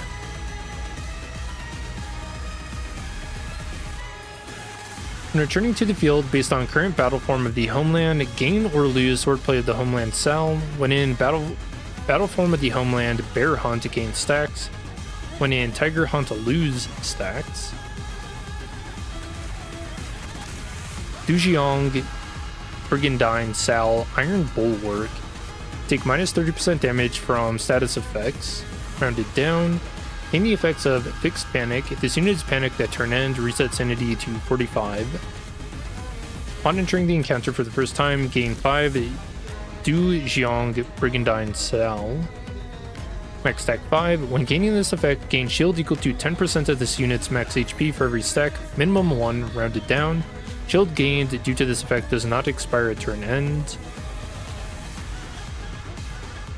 Combat start, gain 1 defense level down for every 2 stacks rounded up. Deal plus stack times 2.5% slash damage. Lose 1 stack when taking shield damage equal to 10% of this unit's max HP. Okay. Shiomi, do please no. Although, you know, I never really have that much trouble with her fights. Even in the railway.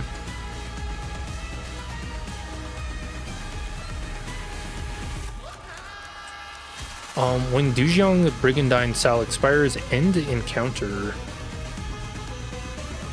Oh, so we just have to get rid of his shield? Easy. The Eastern Warstride armors are not so much equipped as they are piloted. Oh, that's actually a mech suit. S-Corp's Dujiang Brigandine is one example of such armor. Much like our Corp's powered armor suit and the full plate armor used by the Knights of the West, the Dujiang Brigandine greatly augments the user's offensive and defensive combat capabilities. But these advantages do not mean that Eastern Warstride armors are readily supplied for combat personnel. Each unit has its own unique controls and comes with the limitation of requiring separate fuels. Okay.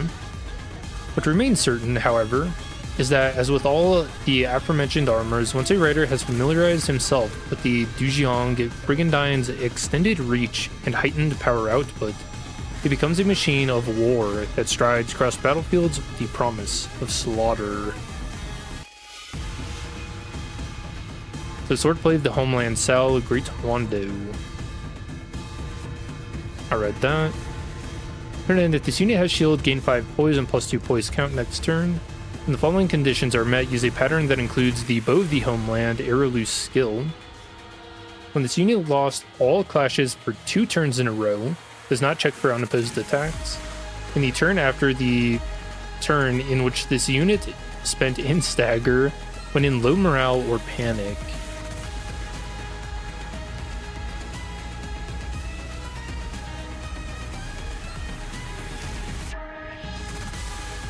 Okay, so it says it does not check for unopposed attacks. Does that mean we want him to do unopposed?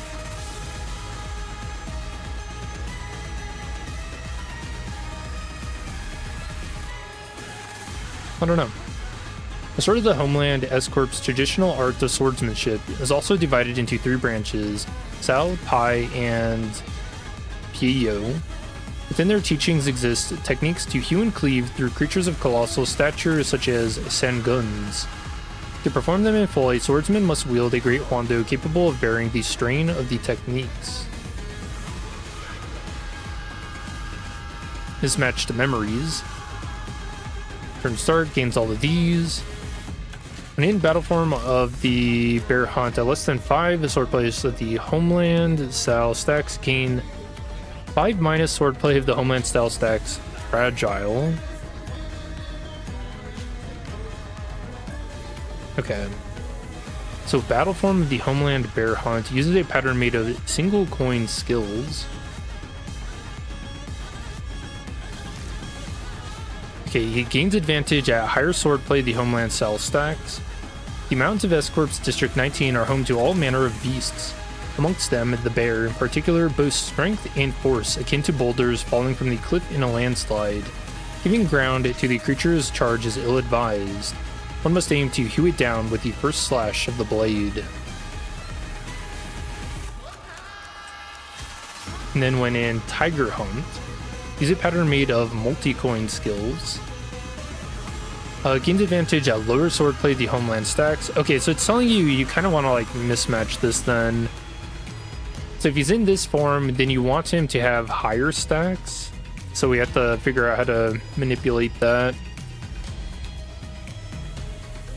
Tigers are cunning and ferocious. One cannot hope to cut through a tiger's flesh with a single stroke.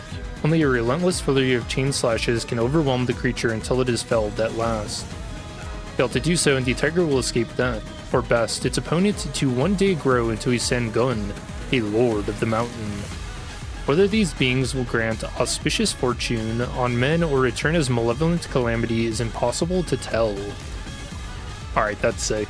A Lord of a Mountain? They just turn into that? So they have to be hunted.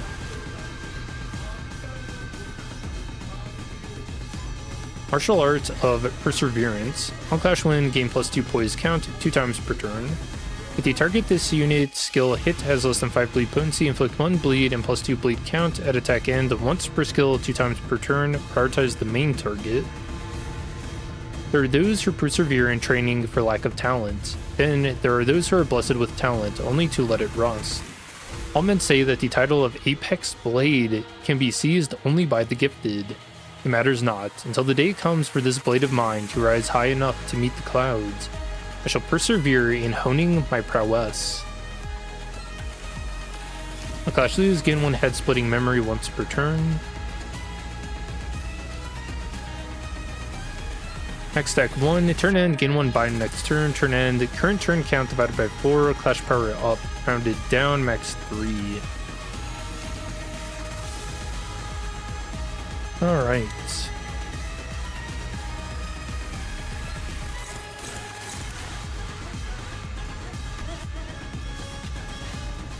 Oh yeah, do we see anything in his skills? No.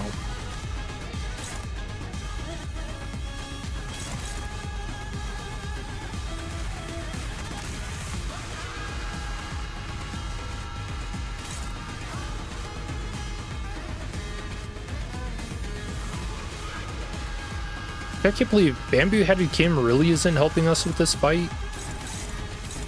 It's kind of messed up.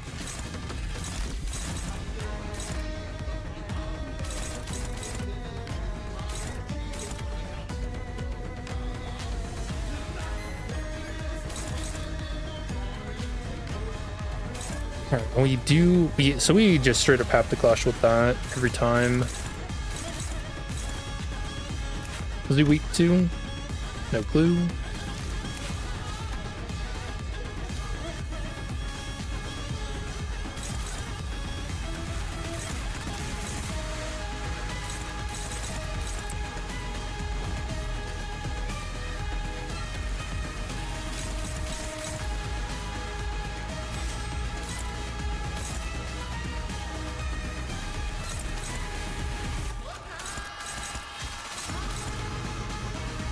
Dude, this music is sick.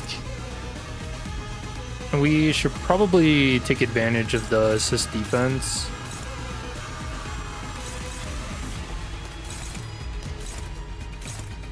The thing is, everything is kind of struggling, so I don't think it really matters what we choose.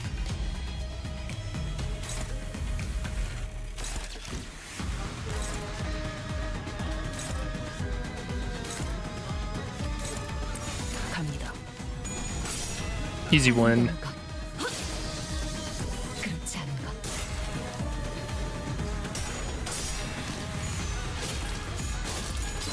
Win most clashes and you win in the end for Strime. Seems easy, you didn't use all the blade lineage, many of them are bad. Yeah, this would probably be a walk in the park if you use House of Spiders.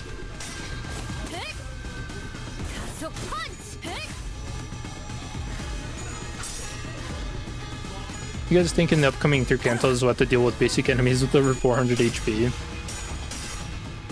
So long as we can do like 200 HP damage with skill 2s.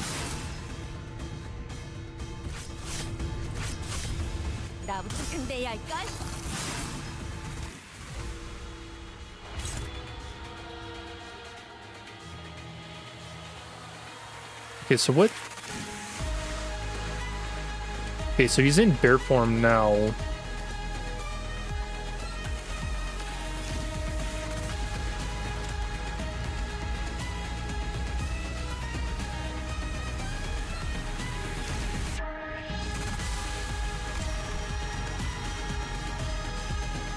Alright, and that's good because we have him at low stats.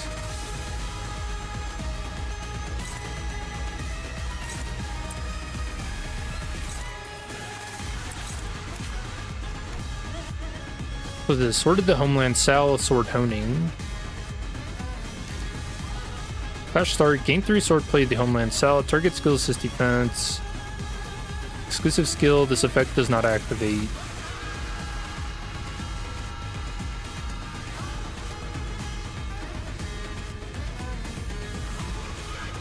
And so we want him at low stacks, so we don't clash with that.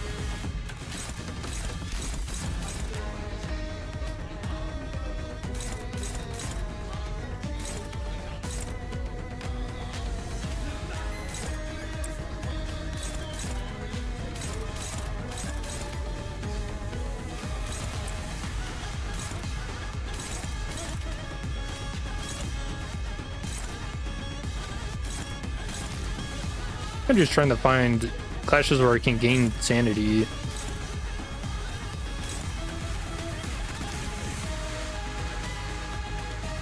Fortunately, I got binded on Dawn, and I guess this Sinclair is just slow 2 to 5.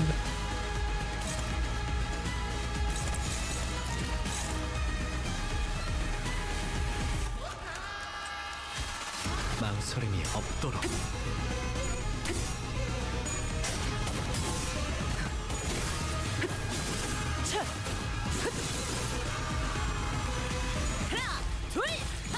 Polar Ishmael solo soon.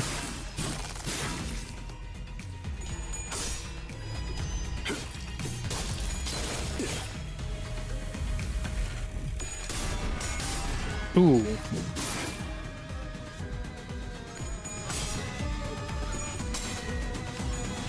Yo, this is a really cool way to show us end Corp lore.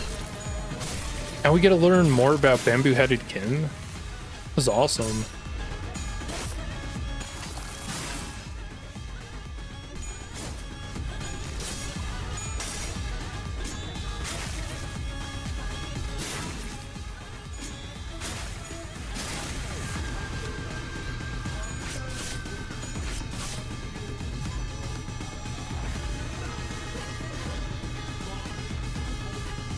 So I can't wait until the real Bamboo-Headed Kim stands up.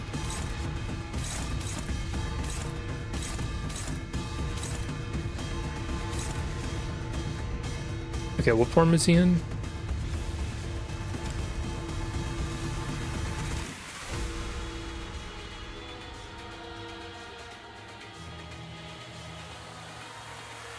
Okay, so he's going to be switching to the tiger form.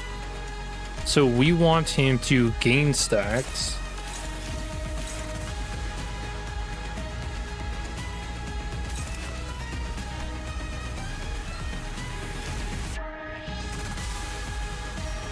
So that means we start clashing with the pride skill.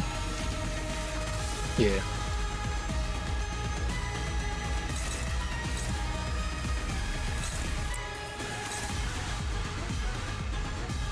And then that's our assist defense target. Okay. Okay, this fight's easy to understand. I always appreciate that.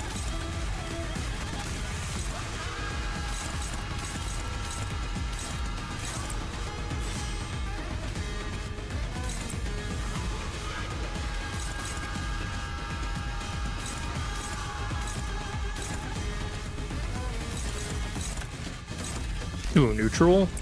I like that.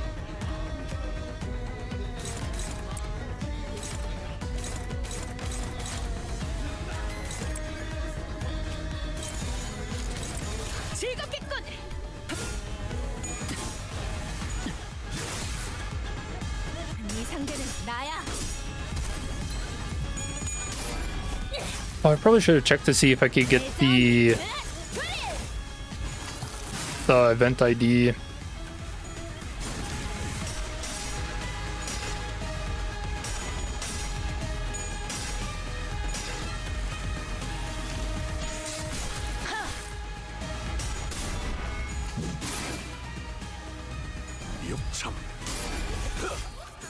Oh, he's doing the thing.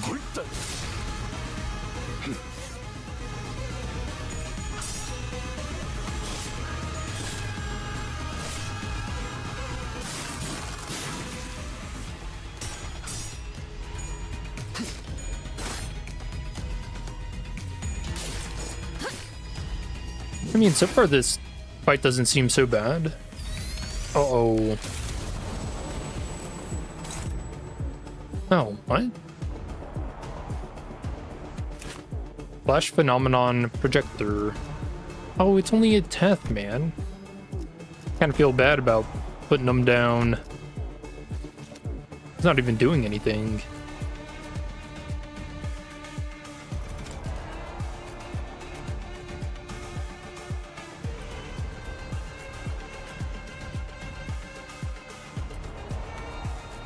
Okay, so when returning to the field based on Imgyang Yap's current battle form of the homeland, Imgyang gains or loses number of turns he spent in retreats. So play the homeland south stack currently at 3 turns. When in battle form of the homeland, bear hunt gain stacks. When in tiger hunt, lose.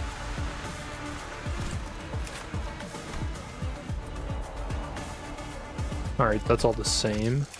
This guy, no sanity. Can I attack it? I can. Ew.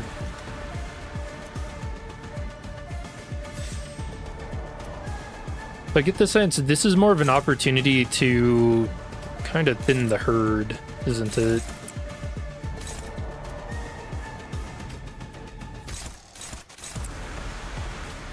Get rid of the rabble so the real fight can continue.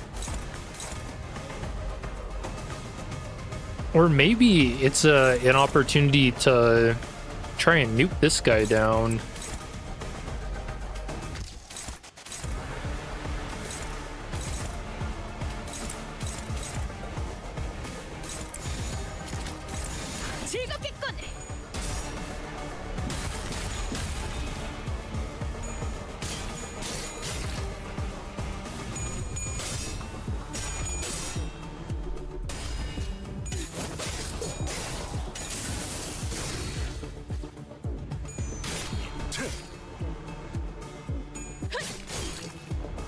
Did any of you pull for the new Ishmael? I'm pretty curious how good she is. 다음번에는 뵐 수 있겠죠?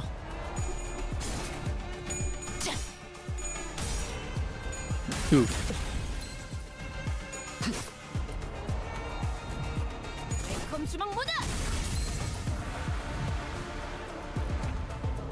You got her? How is she?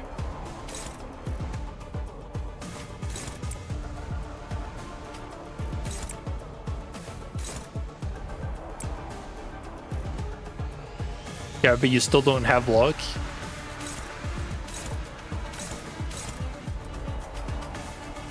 Oh, she's just gonna slaughter that guy. What the hell? 망설임이 없도록. She's great. No need for poison management. 혈이 난자오. You think we're gonna start filling out the roster for the rest of the sinners who don't have Blade Lineage IDs, or?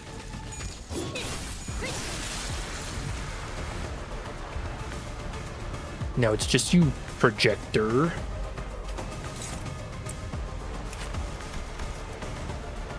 Ah, now we get the passives. From memory to record. Combat start at the battlefield has returned from S Corp to N Corp. This turn, heal 15 sanity for all sinners. Location type distortion, photo lab. This unit cannot be killed. No. It does not take any damage from sources other than skill damage from skills attacking this unit as the main target. This unit speed is fixed to 1. Turn start after entering the encounter, gain 3 memory transition. We know what that does. If memory transition reaches 0 stacks, or if this unit's HP reaches 1, activate the following at the next turn start. Remove self and N Corp cost 2 staff from the encounter. Return Imgyang Yap to the encounter. Move the battle to a different location. Well, we already removed the...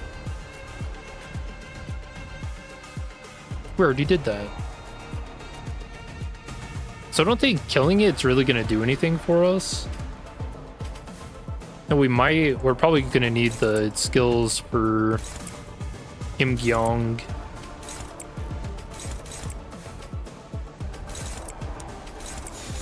된다면 서울을 건너니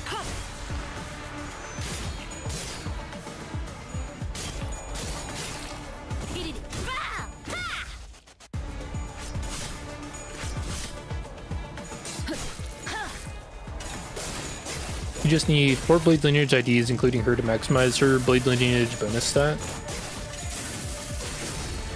Oh, dang. Wait, hold on. Am I going to kill it anyway? Unintentional murder?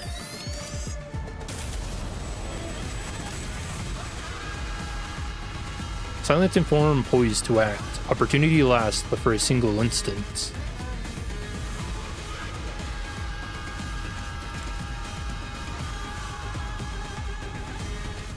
Kim Kyung gains advantage at lower sword play, so we need to raise it. Gain 3, so we clash with Pride. Easy.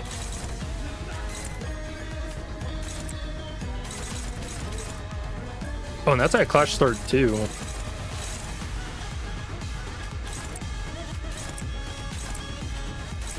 랜덤 4월을 건너네.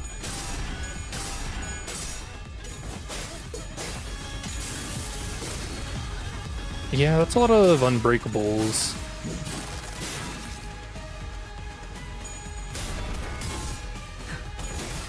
I think we got this. 그림자 속으로 가라앉게.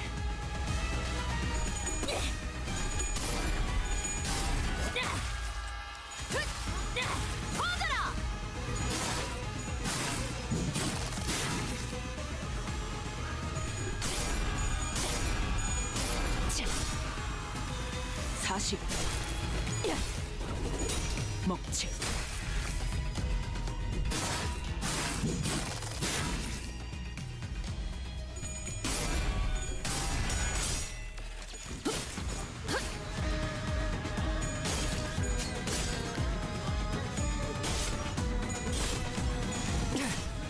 Okay, these attacks are so slow.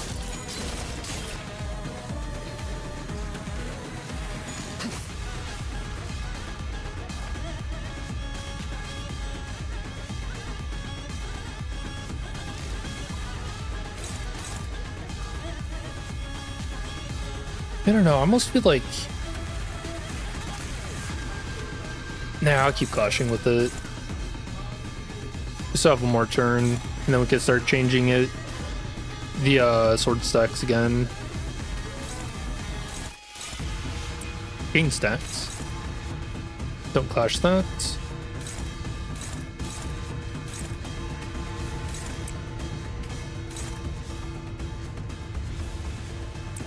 We need to read that. Tiger Splitter. At 8 plus poise, deal plus 40% damage on crit. Unused final power +1 for every forward bleed on target max 2. Unused at 3 or fewer swordplay the homeland, converts all coins into unbreakable and deal plus 20% damage on crit. Especially use minus 80% damage, does not crit.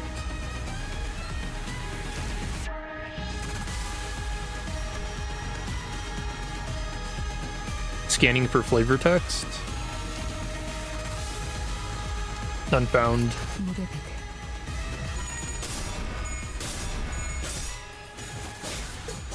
And I think we want him to gain the sword play Sal so that he gains more fragile next turn.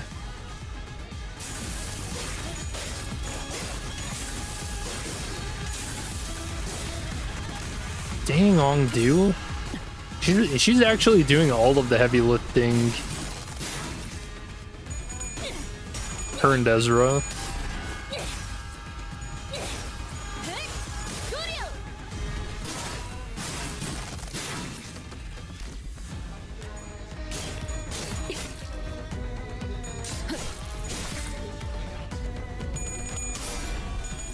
Ooh.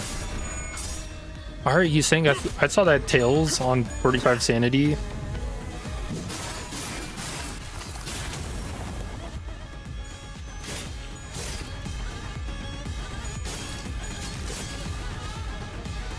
Yeah, good thing I'm not a tiger, or that might have hurt. I should get staggered. Oh, 2 people staggered. Alright, switching to bear form next turn, so we want to lose stacks. And 4 fragile, so we also want to use this turn to deal as much damage as we can. Oh, above the homeland. We haven't seen this yet.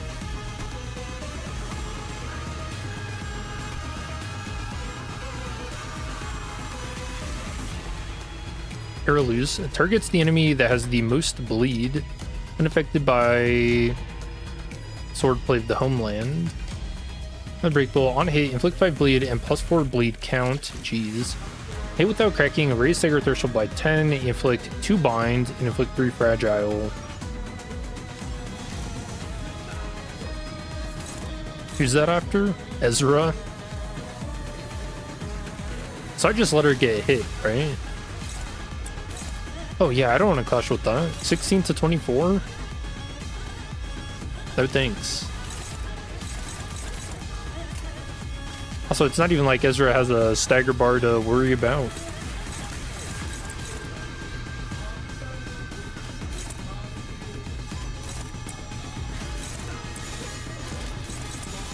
망설임이 없도록.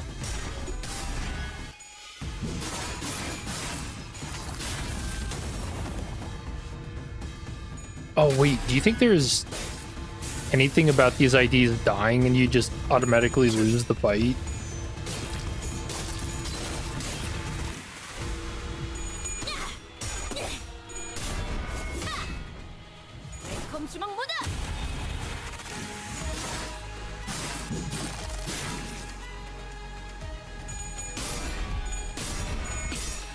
아름다운 것.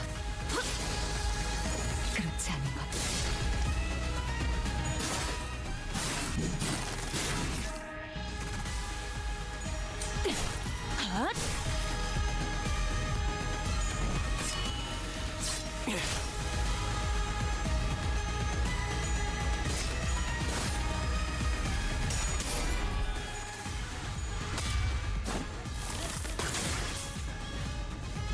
Set the Pyonjan upon the bowstring. Yeah, Ongdu's not looking great. Oh, more.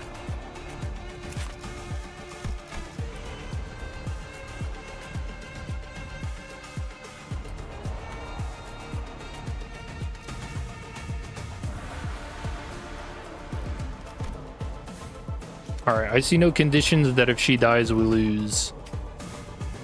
So I think we're fine.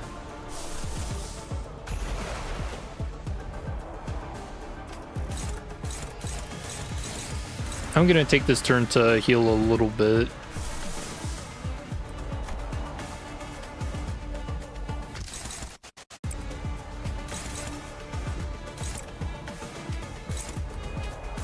Those are all just counters. I think we can just kind of try and kill the projector so that we can get Gyeong back.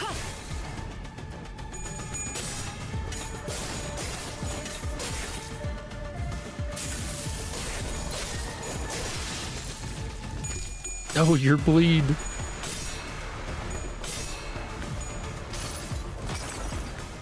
이 전투는 승리할 거예요.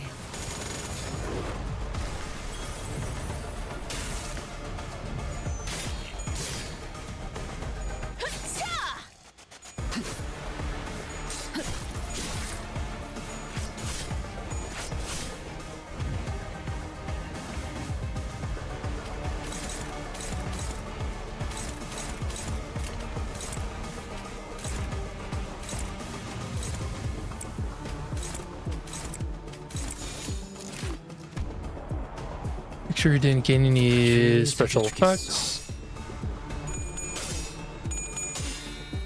10 HP. Yeah, don't get hit, man.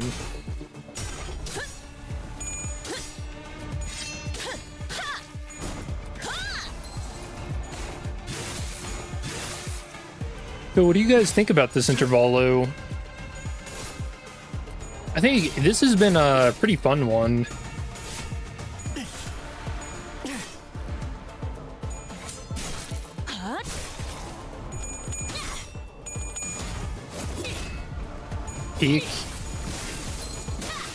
Yeah, I really like how they've showed the canned experiences and stuff, and that, you know, the disdain, especially that Mersault has for them. I think that's gonna set up some pretty interesting conflict in this Kanto. 망설임이 없도록.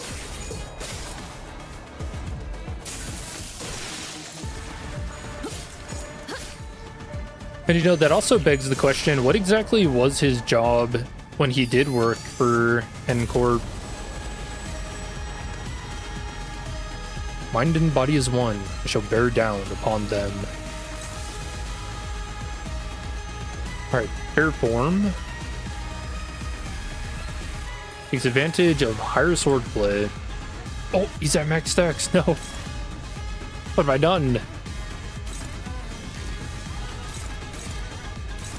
Oh, 18 to 19 on Clash. Whoops.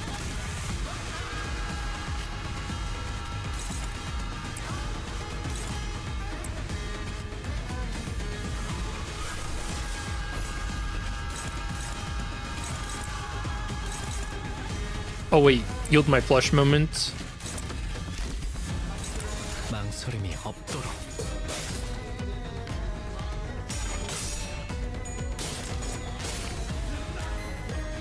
네 상대는 나야. I think I read something about getting rid of his shield and then just win the fight.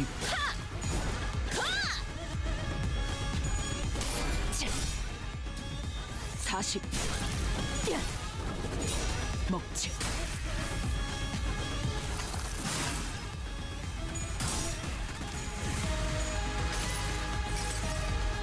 여행은 Yeah, as long as like nothing crazy kind of comes out of this fight, I would say this is on the easy side. You know, compared to Rufo. 용참 Oh, bones claimed. 골단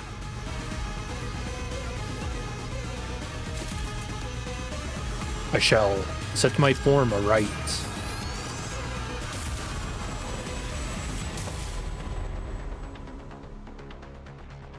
Was he about to end us? Just a little more, and I think we might be able to smash that dang thing to smithereens, but... Yeah, but it's really hard to focus on one thing with that huge warrior zapping in and out of reality as soon as we make ourselves an opening. It'd make our lives a whole lot easier if we could get rid of just one of them. The battle seemed to be taking a toll on the sinners more so than usual. It wasn't that we were up against an insurmountable foe, not even close. Not to mention how Ezra and Ongdu were here to help us out. Yeah, I'll say. But... Shite, haven't they had enough? About time they gave up, isn't it? Oi, did you go legging it again? That big sword-carrying fella sure is kicking our butts, but... I don't know if they're the key to solving this distortion. We ain't exactly flush with options, are we? Our exit's blocked, and it ain't like we can stop mid-fight to strategize. Kim, do something, please. You know he's gonna come out of nowhere and cut this dude in half. Or maybe he just yields his flesh. No bones to claim. With the battlefield constantly shifting and flashing between N Corp and S Corp, we simply did not have the breathing room to focus on either the projector or Im Gyung Yap, who is swinging that great blade with frightening force. Besides... Oh, he is here. Ongdu, go cover his back too. It shall be done. N-Corp was sending far too many people against us. There weren't that many at first, but it seemed that the sudden spike in employee casualties in an area so close to the nest had alerted N-Corp to our location. How do we get out of this? Mersault, smash. Faust, Otis, help me out here. I decided to stop racking my brain trying to navigate a situation I know so little about, and instead rely on the sinners with possibly more experience in the field. First, I need to know if there's any way we can deal with the endless reinforcements N-Corp is sending after us. And second, will defeating Im Gyung Yap or destroying that projector bring an end to this distortion phenomenon? If I may speak freely, Executive Manager, it is unlikely that our present force will be sufficient to overcome the current rate of enemy reinforcements. Not only is this battlefield situated in close proximity to the enemy stronghold, But there is an unpredictable variable in that strange machine that makes neutralizing even a single wave of enemies difficult. I regret to be the bearer of bad news, but we are trapped in a battlefield with but a single exit, which the enemies have already blocked. Without reinforcements of our own, there's little hope of prevailing through this current predicament. Yeah, it seems that way to me too. Okay, just give up. But maybe if we can neutralize the distortion phenomenon at the very least. Faust recommends entering the Dungeon of the Fathoms as our exit. Dungeon of the Fathoms? But how can I enter if we can't even talk to the distortion? Wait, maybe during the LCB regular checkup back at the LCE. Alyssa, he says that all you have to do is read what's on that note in front of his distortion. Apparently it's some kind of a code. Right, keywords. This one seems to be a location type distortion, which means that regardless of where the bright flashes take us, Corp or the twisted caricature of S-Corp, we're still within its range. In other words, as long as I have the right keywords, I can summon an entrance to its Dungeon of the Fathoms from anywhere within it. Oh, okay. So what are the keywords for this distortion then? Hohenheim had provided us the necessary keywords for his distortion back then, but this time we had to figure it out on our own. First things first, one of them has to be photograph. It's obviously been present throughout the entire phenomenon. Also, when he said that the first time, that's when the that weird effect started happening, right? If I may, perhaps experience may be one of them. Yising put his 2 cents in, having briefly retreated from battle to the back lines. There's an undercurrent of obsession with experiences staining his every trail. It must have aught in relation to what has caused his distortion. Experience. The concept alone lacks substance. It must be something more grounded, something that is at once synonymous with experience, while maintaining a through line to Corp's technology that was the core of his obsession. Canned experience? Most likely, thinks Faust. Alright then. Photograph, canned experience? Not seems to transpire as of yet. It didn't, but I could feel it. Oh, ask Mersault. Are these the kind of photographs they use to make canned experience? So that's what that strange sensation was. Mentioning that word shook the distortion and caused that rippling effect. But it was clearly not enough to force open the Dungeon of the Fathoms. How many other keywords could there be? Scraps. Sorry? Oh, I thought we were all taking turns sharing what might have caused him to distort. Duck face. And going by the way you folks were saying your piece one after another, I thought this was to be some sort of Zen riddle. Not a Zen riddle, no. But where'd scraps come from? See, when enjoying the benefits of slacking off at work, all kinds of mundanities come to possess far more interesting qualities, sometimes even revealing secrets invisible to eyes focused elsewhere. Can save us? Dude, he's here. Take our person of interest, to wit. He has been poking around this area of town with an eye-wateringly expensive camera in tow. So conspicuously that every store owner I'd lightly prodded for information had tales to tell about him. Each tale added another facet to the long saga of a once-driven man. A man with a can-do attitude, an uncanny ability to pull himself up by his own bootstraps, and a clear path toward Nest residence. He became so bewitched by photography that he eventually squandered his fortune on what was, in the end, nothing more than a pastime. And that went on until he found himself reduced to a pauper barely making rent on a scrap heap of an apartment. In pursuit of his ideality, the man has lost grip of fortune and reality. Sought out his apartment and found a few scraps of his writing. When cold rain drips through the roof, when mold and tepid humidity together encroach from the earth, the mind begins to wander, lost. Eventually, madness is evoked in a form indistinguishable from darkness. Drunkenness. The pauper loses himself. A shadow darker than any I had seen on Kim's face crept beneath the shadow of his eyes. No, I had seen that look once, in the past. It would be more accurate to say that I had heard it in his voice that echoed in his fathoms, distorted by guilt and regret. Perhaps I shouldn't be surprised by the fact that this distortion has, among the countless people here, taken a particular interest in bamboo-hatted Kim. He's kind of the star of the show, huh? Photograph, canned experience, and scraps. Oh. Like inserting a final piece of the puzzle, the space before us momentarily warped and flashed. No, please, not more flashing. Opening a pathway to the distortion's fathoms.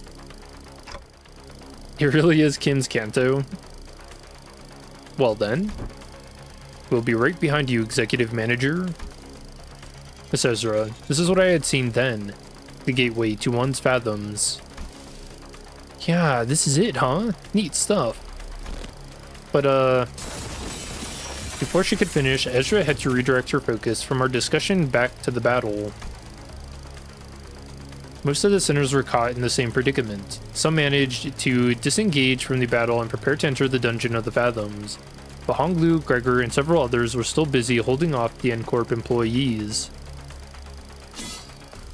Nah, they're gonna follow us right in there if we run now, right?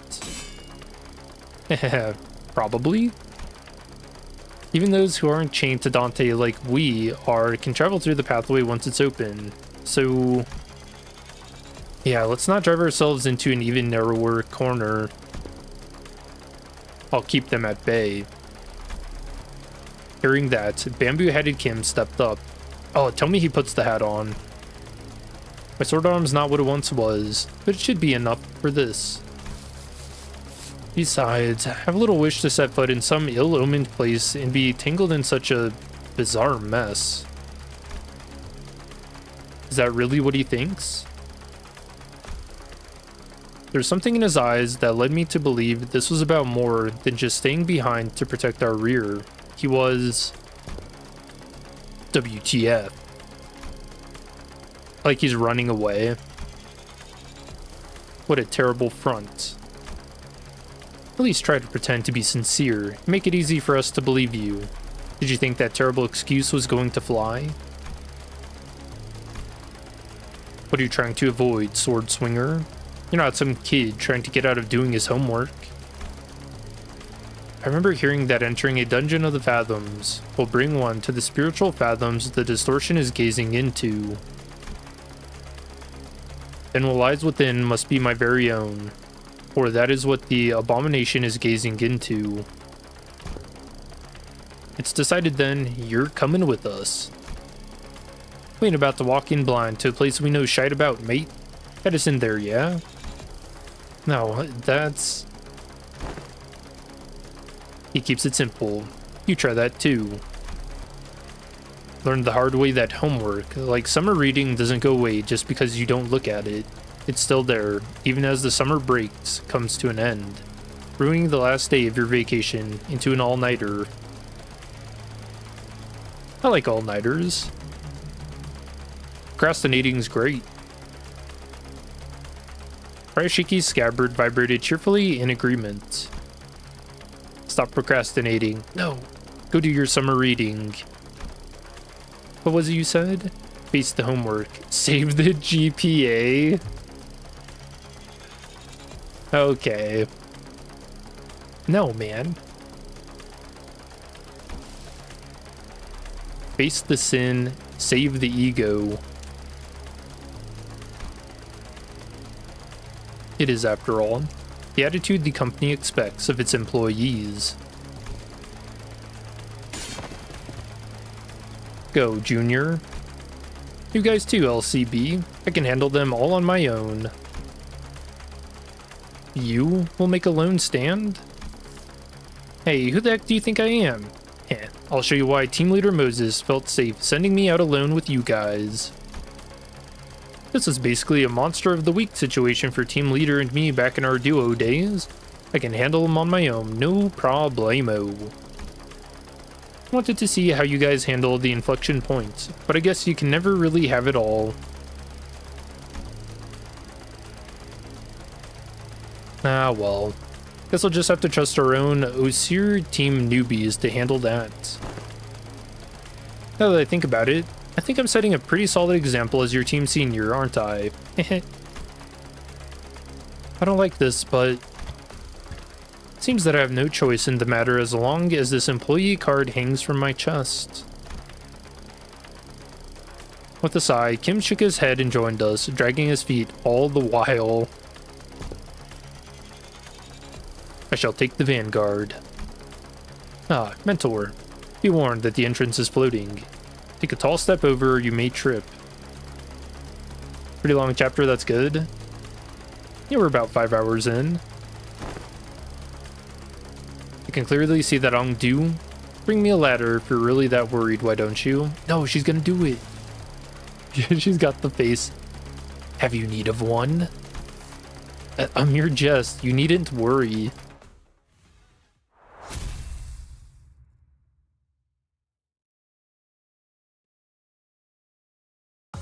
승부수가 먹혀들었군. 판세는 완벽히 우리에게 있었다. 정착지를 찾을 때까지 이 기세를 잃지 않기를. Question marks, fathoms.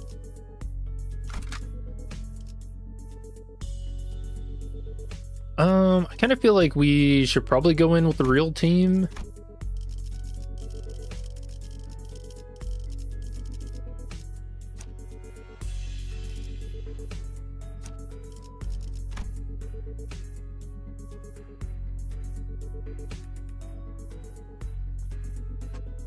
How good is the Ishmael ID?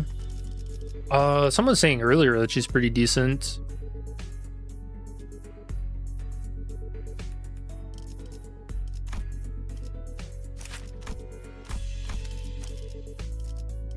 Here, we'll toss in a couple of good IDs. How about that? It'll just save them as backup in case things go horribly wrong.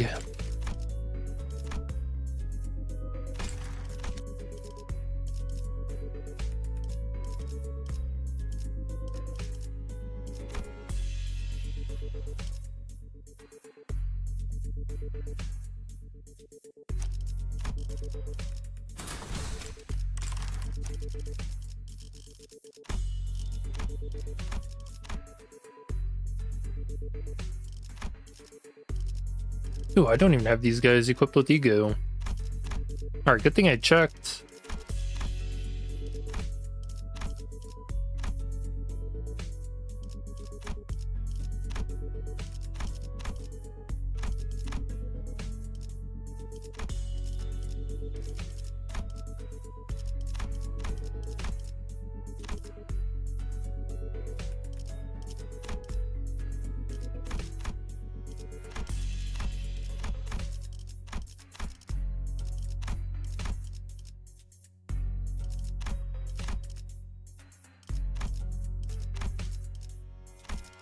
Yeah, I don't know what I was doing with these guys, actually.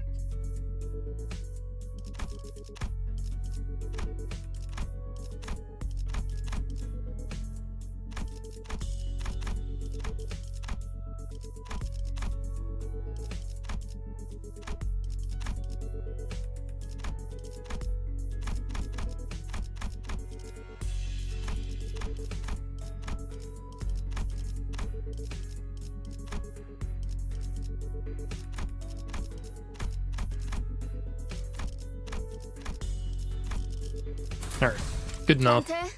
이번에는 누굴 베어버리면 되는? If that's how everyone's been living, then my life, my photographs too. So this is S Corp 2, right? It is reminiscent of my homeland, but the sights are much too hideous compared to what rests in my memories. Hideous was apt. When we emerged from the entrance of the dungeon into S-Corp streets, what greeted us was a disordered and eerie scenery I wouldn't be surprised to find in an S-Corp themed haunted mansion. This place hardly fit for human habitations, far more dilapidated than once expected. Thou sayest that people inhabit these lands for truth? Really? I think it has a cool vibe. Nah, this is like too uncanny to be cool. Vibes might put. I don't think I'll be able to get a wink of sleep in here. Why would you sleep in here? The lives of the downtrodden were beset by 1,000 woes and tenfold more struggles, and the streets they inhabit reflect that reality. Many times I had contemplated in consternation how the folk here had even the will to live on. The shadow that had begun to haunt Kim's face still lingered there as he looked around. If the distortion reveals the fathoms of those it gazes into, as Kim had said, perhaps this is how S-Corp is reflected in Kim's eyes. On the days when the skies were spotless blue, and without orders from the counselor, I would scale to the roof of that thatch-roofed house and feel it rustle beneath my back as I lay upon it. I feel like that'd be pretty scratchy. Thought it to be a respite solely mine, yet in this mirrored world another has walked here before my arrival. I join him in looking up at the thatched roof of the Choga. Beneath it, a wicked tunnel have I passed, and now I witness myself before the one who shall strike the head from my torso. There's a figure standing tall next to the building, staring defiantly up toward the man on the straw roof. Im Gyeong Gyop. Are you home? Military Commissioner Sal. S-Corp Bodyguard P. Pi.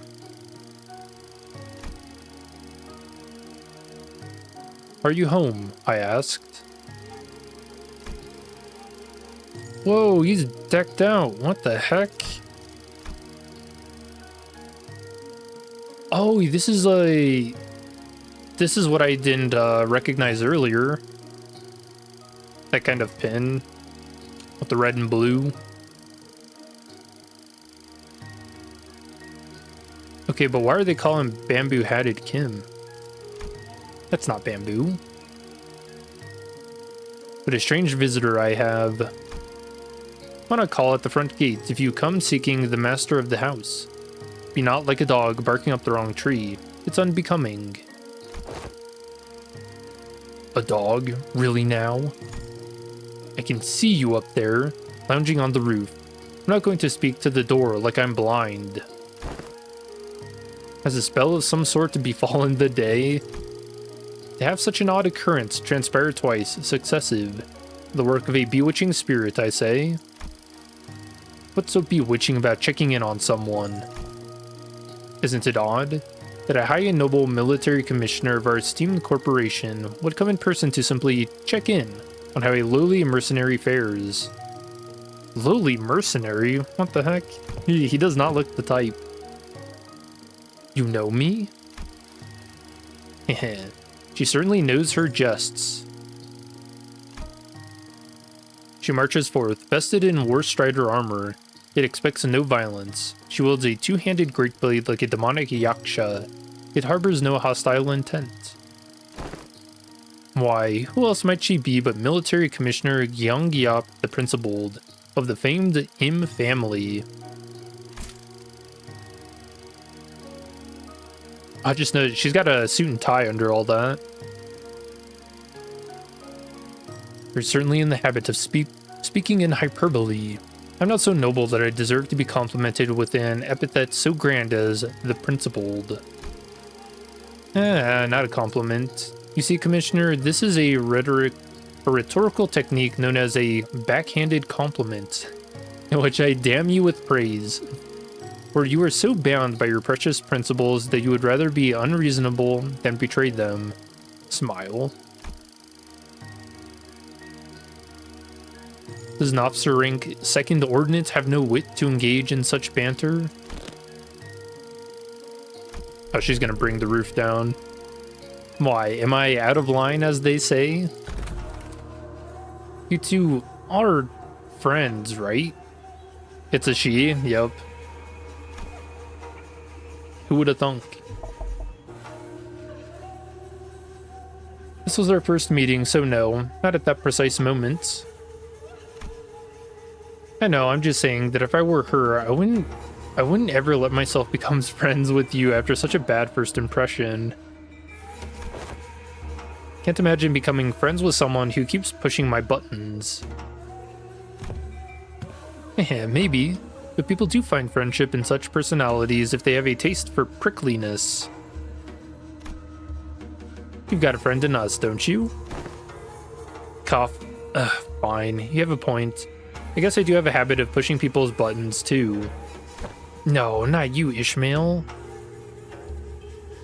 But still, I hope you're not seriously comparing the way I talk to his sassy, gotcha-digging, pun-riddled... Well, the world we live in is a vast and diverse one. Consider yourself lucky that you're surrounded by so many quirky characters. It's because of that same luck that she took the joke well, rather than respond by trying to cut off my head.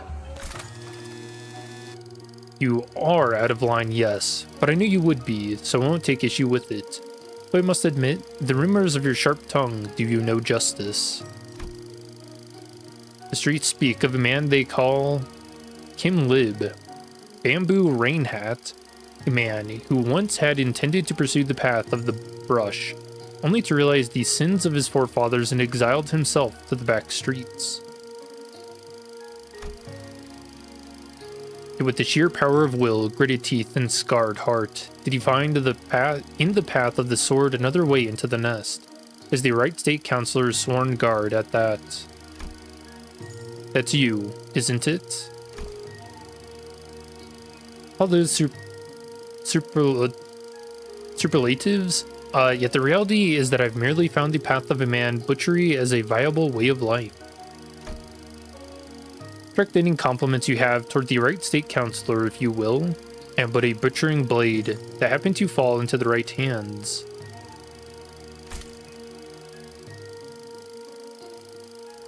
Is this Kim trying to flirt? I feel like he's very unintentional about it. Also, what if Ong-Du starts getting jealous and she distorts? Ooh. Not a compliment, just a word on the streets. You're a quick learner. Spare me the fancy reading of my name. Watching you pretend that pompous posturing comes naturally is painful enough already. Keep it simple, and spell it as Bamboo-Hatted Kim, thank you. And as he continued to veer away from the line. I'd rather be a corpse cold and dead than stay in line. Have a shred of mercy on me, oh mighty one. If I'd come all the way here just to push you for every little misdeed and ill manners, I would have laid you out and split you in two, 3 ways before this riveting dialogue brought us this far. So feel safe to continue traipsing out of the line, but in return, would you answer a few of my questions? I've been watching you from a distance for a while now, creepy, and... Really? Stalking someone's not very principled of you. Well, hold on. It depends on how you do the stalking.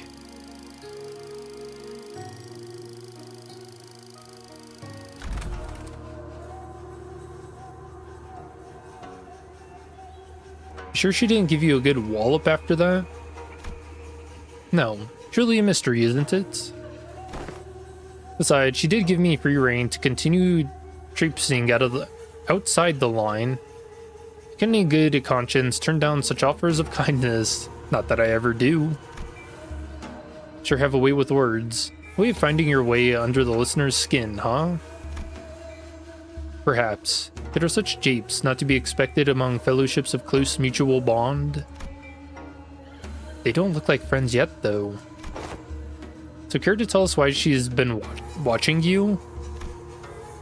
I was engaged in the age-old pastime of throwing rocks. Ah, classic.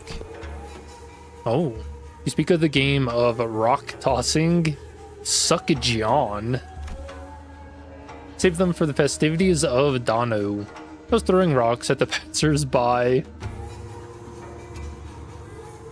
What the hell? What is wrong with this guy? By on thee. That is a wrong deed, good sir. I suppose it is? People of bone and flesh in particular found it to be distasteful, and they did not let their discontent be hidden. But the blood in the downtrodden cheered me on to a degree. They found it cathartic. Oh, curious. And is it a right deed or a deed not right?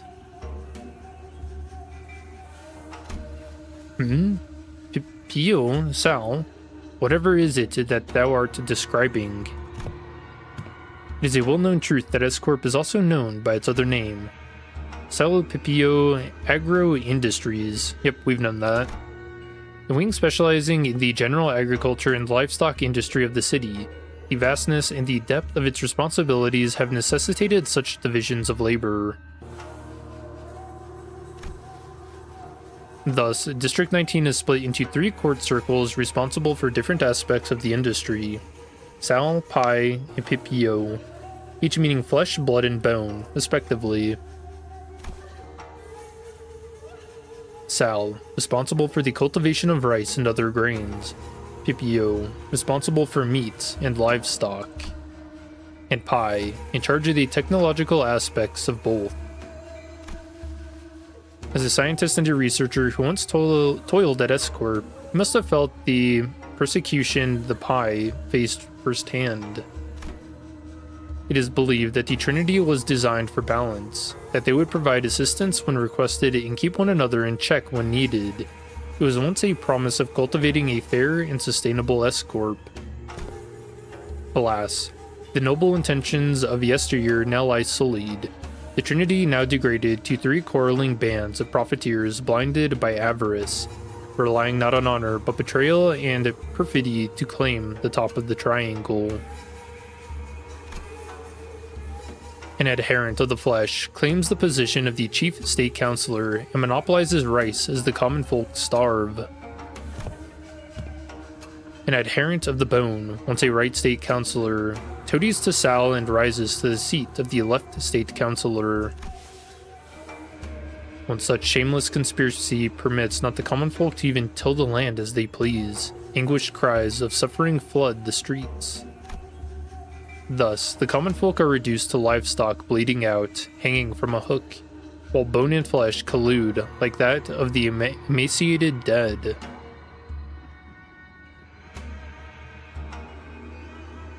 Damn, dude.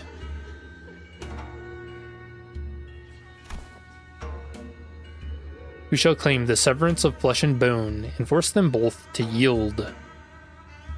Oh, that's how he got his skill's name. An oft-heard poem when walking the streets of S-Corp. Oh, oh ho. Then the people whom thou have targeted with thy rocks were... They weren't people. Rats. Rats? Oh yes, the counselor finds rats detestable. Much better to stop them from a distance if you want to crush them. By any chance do these rats have a habit of sneaking into the royal court to better pilfer what the common folk rightfully deserve? They certainly suffer from a severe case of kleptomania. So you purposely threw a rock at his feet to trip him to the ground, knowing that he was a kleptocrat? Nice. Well, I simply could not help but react as such in the presence of scurrying rats. Is there aught you find funny? Speak if you do. I could use a good laugh about now.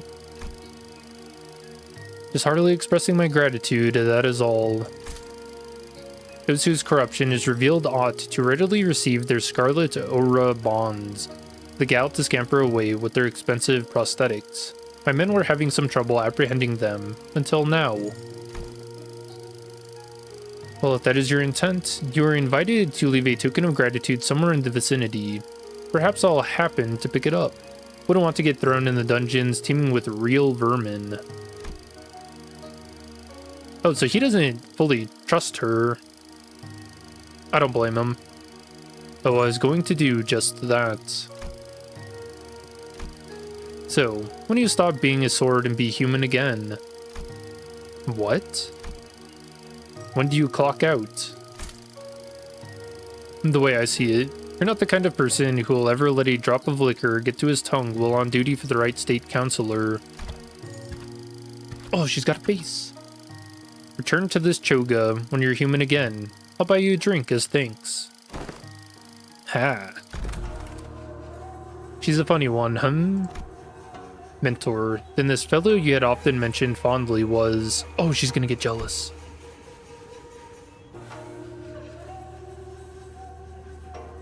Correct. Haven't I mentioned her a few times as a drinking fellow I had left behind in Corp?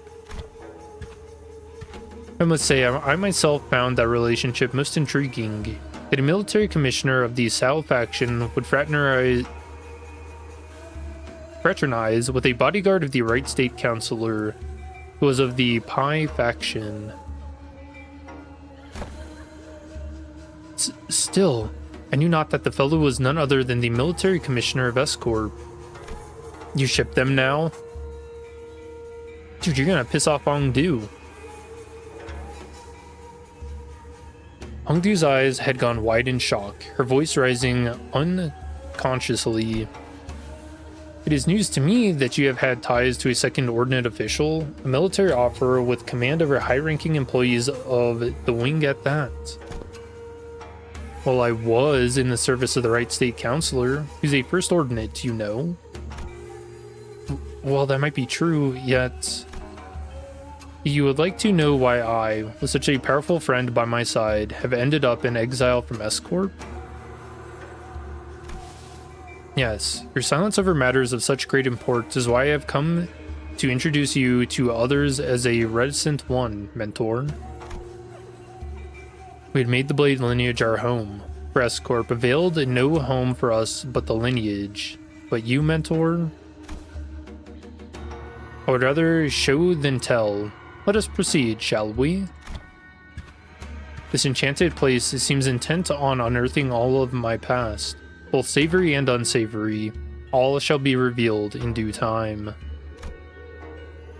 Him looked around, a twinge of loneliness in his eyes, before moving on. Followed without a word.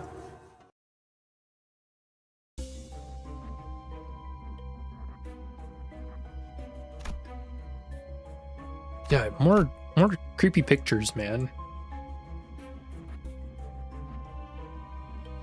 Ew, they get brighter.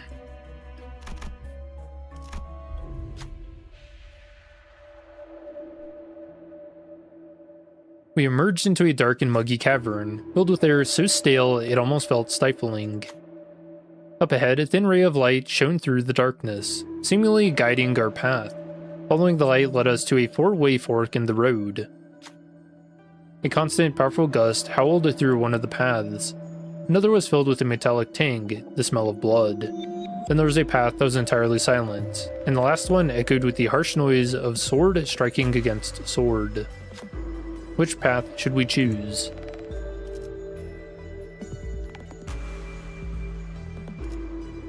Let's see. I mean, smell of blood is probably like a blood ego gift. Clashing... Maybe just something with clash power. Silent poise? Oh, maybe a wind howling would be poise. Would silent path be? Not tremor.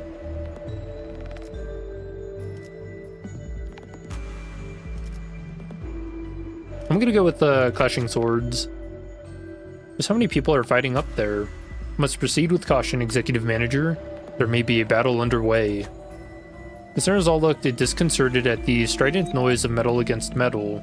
There's an unmistakable sound of battle. We stood ready in troubled silence as the sounds of war only grew louder and louder until they came to a sudden, silent stop. A pedestal made of stacked bones appeared before us, or stacked stones, though none of us knew how long it had been there. Atop it was a red accessory. The one would hang at the bottom of the hilt. Oh, the red tassel. Sweet.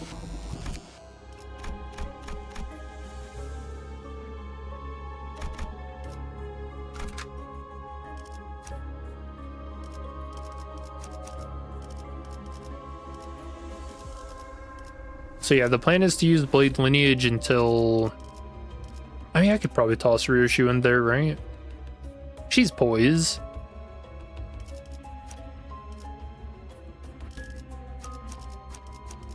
별일 수 있는 기회겠죠?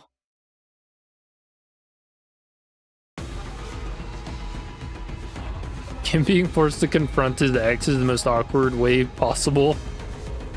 I mean, at least it's not actually her. Oh, what? You. Resentful Blade Lineage Solsu? Ooh, a negative coin.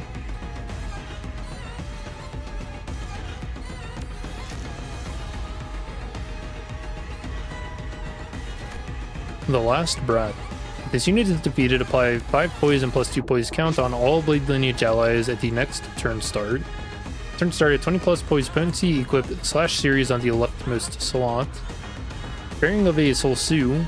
At 1 poise count, lose 10 HP instead of losing poise count. This effect cannot stagger this unit and does not drop this unit's HP below 1. Deal plus missing HP percent on self divided by 2 damage on critical hit using base skills, max 50%. Bag the baddie with his natural wit. That's why Kim is the GOAT. Never would I have imagined that the guy that does to claim their bones would be like this. A breath taken together. Cute. When gaining poise potency using this unit's own skills and coin effects, apply 1 poise on an ally that does not have poise or has the lowest poise potency 5 times per turn. Turn start, if bamboo-headed Kim is on the field, gain 1/ damage up and plus 2 bleed count. Oh, they're pissed off. Resentment. Is Kim on the field? Oh, he is. Level 81. Draw of the sword, acupuncture, classic, yield my flesh. Targets the skill slot that has the highest max power. Slash lose, used to claim their bones after being hit. Claim their bones. At 10 plus poise, coin power plus 1, deal plus 40% damage for every excess attack weight beyond the number of actual targets and focus encounters the part. On use, gain plus 4 poise count. Yeah, classic stuff. Sanity, deep-rooted regret. Oh, and it's all the bands and stuff. Why does he look like an isekai main character? That's what I said. I said he's like the main character of an anime. And he really does look like that. Dude, that's awesome. Passive. Fugitive. Upon entering the encounter for the first time, gain brand? No. Base offense level minus for defense level. Bearing of a Solsu. So same thing as what we read for the other guys. Swordplay of the Homeland. Combat start, if Pride Resonance was activated, gain Pride Resonance times 2, poise max 8. Apply 1/ power up and 1 crit damage up on all sinners and assist units, excluding this unit. For Blade Lineage targets, double this effect. Blade Lineage Mentor. When gaining poise potency / count using this unit's own skills and coin effects, apply 1 poise potency and poise count on the center and 2 assist units that do not have poise or have the lowest poise. For blade lineage, the allies applied 3 poise penalty and +2 poise count. Yield my flesh to claim their bones. In this encounter, when this unit takes damage that brings its HP down to 0, nullify that damage. Then this unit's HP cannot drop below 1 for the turn once per encounter. Turn end at 30 plus poise potency, fix this unit's speed to 20 next turn, and equip Yield My Flesh on the leftmost skill slot. Yield My Flesh becomes inaccessible due to skill effect. This effect does not activate.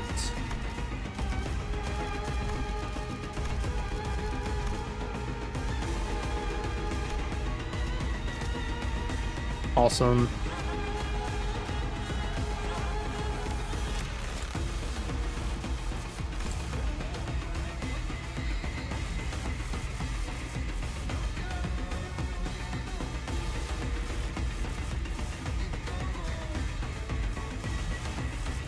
You know what these like photographs over their face reminds me of? It reminds me of Censored a bit.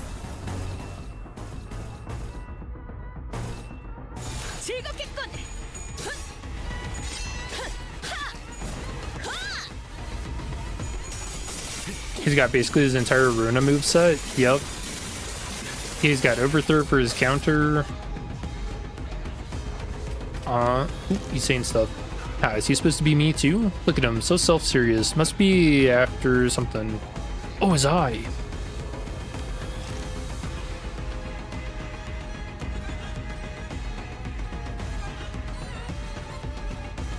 Oh wait, are these... Is he saying that these are all supposed to be him?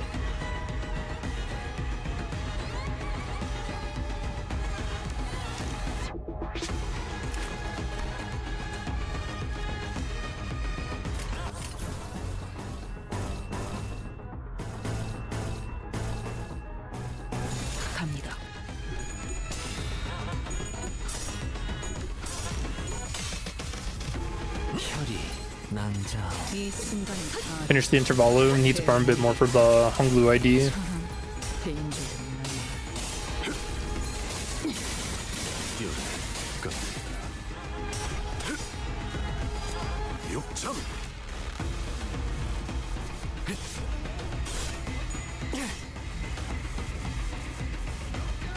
Consult and Kim.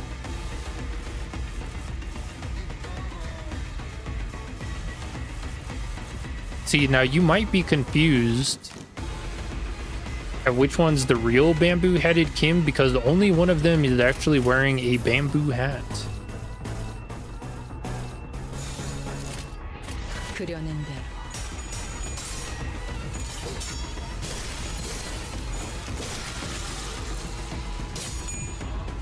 Oh, that was from his distorted moveset.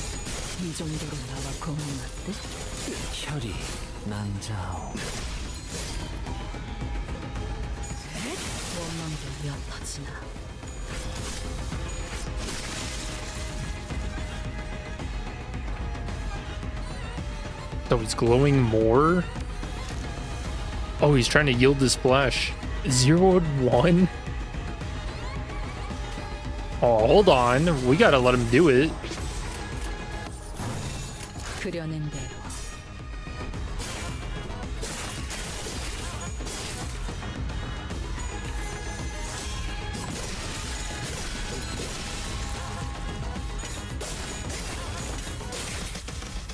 Dang, they didn't live long enough to see the last coin.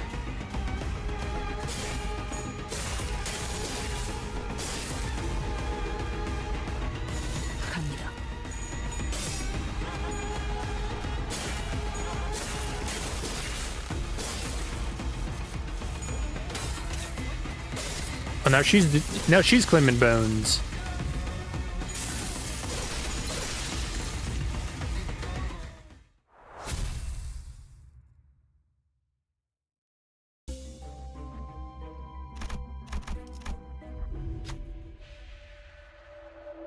Excuse me. As we were slowly looking around the streets of Corp, a youth, after fidgeting and hesitating for a moment, walked up to us and asked for help. The youth explained that, wishing to better his own status, he took the royal examination, akin to a public employment policy in Corp, and was able to attain a high grade for himself. and that was where his problems began.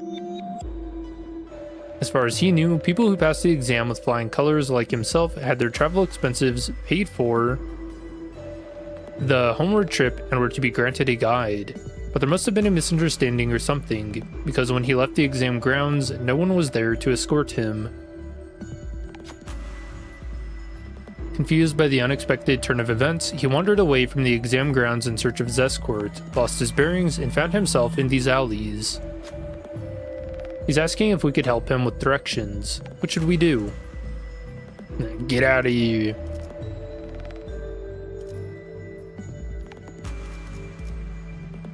Let's ask the group.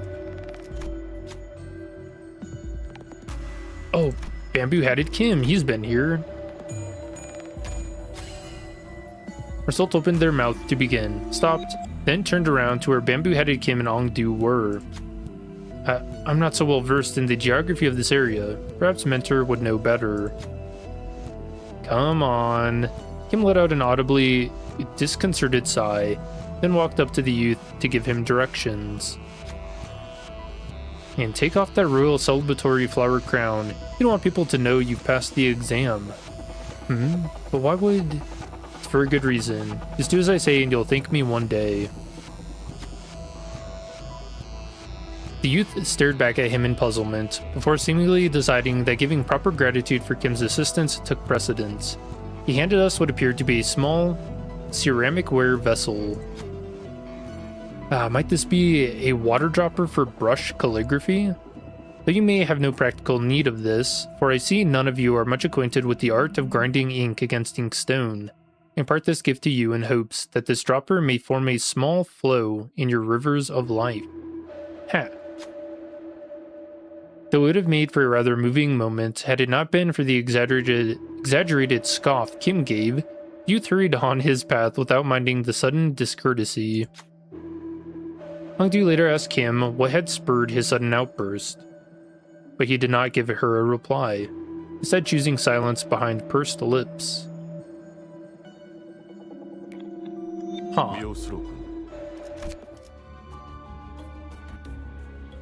When an allied ID gains assist defense, the said ally gains 2 damage up and 2 protection. Effects apply only to the number 1 deployed ID. Turn end, gain 2 haste next turn. When an ID's speed is faster than the enemy's, deal plus 3% damage for every speed difference, max 30. 단테, 이번에는 누굴 베어버리면 되는 거야?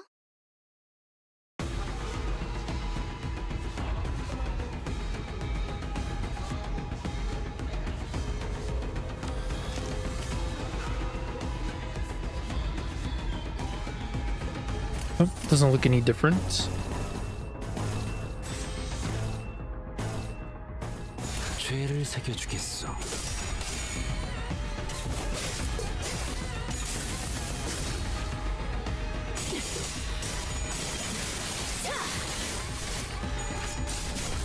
혈이 난자오.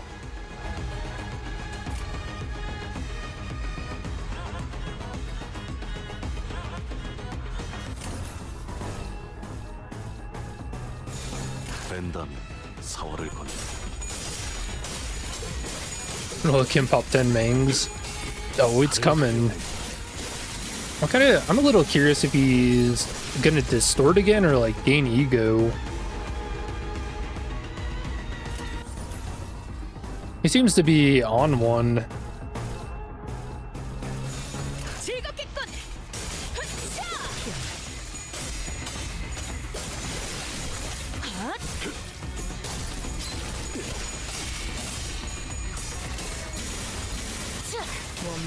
혈이 난자오.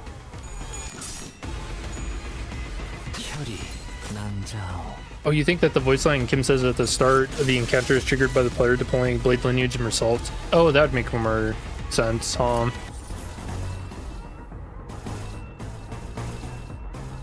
죄를 새겨주겠어. Oh, he's doing the thing. Oh, he's got a lot of HP, 1.1k.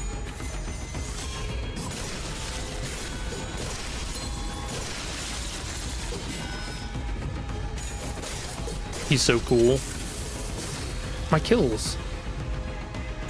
No, they're they're taking everything, man. No, literally none of the sinners moved. Why did that show the monolith from the checkup? Catch a glimpse of a figure staring off into the darkness of the unlit prison. Heh. Bamboo-headed Kim lets out a sigh, but before he even fully exhales... Who goes there? A sharp cry cuts through the stagnant air. Someone here must have noticed us. What should we do? Scatter. Claim that we are the prisoner's guards, keeping our eye on the prisoner, or unsheath our weapons and stand ready for battle. We can lie. Just put a little effort into your lies, huh? Nothing happened. Clearly, pretending to be prison guards the way we are was a lie too easily disproven. We took to our heels as the woman, red with anger, came after us with her sword unsheathed.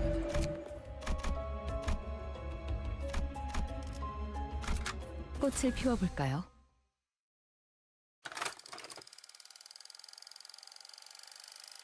No, it can't be. My life is... the experiences, the memories I had recorded are different. Ooh, the same background.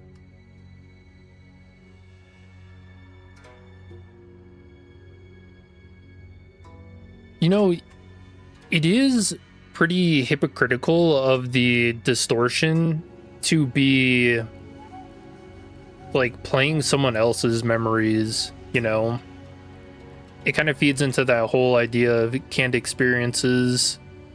Like, it's a real memory that it's being shown, but it's not the distortion's memories, you know? That seems kind of hypocritical. Alas. King came to a stop with a grim look on his face. Again, I'm returned to this day. His voice had dropped to the same morose pitch we had heard before. Mentor?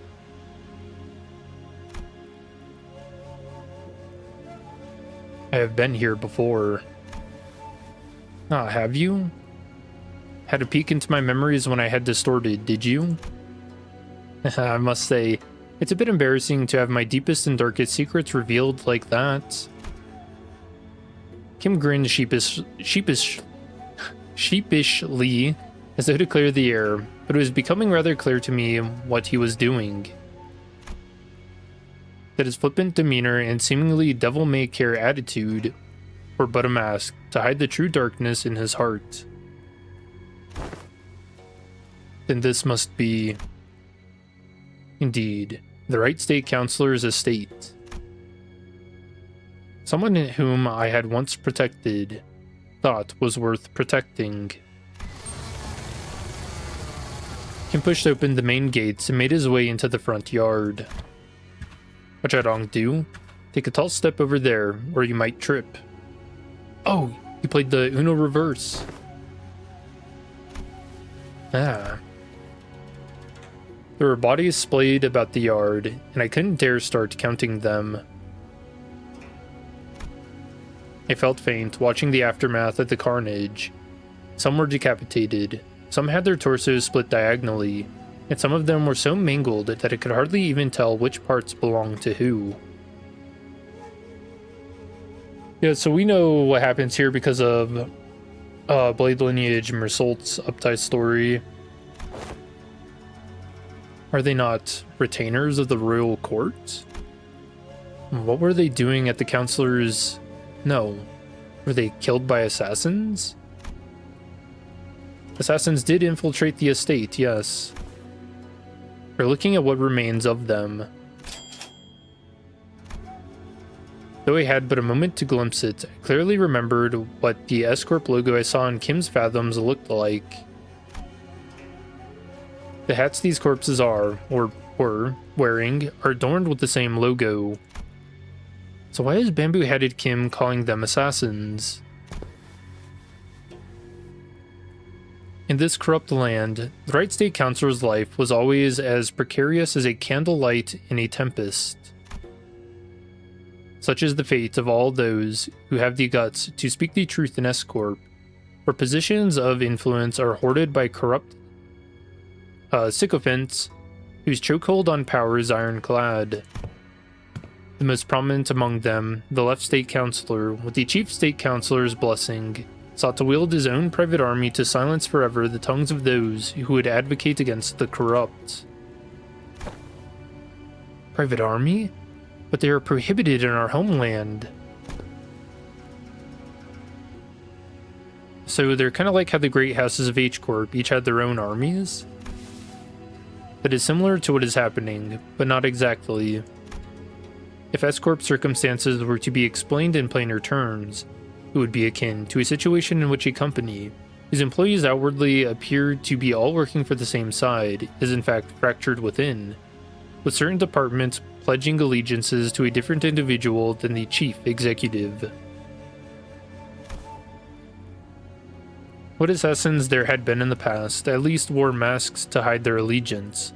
I thought this was no different, though with assassins significantly less invested in maintaining their disguises. Not realizing that I had just placed my stone inside the tiger's maw. Oh, so like it was fake, and then he ends up getting blamed for the killing? Yeah, yes. Looking around at the yard teeming with the assassins, I recall thinking it odd just how many of them they had sent.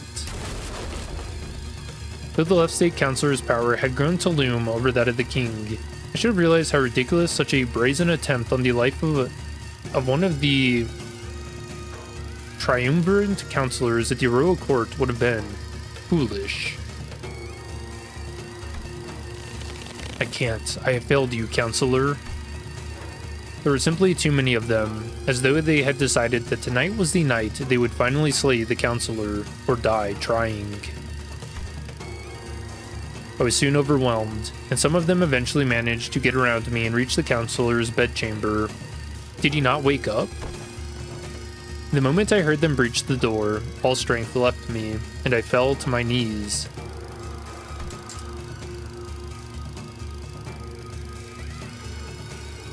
I, Kim Lib, am a poor excuse of a bodyguard, and I have failed you. And I knew who the author of the foul scheme was, the left state councilor. Let this be my final act of loyalty ere I depart this life. Though I am too meager a person to carry on your will, counselor, what I can do is plant these seeds of terror in the hearts of the unjust, if only to shackle their blackest hearts from committing greater misdeeds. I shall go before the villain who contrived this betrayal and see that the favor is repaid with steel. Only by such vengeance shall the counselor at last close his eyes in his grave. Or so I had thought. What? Greetings, honored bodyguard of the right counselor. I see that you've been hard at work. Cursed parasite! I ought to flay you alive and reveal the wretched soul underneath. Some gall you have to show your face here. Oh, here? You mean the home of the Honorable Right State Councilor who toils day and night in service of the royal court? I know the assassins were sent by the left state councilor. Get out of my way. I shall collect your head once my task here is over. Alas, alas, this unsightly display of anger shames us all. Are all those who live by the sword as uncouth as you? The cruelty of your damning words is an oppression upon decent men like myself. See how long you can heed me, soldiers. Arrest that mad butcher. What? The accused shall heed his crimes. 1 moon ago, an anonymous letter threatening to take the life of the revered Right State Councilor arrived at the royal court. This audacious... What the hell? Contumelious? Effrontery is an affront not only to the royal court, but to the heavens and men alike. The revered left state councillor, who has long been in disagreement with the right state councillor on matters of the state, found this offense to be so heinous that he has personally commanded his men to protect his political enemy on the day writ on the letter. Huh? Yet a tragedy has struck. All those lives sent to protect the noble councillor are slain, the bravery and justice of their honorable hearts trampled upon the ground by this villain. And now, the villain promises death to yet another pillar of the royal court? Thus we are, perforce, to arrest the criminal and restore the rule of law. You spout senseless drivel. I saw your men make their way into the councillor's bedchamber with their blades drawn. The councillor? Might you be looking for the right state councillor here, alive and well? Wait, what? My lord? The vile wretch leaned down next to my ear and whispered, "Perhaps you should have known where not to stick your nose. Did you really think you could overcome the entire private army in the left state councillor's service? He sent so many of his men to their deaths just to lure me into a trap? Why?" Now, don't take this as a compliment, as you're not even the apex blade of the homeland, nor are you the cloud blade, but you have been a rather egregious obstacle to the execution of my plans. Couldn't get through with the first thing in my plan, with you constantly getting in my way. Let's keep you nicely locked up and out of trouble. This can't be. For what it's worth, young man, I am sorry. I've come to realize the error of my ways. The truth is, though S-Corp is indeed a pond of turbid water, it was those like us who had stirred the dirt from its bed and turned it cloudy.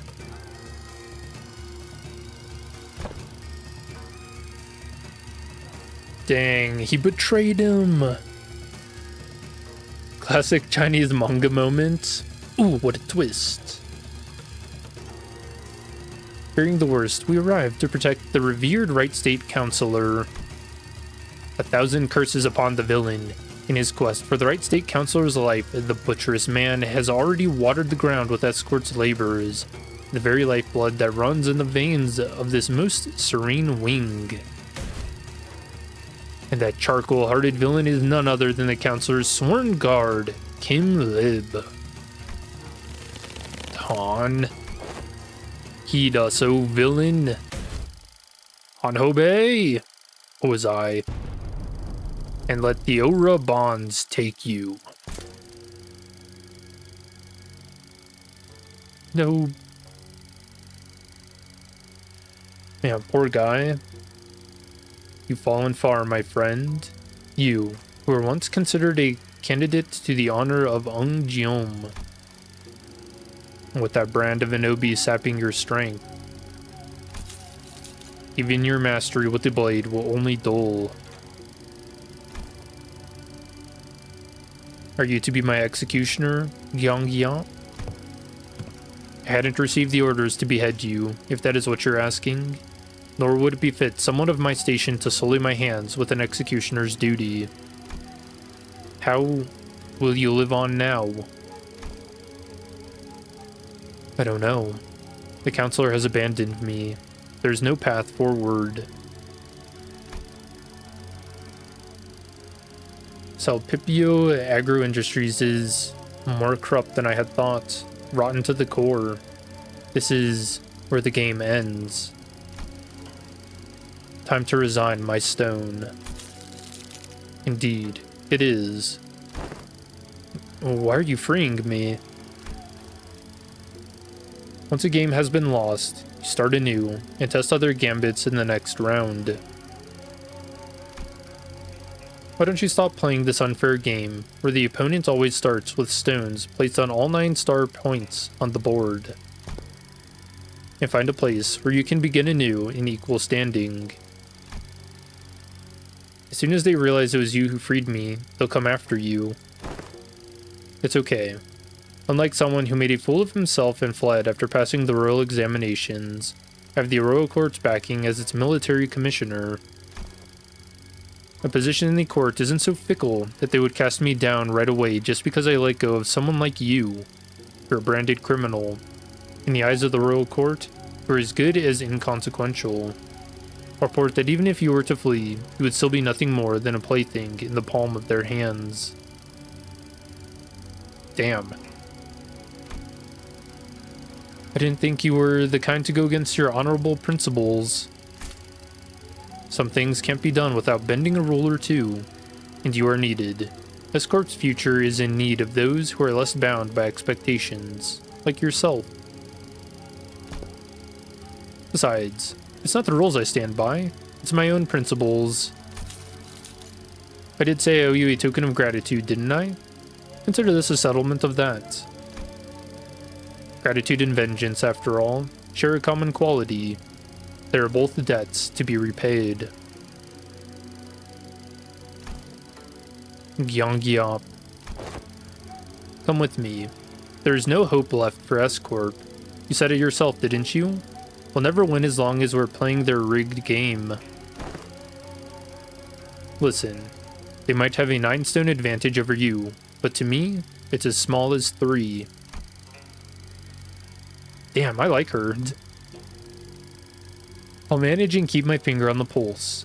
Besides, change doesn't always have to come from the outside. True? The old wisdom says that to catch a tiger, you must enter its den. But wouldn't it help to have an ally waiting in the tiger's den to back you up when the time comes? There, all done. Your bonds are severed. Go now. Go, and build your strength beyond the walls of S-Corp. Yet beware of relying overmuch on foreign powers. I don't have it in me to take up such a grand purpose. I'm done with S-Corp. You know how I am. I just go with the flow. Yes, do as you will. Go with the flow. Be whatever you want to be. But I'm just hoping that the currents of the river will someday bring you back to S-Corp. That's all. Though I left the rigged game, my records afterward weren't stellar. The laying of the stones on my board was always full of holes and mistakes. So I'm guessing that after that event is probably when he ended up going to the library. I joined the Blade lineage, became their mentor, yet dragged them into the library, until eventually I cut down those who had placed their faith in me. Self-defeating move after self-defeating move. When Gyeonggyop had let me go, I thought I had escaped the tiger's maw. But as I let the game progress with the flow, I soon came to the realization that my life was an endless sequence of connect and dies. I was in a losing play from the start. Shadows dancing by the distant humanoid form began to grow like wildfire. Ew. And those in the attire of the Blade lineage, one by one, leap over the wall and approach us. Like the projections of Kim's darkening fathoms. They're from his memories. Films and photographs can sometimes remain undoctored, but the impressions a person gets from viewing the photograph is malleable. Then they must be after... Yeah, Kim believes that if the Blade lineage were to come back to life, they would want to kill him.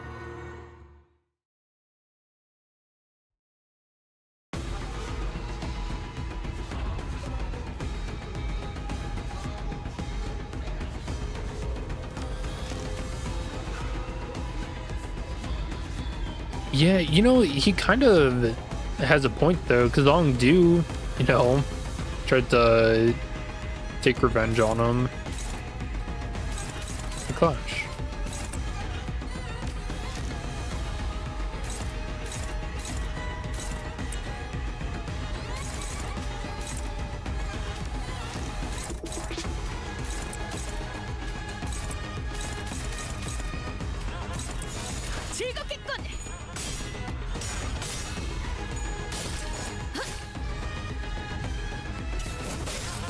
Blame the monolith for that.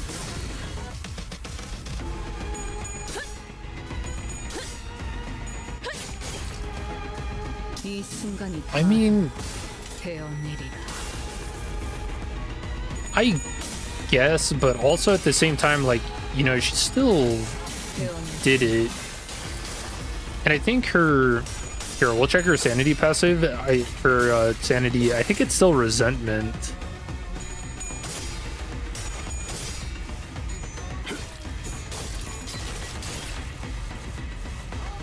You know, and some of the lines, or some of the things that she's said to Kim in this canto kind of allude to her still being upset.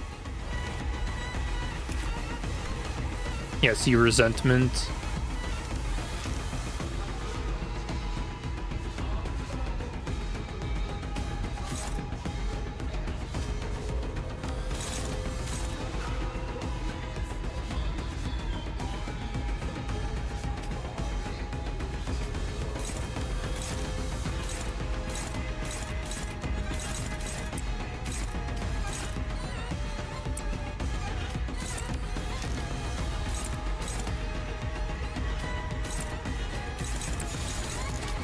된다면 4월을 건다.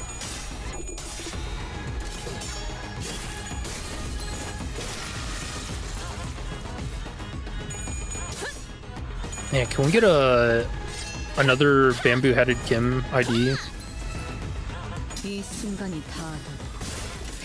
This time, no hat Kim.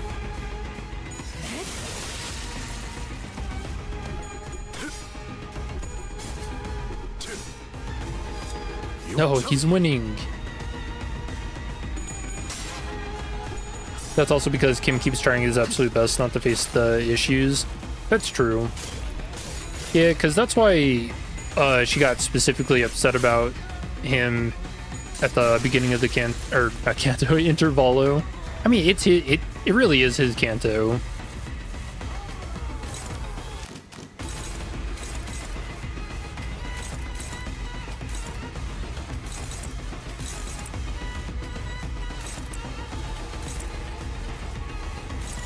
된다면 4월을 건다.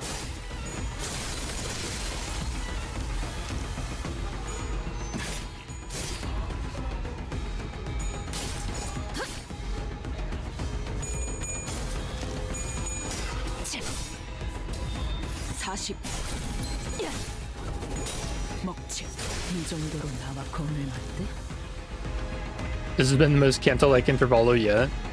I think Spring Cultivation was pretty up there like that too.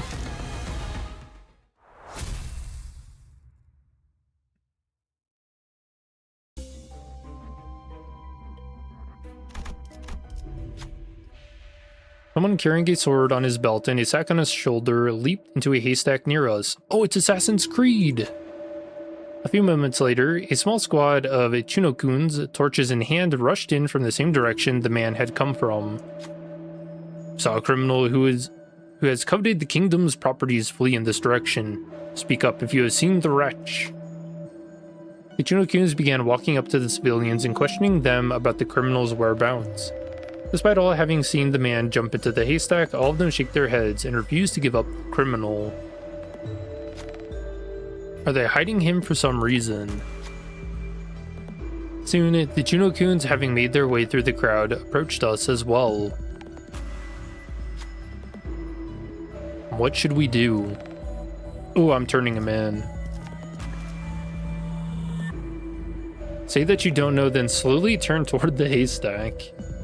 Point them to the wrong direction.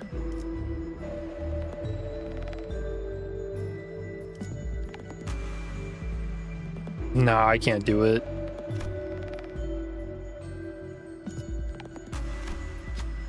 We gotta lie. It's what Kim would do. So you went that way, huh? Appreciate the assistance. Once the group of Chinokuns hurried toward the direction I pointed them towards, the man crawled out of the haystack. Seeing that the Chinokuns had gone, some of the civilians walked up to the man and gave their thanks. Good work, you.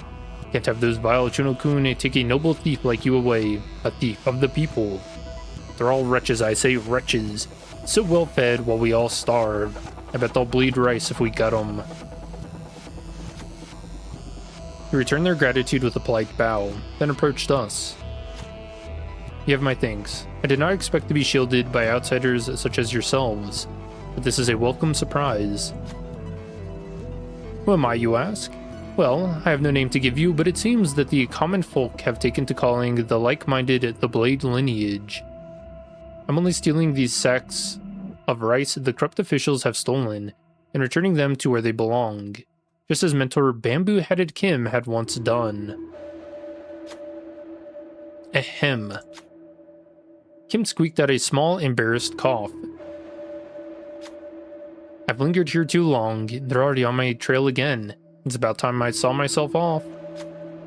Even in a hurry, he bade us to wait a moment as he rummaged through his sack and produced a few packages of food. Take these. It's not much, but it should be quite filling for those on the road like yourselves. Gratitude and vengeance, after all, share a common quality. They're both debts to be repaid, eh? With that, he withdrew into the shadows. Healed for 50%. Full HP.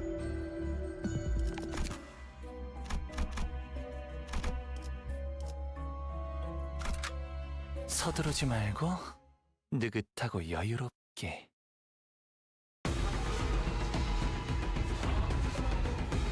I'm waiting for Kim to drop a left. You guys think Kanto 10 is where it happens? You think it's time?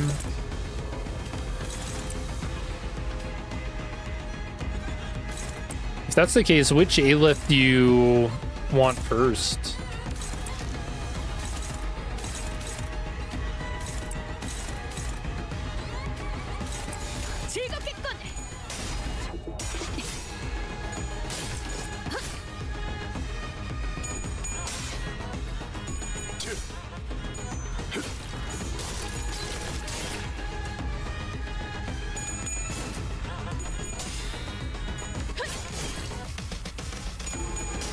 I think the Silent Orchestra, probably my fave.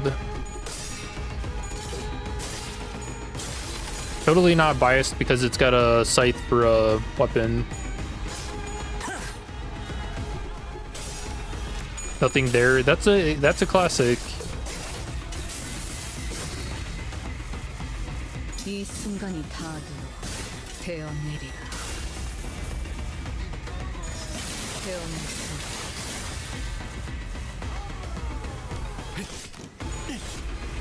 다음번에는 뵐 수 있겠죠?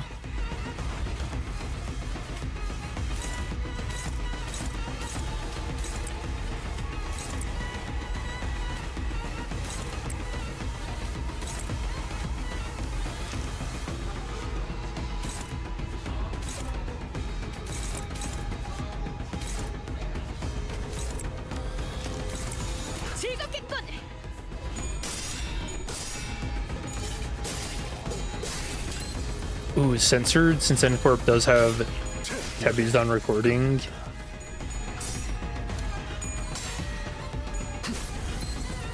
Yeah, censored's another really interesting one. See, I would want that one simply because I just want to know what the hell it is, man.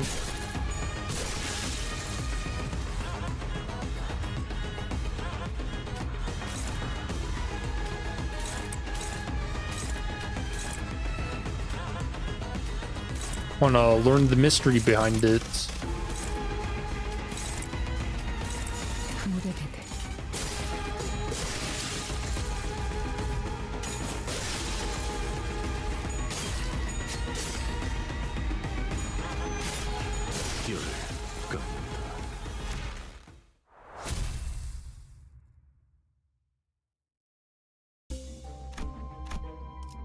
Alright, boss time. Continuable. 꽃을 피워볼까요?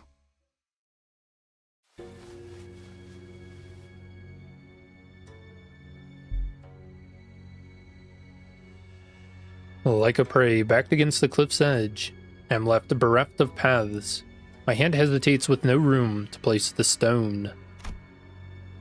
Its judgments burgeon when contemplations harrow the mind, indeed.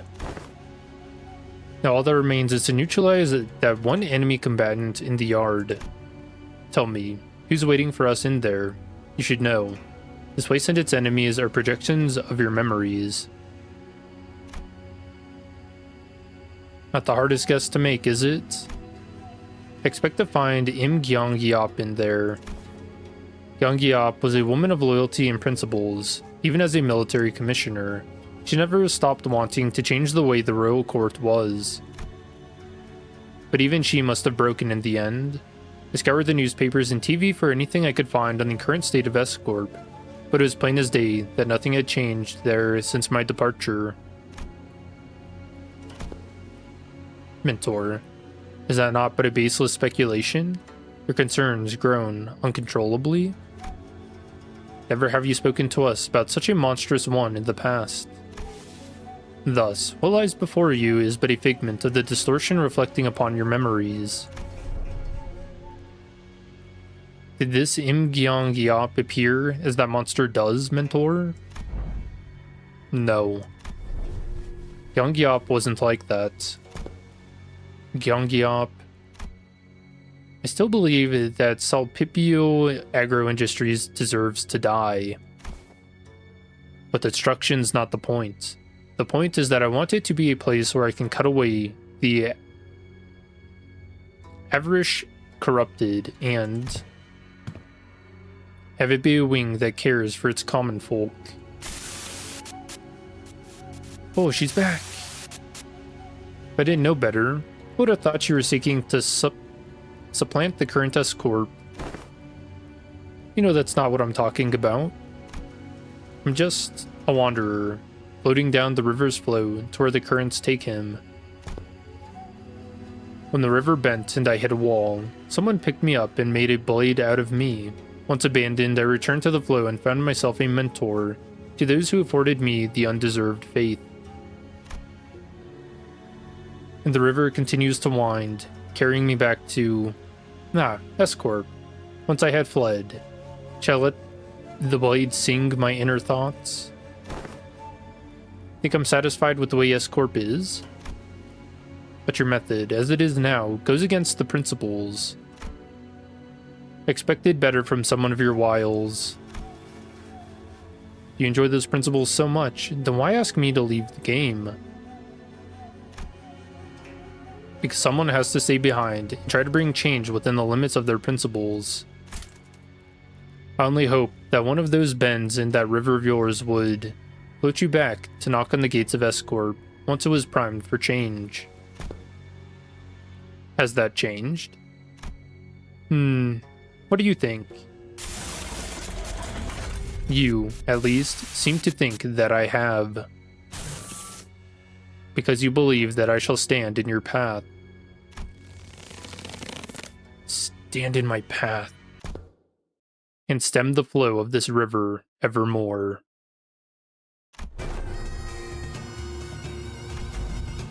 Very well.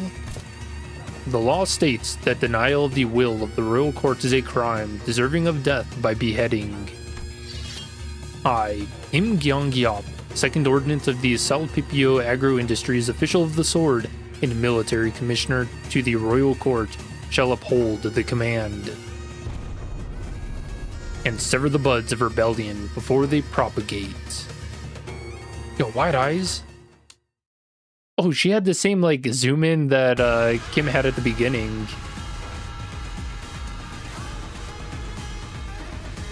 Okay, yeah, she's just saying that again. Anything from Kim?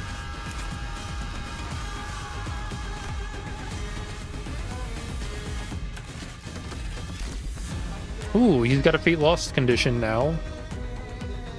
One may get lost and wander onto the wrong path, but willful defiance or deviation from the flow are forbidden by it. I love that. What about Ongdu? Can she die? That's what I was worried about earlier. Okay, Ongdu can die. Who cares about that?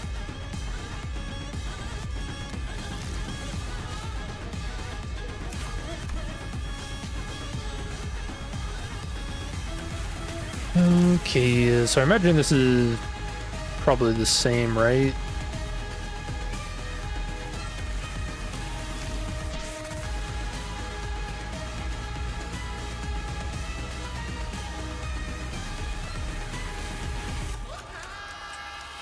Okay, I think this is different. Swordplay of the Homeland Sal, rend flesh from flesh. Assume a different battle form every 3 turns. On hit using slash, gain poise when following conditions are... Okay, that's all the same. So it's this here then. Turn start at minimum or max. Swordplay of the Homeland Sal stacks. Use a powerful skill. If this unit used the Bow of the Homeland or loose skill in the last turn, use a powerful skill regardless of the Swordplay of the Homeland Sal attack on self. At 55% or lower HP, use a powerful skill regardless of Homeland stack on self.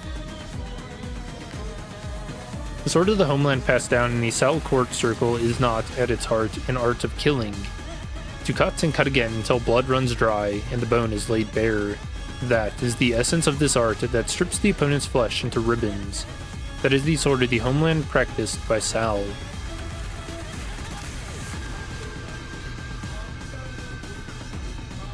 Martial Arts of Perseverance. Okay, we reread that earlier. That didn't change.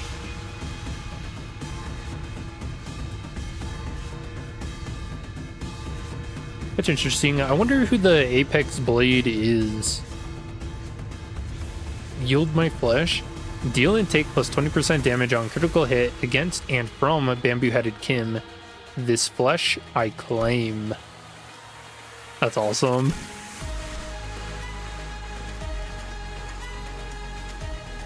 Alright.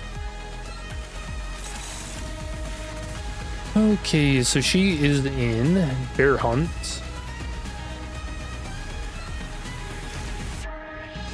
So we want her to have high swordplay, which means we do not clash with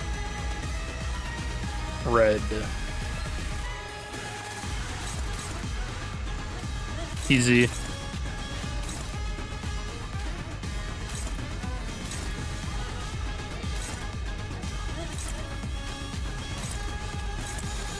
Alright, here. While this clash goes through, I will be right back. 벤단 사월을 건다.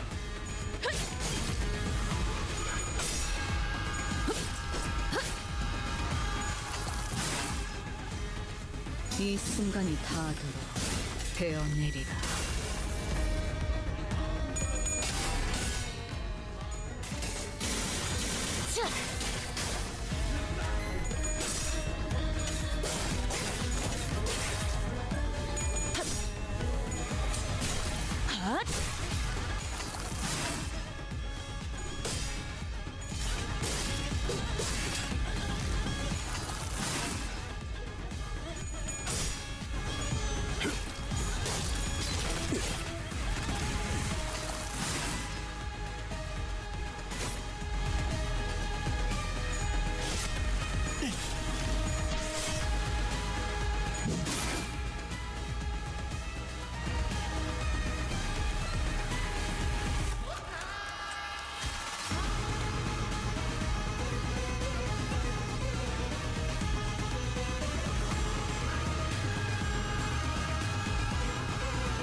Okay. Sorry about that. I realized it's been over 6 hours and I have not stood up once. Oops. Oh no. Oh, she had max stacks.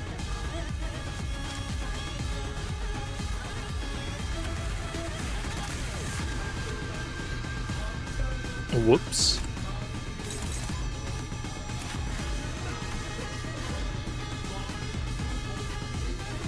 I think this might be the powerful skill I was warned about. Even send guns shall be cleft under this sword. Target's enemy with the most bleed unused cannot be staggered from taking damage until the skill ends.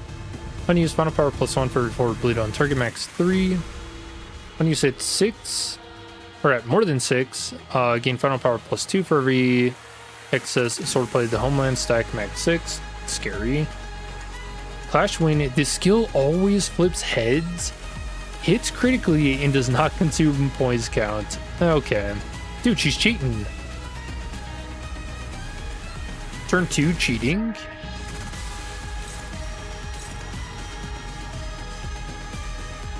Alright, well. Kim is he's dealing with it for us. Bless him.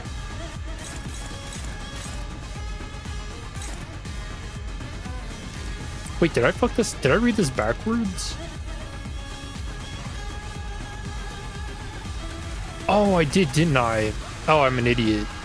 Im Gyeong Gyop gains the advantage at higher sword played the homeland stacks. Or no, we didn't. Did I read that backwards? Whoops.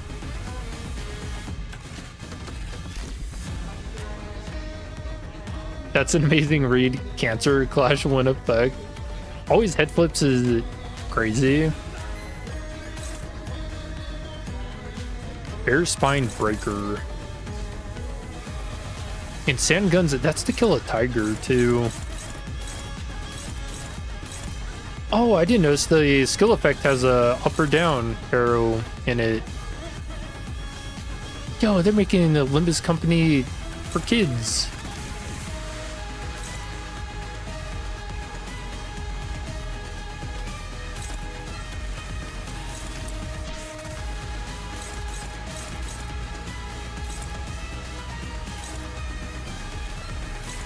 Very instructional. I can appreciate that every now and then.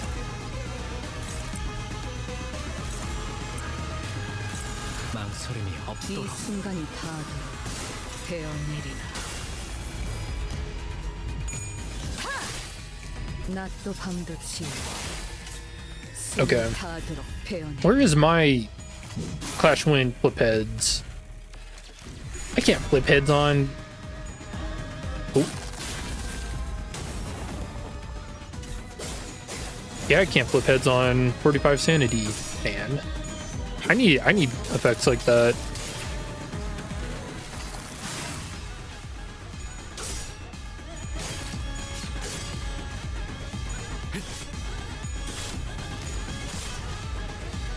This last thing before the next Kanto, or is Wolf next? I think Wolf is next. But also, I feel like every time I say that, I'm wrong. So I genuinely don't know.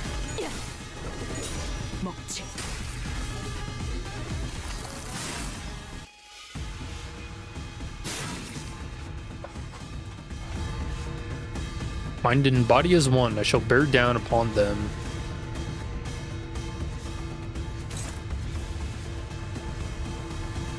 So I want her to lose stacks. Oh. Can I yield my flesh? I'm doing it.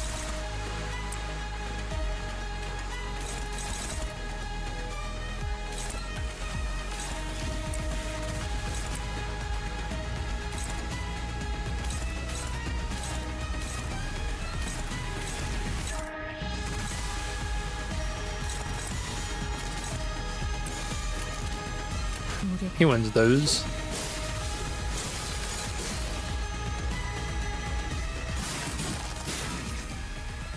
이 순간이 다가도 베어내리라. It's either Walp or the Thumb Duo next. Oh, did you guys see my post? I made a stupid meme. No, what? What do you mean he won that? I thought that was destined for failure, man. Or I guess it It failed, but not how I wanted it to.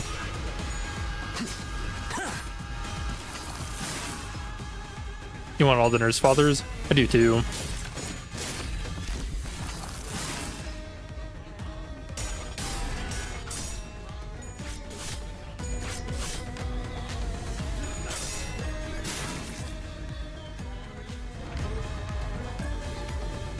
Silent in form, poised to act. Opportunity lasts, but for a single instant. Alright, here, I'll show this just real quick, because I thought this was a funny... Yeah, I made a missing persons poster. Because, yeah, why did they not include Valentina and Lucio in Refraction Railway? What is that? Surely that wouldn't have been absolute hell.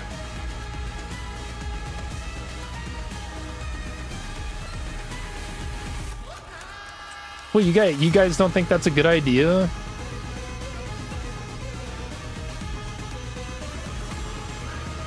Trust next week. Dude, if Railway 6 actually got like an update to include them, holy shit. Peak. Okay, you know what? Jane precognition in Railway. Hell yes, man. He was too easy.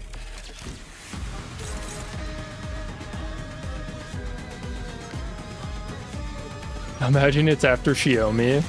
Well, yeah, it'd have to be. You gotta have it go in order, you know. And I didn't even include Ren and Zora in the meme because I forgot about them. They're not real.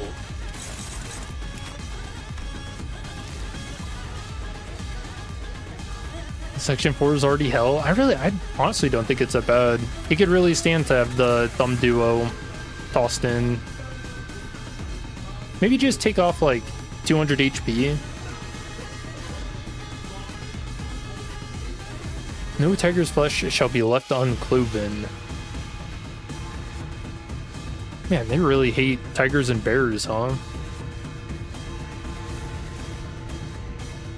Fast regardless of speed, cannot be staggered until it ends. Clash win. Skill always flips heads. Funny. Hits critically and does not consume poise. Bleed, activate bleed. I'm bleeding. And the ambulance is not on the way. Okay. 0 to 32. Nice. The Kim creep is real.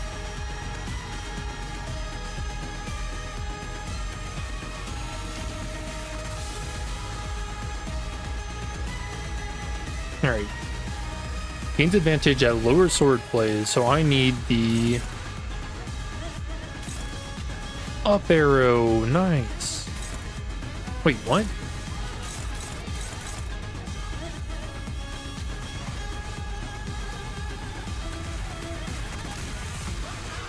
She doing some shenanigans to affect that like right away? Or am I actually messing up what to clash with? Game 3. Yeah, game 3.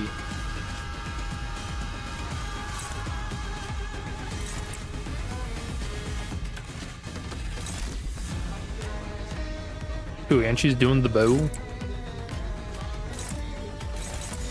망설임이 없도록.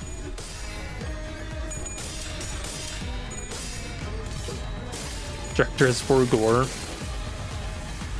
Forgot about the thumb.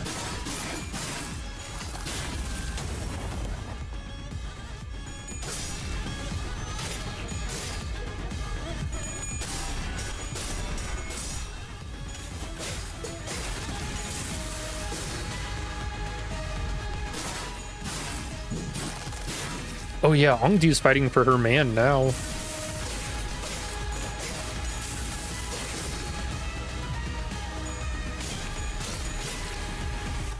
이 순간이 다하도록 베어내리라.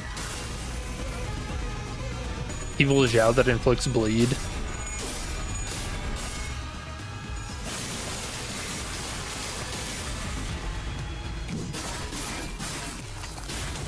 Is she really giving me that much bleed? The count's pretty annoying because she can give like 4.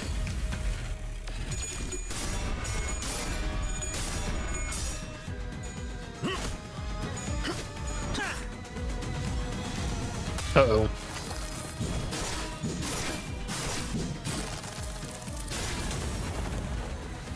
Ooh, that scar effect on the ground was sick.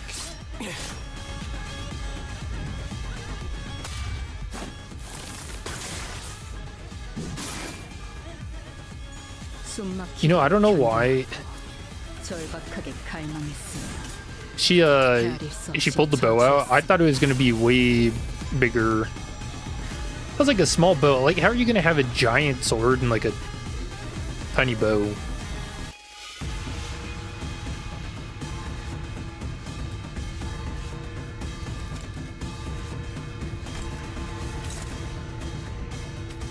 All right, sword go up.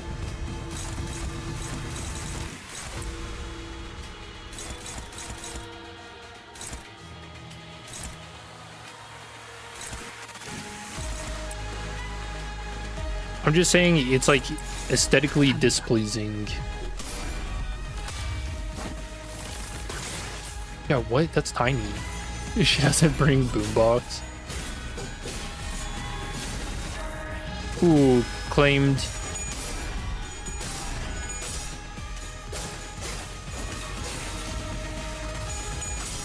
You have no blade lineage IDs except Mersault. You can't even distort him. Sounds like you've got to get into the dungeons, start farming. 이 순간이 닿아도록 베어내리라.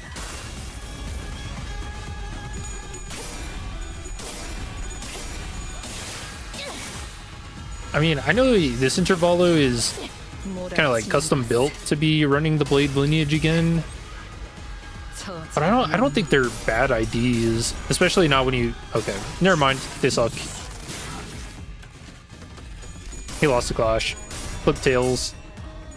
Doomed IDs.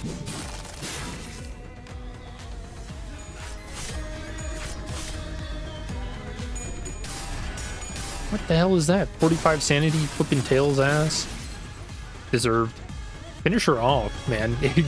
Get her out of here.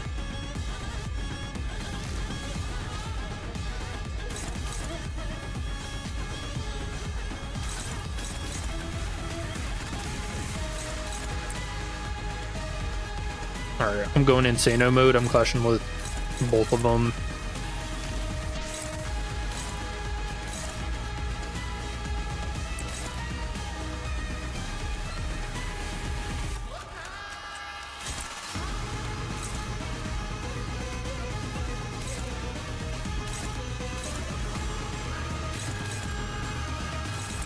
죄를 새겨주겠어. 이 순간이 닿아도록 You're already farming for Callisto, Lou, and Renclair? Add them to the list. 아름다운 것. 그렇지 않은 것.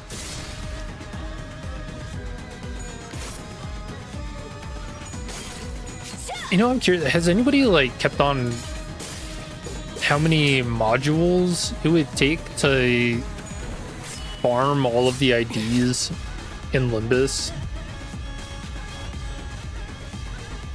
Uh-oh. Murder time.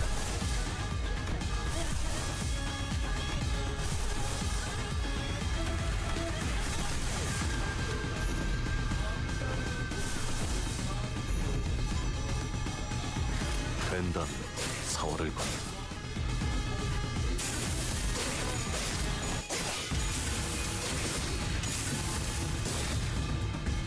Oh, dang. She's got 5 coin skill.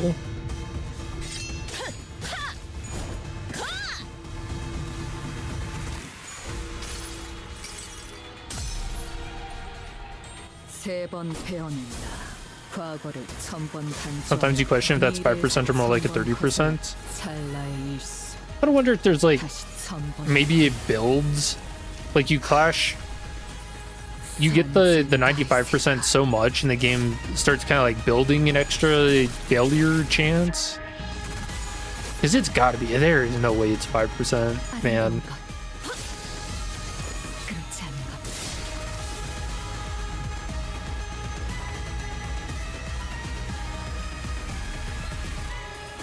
Oh, don't bear down upon me. Help. Bear stance, we want it to go down.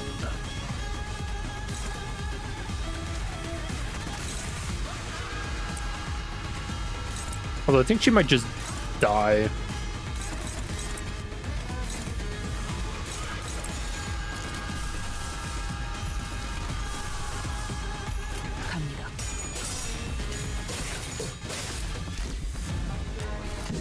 Are you guys ready for a cutscene?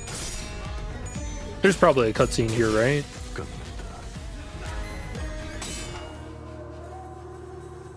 Or not. She's not as powerful as I recall, yet weighed down by the brand. I'm not so far ahead or behind. I don't know. I think you're doing pretty well. Barely. They appear evenly matched, yet. He's wielding that sword like he's trying to get himself killed. I mean, it's kind of his trademark, you know? Yield his flesh, claim their bones. That blade work is far beneath him. Seeking the end here, is he? Ooh.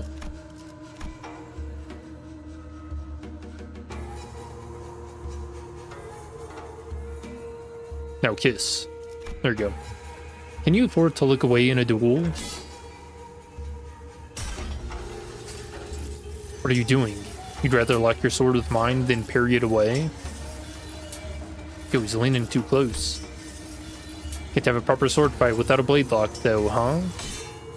The duel between the mentor of a syndicate and a military commissioner of Corp is neck to neck, clash after clash. The two warriors eventually lock their blades in a contest of might before it comes to a close in a final, fatal bout. When the dust settles, the mentor lies in the sand, dead.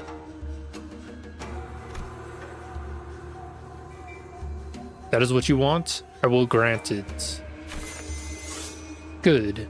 Let's finish this.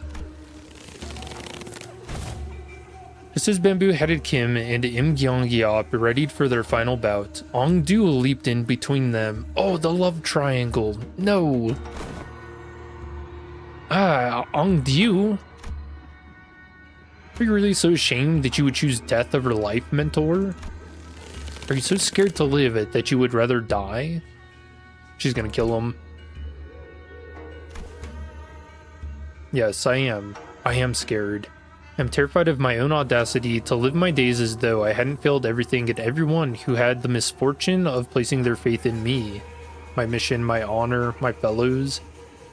As though my path isn't haunted by ghosts. As though it can stand shamelessly before the watching eyes of the heavens. What have I even done with the life that was given to me? Blind to the realities of my homeland. I served a master who chose politics over loyalty and justice. I cut down my very fellows who chose to trust a fool like me.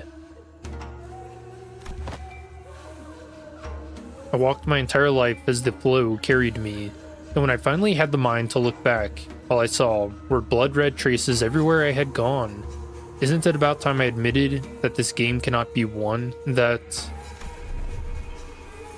Mentor, the weakness in your strength has failed your mission.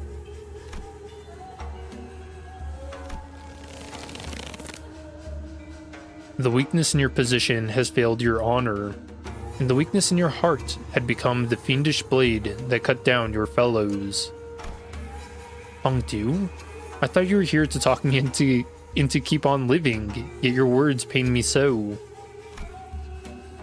What weakness of yours is it this time, that you would cast away your own creed and life? What other weakness will you use as an excuse today? Stop trying to bear responsibilities asked not of you. The Blade lineage was never about responsibility, nor was it about you, mentor. Or does your overbearing guilt help you overestimate your importance? If he distorts again, you swear? Carmen from the top ropes. What was that saying again? Fellow travelers in the same boat will aid one another. Not a single soul demanded that of you. To talk about kicking a man, he's down. Should be a while he's down. I've had enough of that flippin' larking of yours. We all have. Do you truly believe that not a single one of us had picked up on the fact that all your levity was a means of relieving yourself of the burden you would cast upon your own shoulders? None of us ever demanded some impossible feat from you. Who was it that you've always said to describe yourself? That you are but a butchering blade that wields not itself, a tool wielded by willing hands. Why, Mentor? I know not what kind of shame or responsibilities a mere tool has. Do you? Because I fail to see any.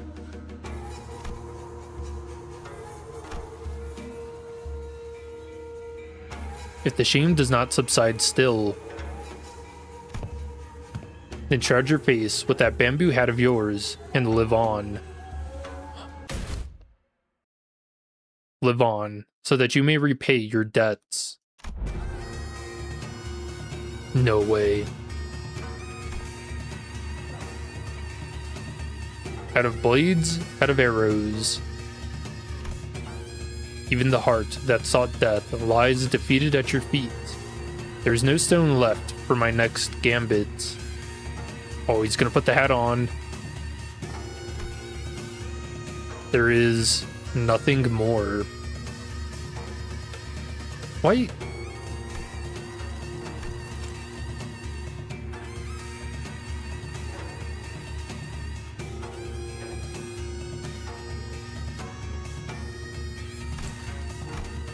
Sorry, that kind of felt like Roland's poem a little bit. I have nothing but my sorrow. Oh, ego? I missed that. Sigh. Indeed, perhaps there was some merit in your words, that I must retreat from this silly game of stones and become a fiend of blades. Mentor? That is not what I said. Interesting. Whence did you hear that poem?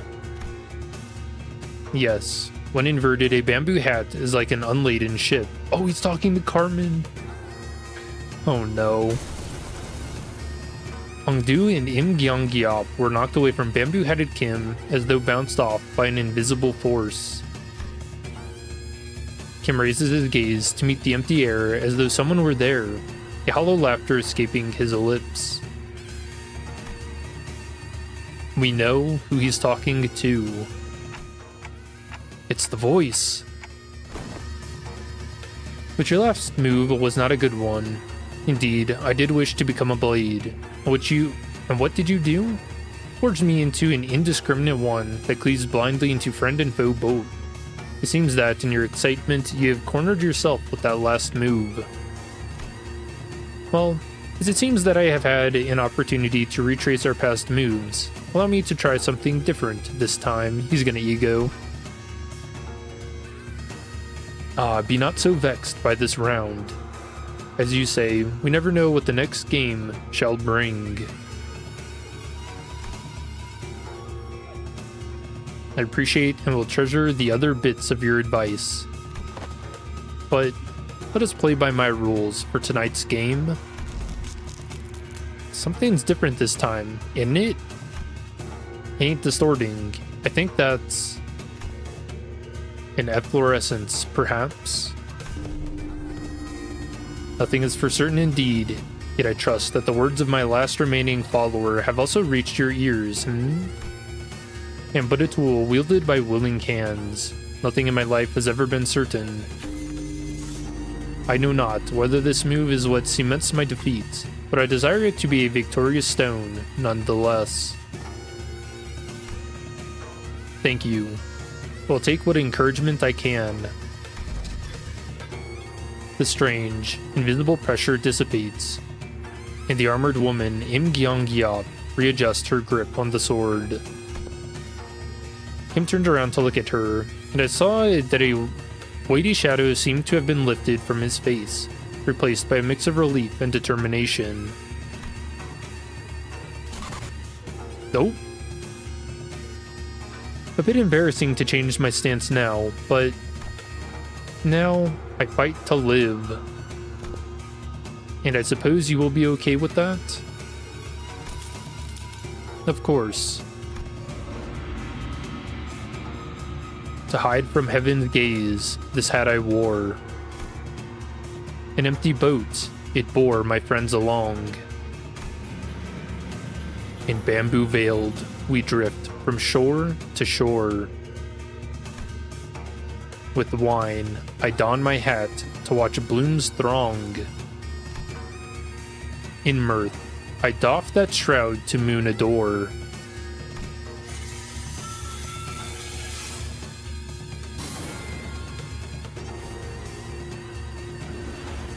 So with this bamboo hat to veil my brow, the winds and rain may it rage, I shall not throw.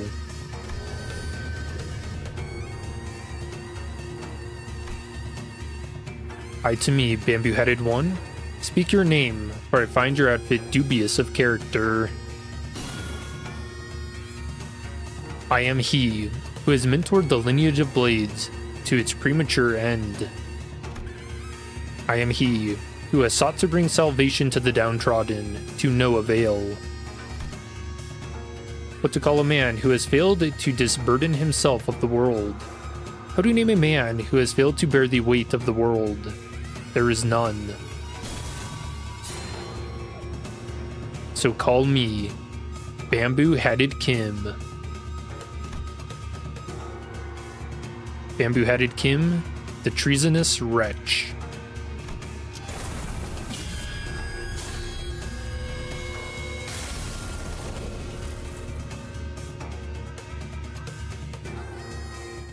Dang, she didn't even try.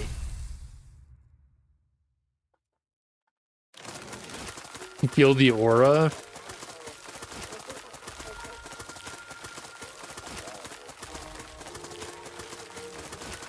Dude, that was sick. I love that. The whole time I was like, why are they calling him Bamboo-Hatted Kim? He's not wearing his bamboo hat. The photographs rapidly fold away from reality. That was awesome though. Ren space.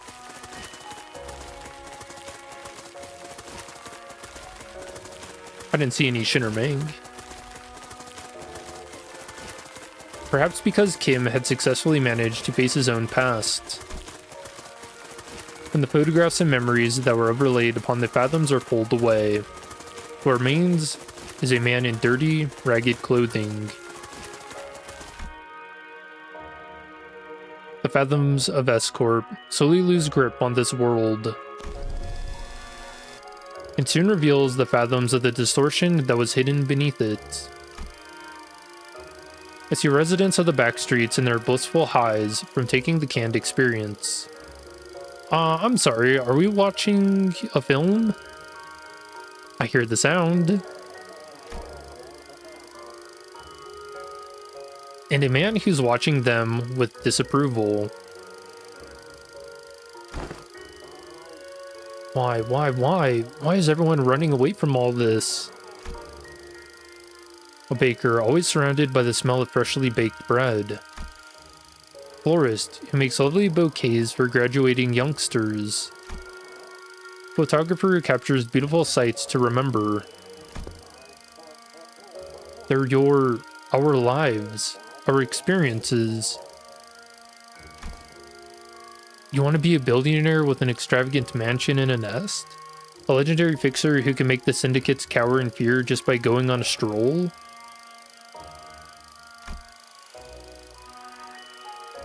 What you get from those cans is not real.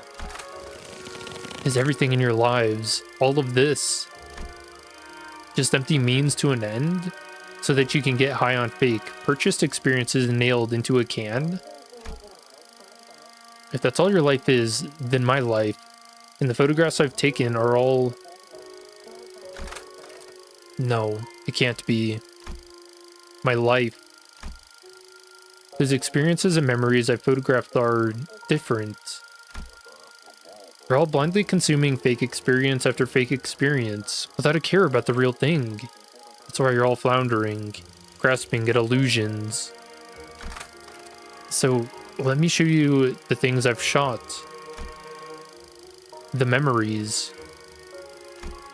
Who's this guy again? He's the one that distorted into the projector. The reality of your lives. Sounds like the title of a sitcom. I'd watch that. Sounds sick. It was only in passing, but I glimpsed an unmistakable grimace, a scowl on Mersault's face. I reflected upon the events of today, and could at least begin to guess as to why that might be. You don't believe there's any experience in either the canned experience or that guy's photographs, do you, Mersault? Because experiences and memories aren't the same thing.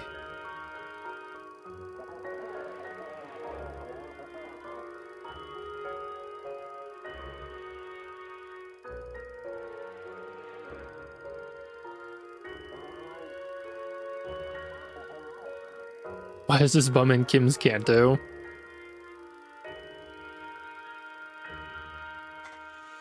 That's a good question. Get him out of here. Experiences and memories aren't the same thing.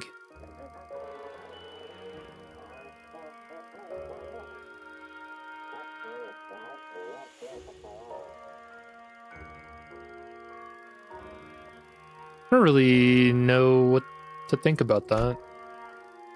What really distinguishes them? I wasn't sure. Yeah, I'm not either. Dude, Dante's me. Correct, manager. What I knew was that the distinction was, for whatever reason, important to Mersault.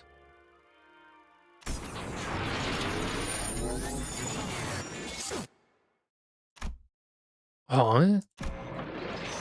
The figure materializes into a humanoid form, swirling out of the projector. That's gotta feel really weird. He must be the distortions. And next to him is another figure, stumbling out in a giant suit of armor. Oh no. But blimey, that thing's still alive? Round 3. It is but an overlay of fathoms, created within a distorted space. The concept of life and death has little meaning for such a thing. Yet faint does she grow. It must be that the distortion's power is waning.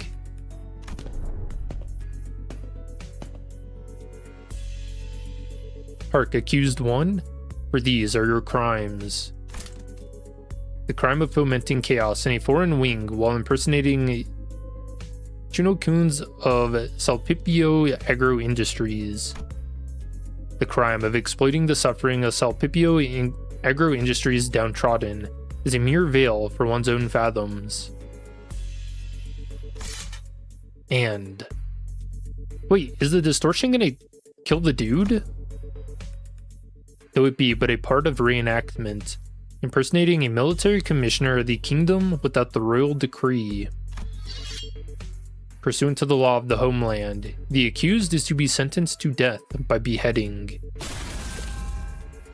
And before we even had the chance to step in or anything, the faint mirage-like warrior brought down her sword on the docugrapher's neck, decapitating him. Damn. Oh shit. I did not think they were gonna show all that.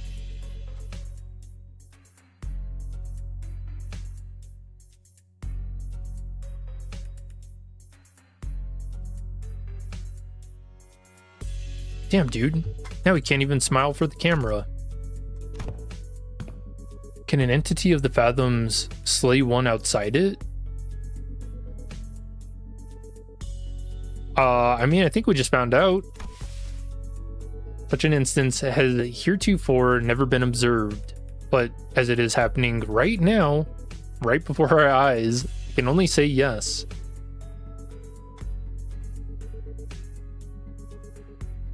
So does that mean, did that guy kill himself, technically? That's crazy. What an insane ending. Gyeongyop is a woman of principle. Also, by the way, she's kind of giving this entire monologue clearly about to kill that guy, and everyone just was like dumbstruck watching it happen.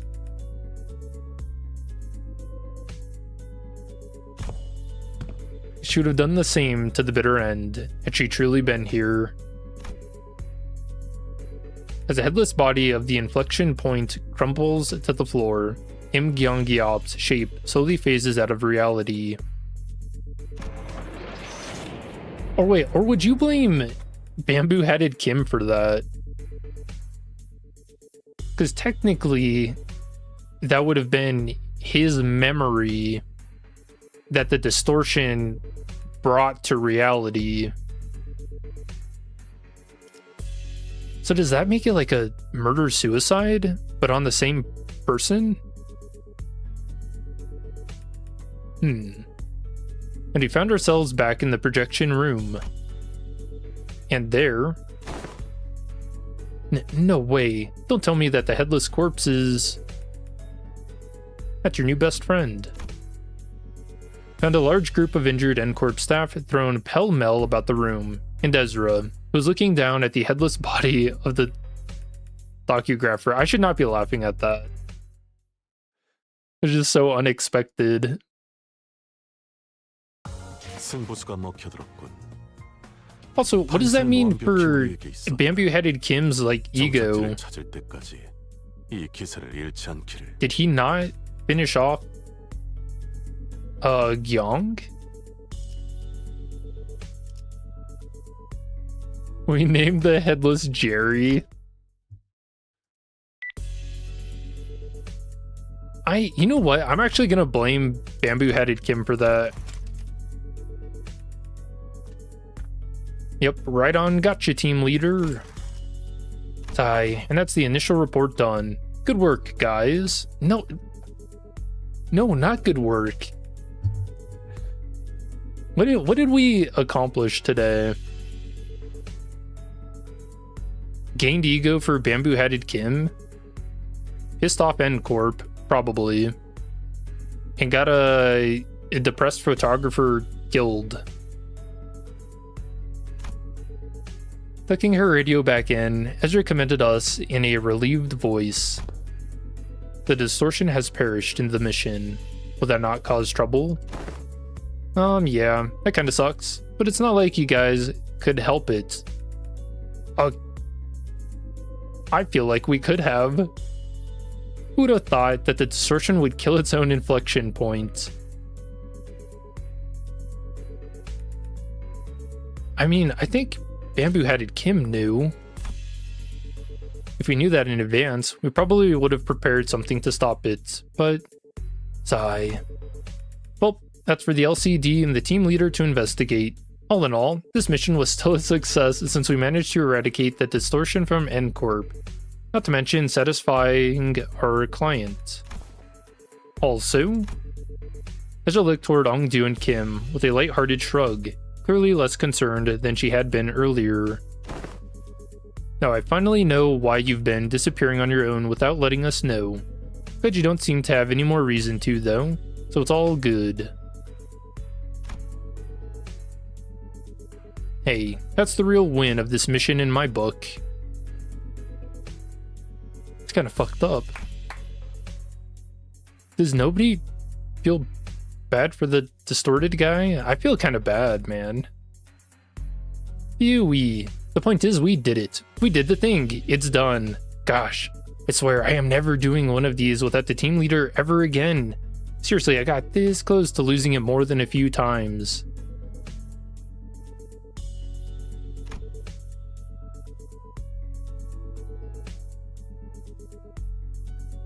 No, because of the city TM. It seemed that the responsibility of looking after her LCD juniors had kept her stressed and high-strung throughout the mission. I hadn't noticed it, but her brows had finally relaxed, bringing back the chipper Ezra I was more familiar with. Thus, I shall not abide by more of your indolence. You will now join us on missions and tasks as you were expected to. Is that understood, Mentor? She's going full creep. Hongdu, would you mind releasing the hems of my sleeve? Oh, what I wouldn't give to lie down and pass out right about now. The raw emotion in Kim's voice had likewise faded, and with Hongdu's voice no longer as barbed as it had been in the Fathoms, it seemed to me that the two were back to the more relaxed selves I knew.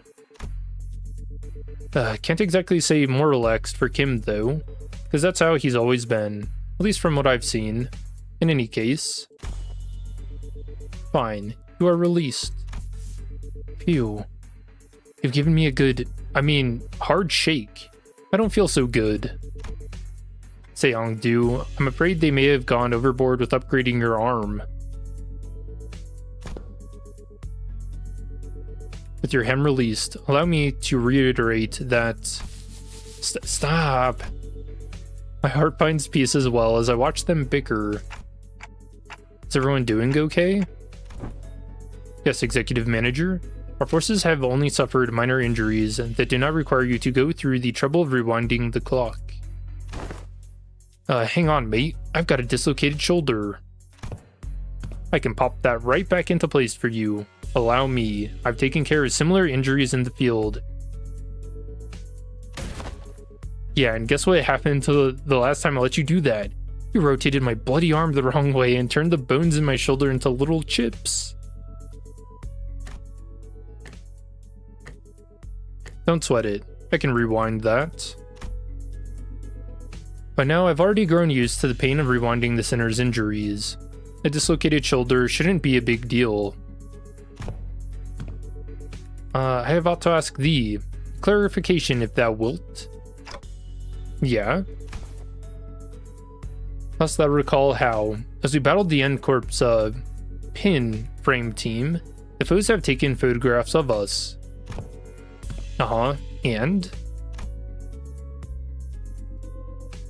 There are those who were sent to identify and capture the one who hath violated a taboo, forsooth. As we stood in their path, 'tis no mystery why we had to come to blows, yet I find this to be most perplexing. Wherefore did they take so many photographs of us? Maybe they were taking photographs to report their locations? Recording footage is taboo in N-Corp, meaning they can't install security cameras here. Their only option for keeping a consistent record when tracking down a case or a person is by photographs. Thine word told water yet. Most puzzling forsooth. For I recall with clarity that from a certain point, they had begun photographing us with renewed obsession. Now, hey, that sounds like a question for Mersault. Given how often I had to rely on the information Mersault had provided me in this mission, I think I've gotten enough practice on how to phrase my question the right way and pull the answers I need from him. I couldn't get him to tell us his own judgments on matters, but since he seems to have a near photographic memory of what he's seen... Mersault, do you remember how many pictures of us the N-Corp staff took? I do.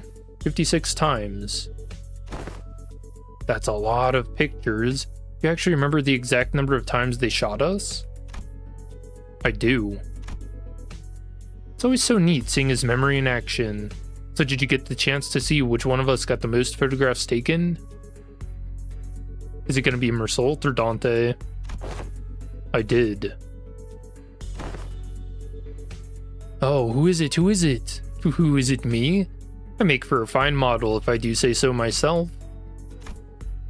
No, it wasn't you. It was me. Oh no. Huh? But why?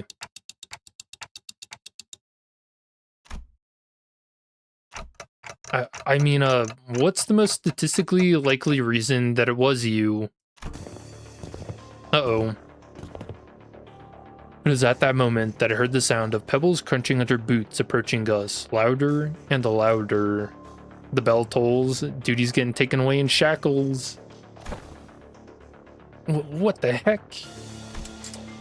Corp. Oh, dang it. Are you here because we beat up some of your guys? Listen, here, we had to. Because of the distortion, see? It is as she says. Skirmish was an unfortunate consequence of combating the distortion phenomenon. Limbus Company provides a customer damage compensation program.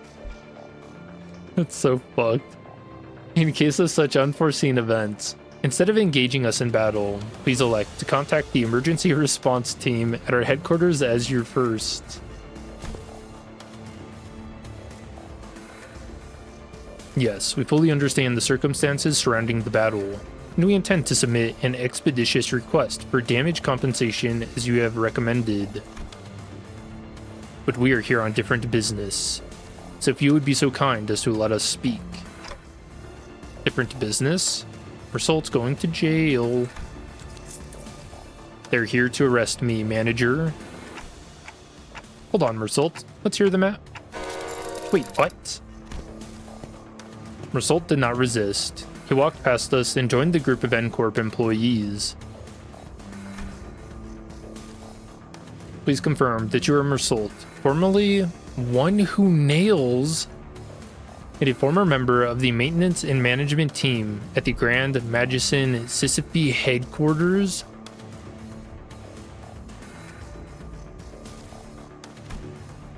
Confirmed. Oh, we know his job now. By the decree of the Giants, you have been expelled from Corp, with imprisonment as the penalty for non-compliance. Pursuant to Article 12 of the eviction regulations, you have also been informed that remaining in Corp's district for more than 6 hours may subject you to immediate arrest. Please confirm that your memory pertaining to the above incident has not been expunged, and you are of sound mind to recall it in entirety. Confirmed. Very well. Then, in keeping with the regulations, I hereby notify you that you are now subject to arrest and transport. Please place your hands behind your back and please offer no resistance. I'm required to inform you that resistance may incur further penalties. Wait, stop. What the hell is going on? Wait, forget all that. Did you know this would happen, Mersault? Mersault, who stood calmly with his arms behind his back as the Corp employees handcuffed him, nodded placidly in my direction. I did, manager. How's this even gonna go in Canto 10? Because we can't just go in to rescue him guns blazing. I don't know. Maybe we like make a deal, or he goes on trial, and we get a Canto that's all like Ace Attorney, you know. Then why the heck didn't you warn? Was this a question and more reflex? But I didn't need to hear his reply to know why, because nobody asked him. Right, I never asked, did I? You did not. I'd say you should have warned us way earlier, but you just reply, I will follow those instructions going forward, right? Yes, I would. Subject now in custody. From this moment onward, you are considered a suspect and will be transported to Corp headquarters for your trial. Yep, he's going on trial.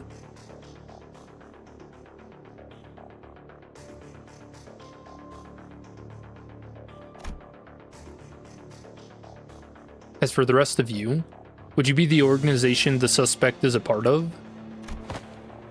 Organize your arse. What in the bloody hell do you think you're... Alright, put him in handcuffs too. Take him away. Heathcliff, we're about to antagonize Corp, a wing. In the absence of a reasonably justifiable cause, such as a contract, engaging in battle with the city's corporate entities is strongly discouraged. Yeah? We're just supposed to twiddle our thumbs while they drag him away? This must be another piece of information they neglected to tell me. Oh, the society. Yet another development that was set in stone. Despite your calm and collected explanation, I could tell that this was not a pleasant situation for Faust either, as she was sending an uncomfortable glance at the Corp employees. So, where are you taking him?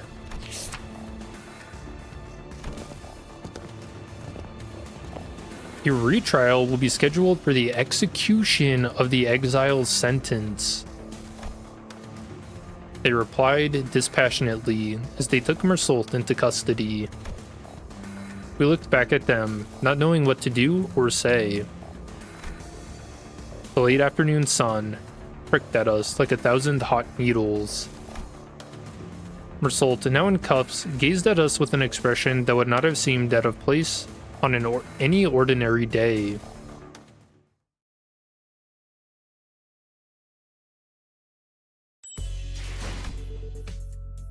No, free my boy.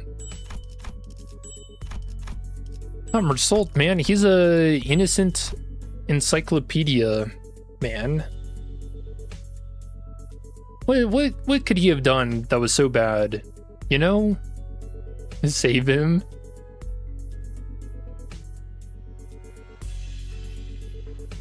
Man, we got quite a few. I don't know what you'd say, just like subjects. Like we got the giants. We got Mersault is the one who nails. Didn't he literally shoot a guy in the book for no reason? Well, I mean, I don't know what happens in the book, but I mean, surely it's not for no reason, right?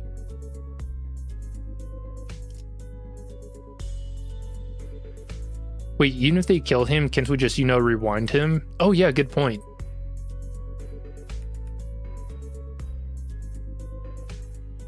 Based off the book, you think he distorted and killed someone or killed someone without distorting? Yeah, that's been my guess too. I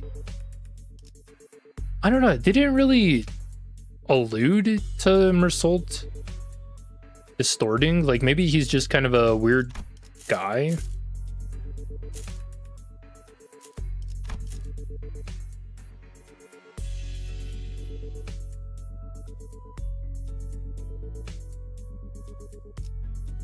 So I don't know. Maybe I guess we'll find out. So I need to check. Where are we at in terms of time frame? Are we close to... Oh no, we're still 3 months out from the mass extinction. So probably not happening in Mersault's Kanto.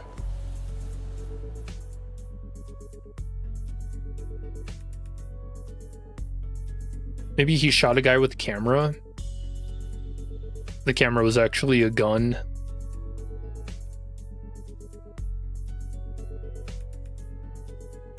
You don't think Mersault is the type of person to be capable of distorting or obtaining ego? He was exhibiting some emotions in this Intervallo. He was getting pretty upset about the idea of canned experiences.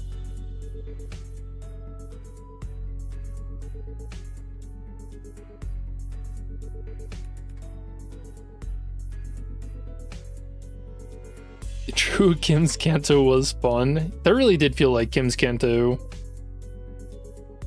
I mean, shit, man, he gained ego. He had like a whole little cutscene where he's doing a poem.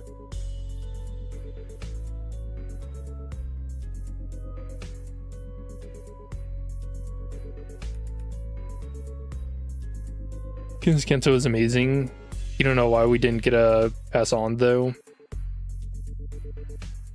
I mean, he made a poem kind of on the spot.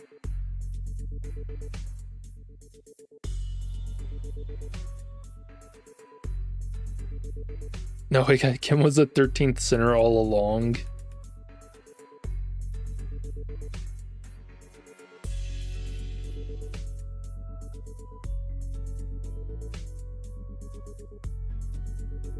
We got a lot of S-Corp lore too. A lot of things got confirmed. So that was sick.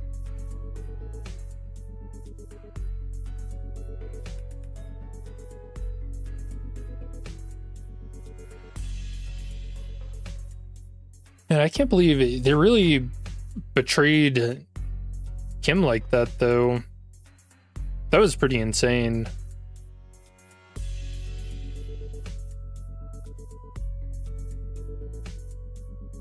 Forbidding Odysseus Cantos after Mersault, by the way. I think it is, yeah.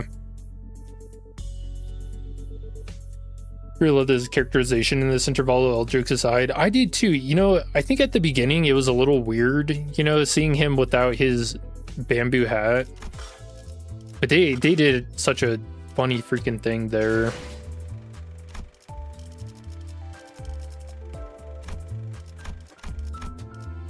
Yeah, this fucking scene. Yeah, whoever said this was a coat rack was right on with that. He was just hot.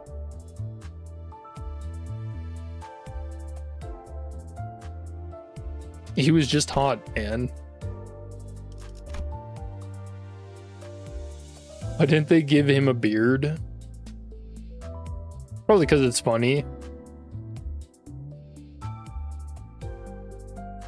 They probably wanted to keep him like kind of lackadaisical a bit.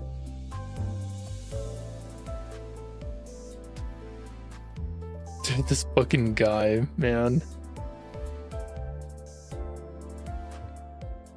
Does Kim count as a himbo? For sure. I mean, people are gonna treat him like that anyways. Yeah, we got some like weird characterization out of Ongdu as well.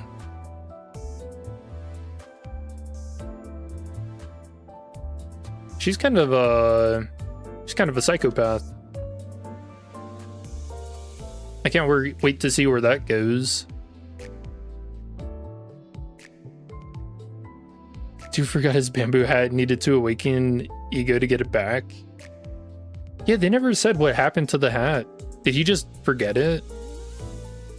That seems like a bamboo-hatted Kim thing to do.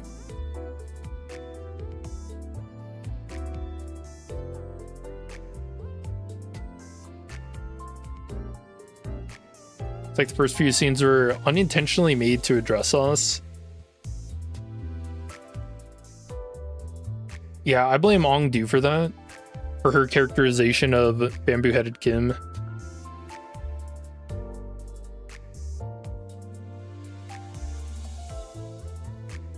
Yeah, that does kind of make me want to go back in Ruina and see some of the voice lines he said, because I feel like in Ruina he was pretty serious guy.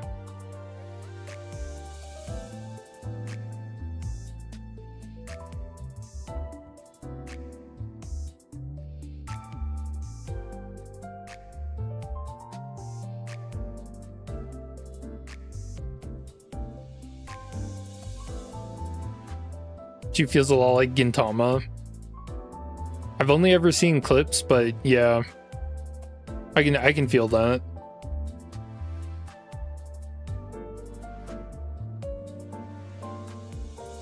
He was actually saving it in his pocket all along till we're farmed the last scene.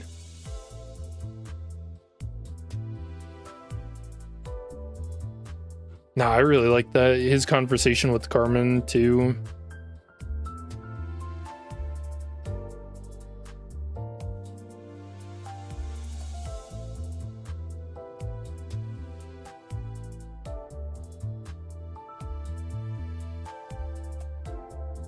Yeah, that was awesome.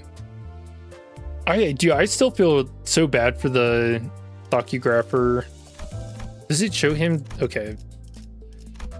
I was gonna say, if you could actually like see him decapitated here, it'd be kind of fucked up. Oh yeah, they never even gave that guy a name, by the way. He just got question marks.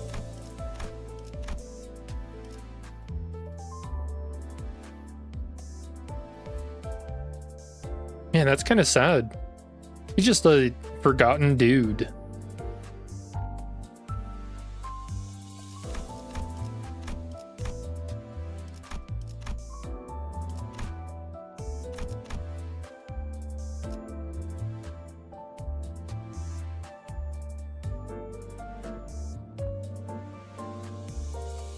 Seems like the hat is part of his ego now. You think he's only gonna get the hat when he egos out? So someone's gonna have to be like, well, he like introduces himself. I'm Bamboo-Headed Kim. Someone's like, why do they call you Bamboo-Headed Kim? Fucking turns on his ego. Carmen places the hat upon his head.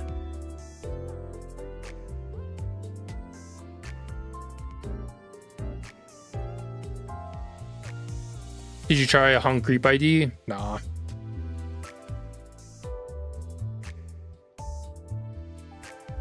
No, I forgot. I don't know if we had the... Oh, Dante's notes. What the heck? This has never happened before.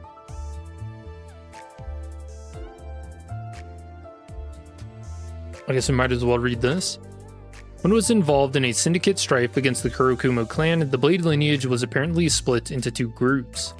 One group were those who dreamed of returning to S-Corp someday, the people who had been with Bamboo-Headed Kim since back in S-Corp. The other group was made of people who sought only the liberty to live by their sword. Kim said that returning to S-Corp was not much of a priority for Solsus who earned their keep by brandishing their swords. And Kim distorted in the middle of all that, losing both sides. Those who chose to remain with him were killed by their own leader. And with the Blade lineage so diminished, the Solsus who had no clear purpose left him and drifted away. Hongdu's the only one who stayed by him until the end, and now she's become an official member of the LCD. The mentor survives still, but calling the Blade lineage an organized syndicate may be a bit of a stretch now. Yeah, they're the only two. Oh no.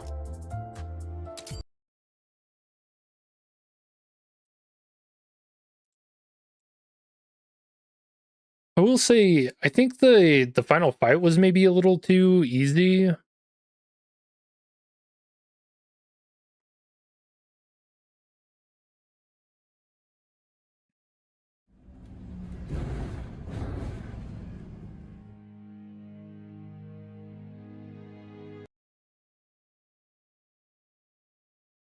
All normal event. No, because you remember what Rufo was like, man? People hate that fight.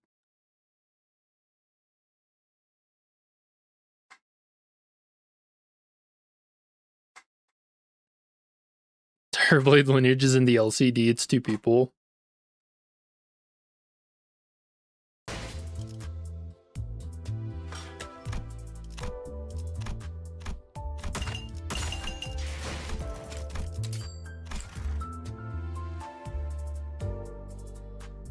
Never got to see her final attack. I think they're gonna add a refraction. Yeah, I mean, I guess that's probably fair, actually. Save the hard content for refractions, or reflect trials.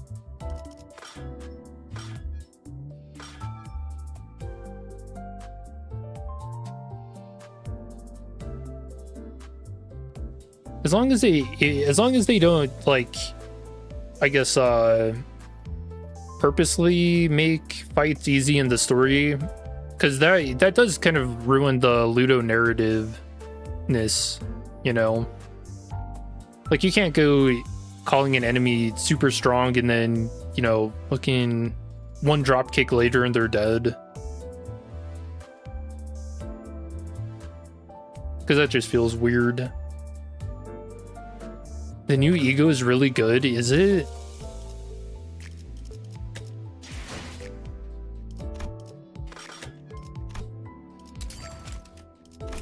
It seems pretty good.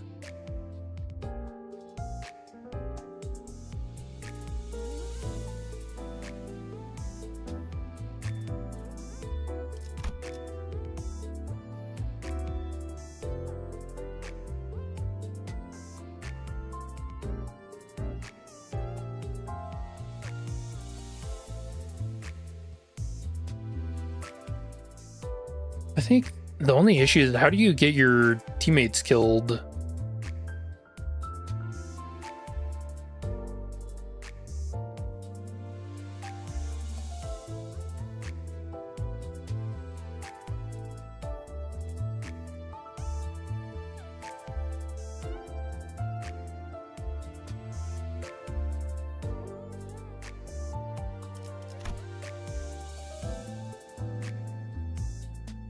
Oh, I mean, I guess you could just do corrosion attacks.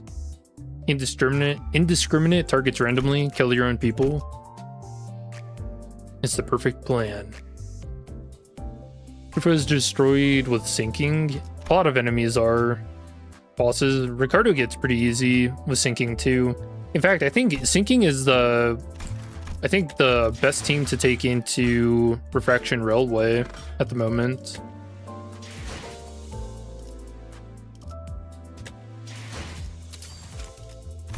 Yeah, people were saying that the new, what do we call this? Ongishmail is pretty good too. Because it seems like she gets a lot of just free, unopposed attacks. And on crit at 5+ haste, reuse this coin once per skill. 5 coin skill.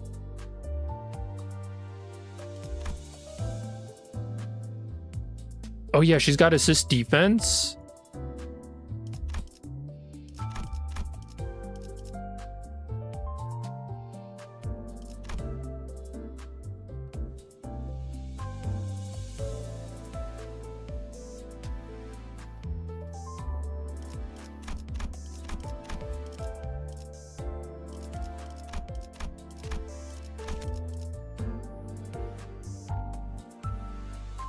Fought the wrong clash and your team goes from full HP to 3 deaths, and the other staggered with 8 more billion statuses. Really don't need teammates dying part.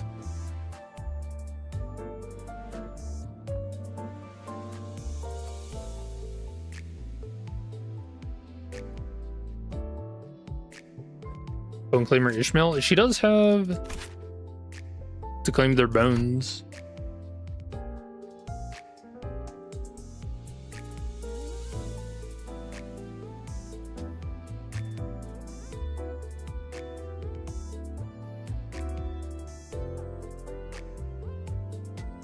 Guess it's H-Slop ID. No, I don't think something just having assist defense, you can just say that about it. Also, I don't know. I mean, it does let her feed into her Mook workshop shenanigans. Very Malfow coded for sure.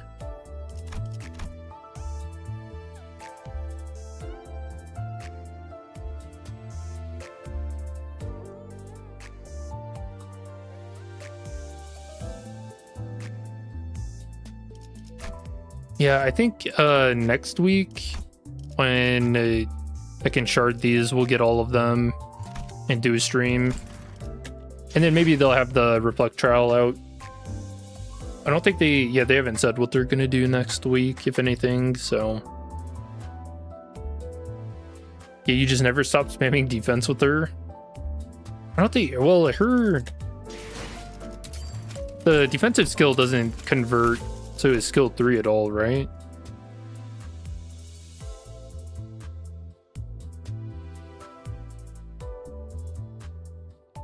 Doesn't look like it. Oh wait, no, she does. On base attack skill end, if this unit has 15+ Mook Workshop, activate even the balance, loosen Rippling Flame once per turn.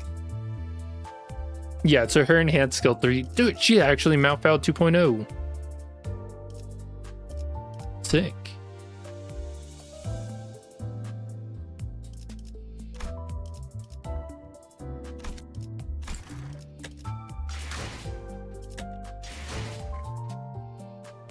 Alright, chat, I'm gonna get out of here. My throat is killing me. Yeah, very cool Intervallo. Music's great, story fantastic. Bamboo Hatted Kim got his bamboo hat back. What more could you ask for? Oh, besides Mersault getting tossed in jail, that's awesome. Banners used to give announcers. Oh yeah, someone said there was a new announcer. What was that about? Was that in the event rewards?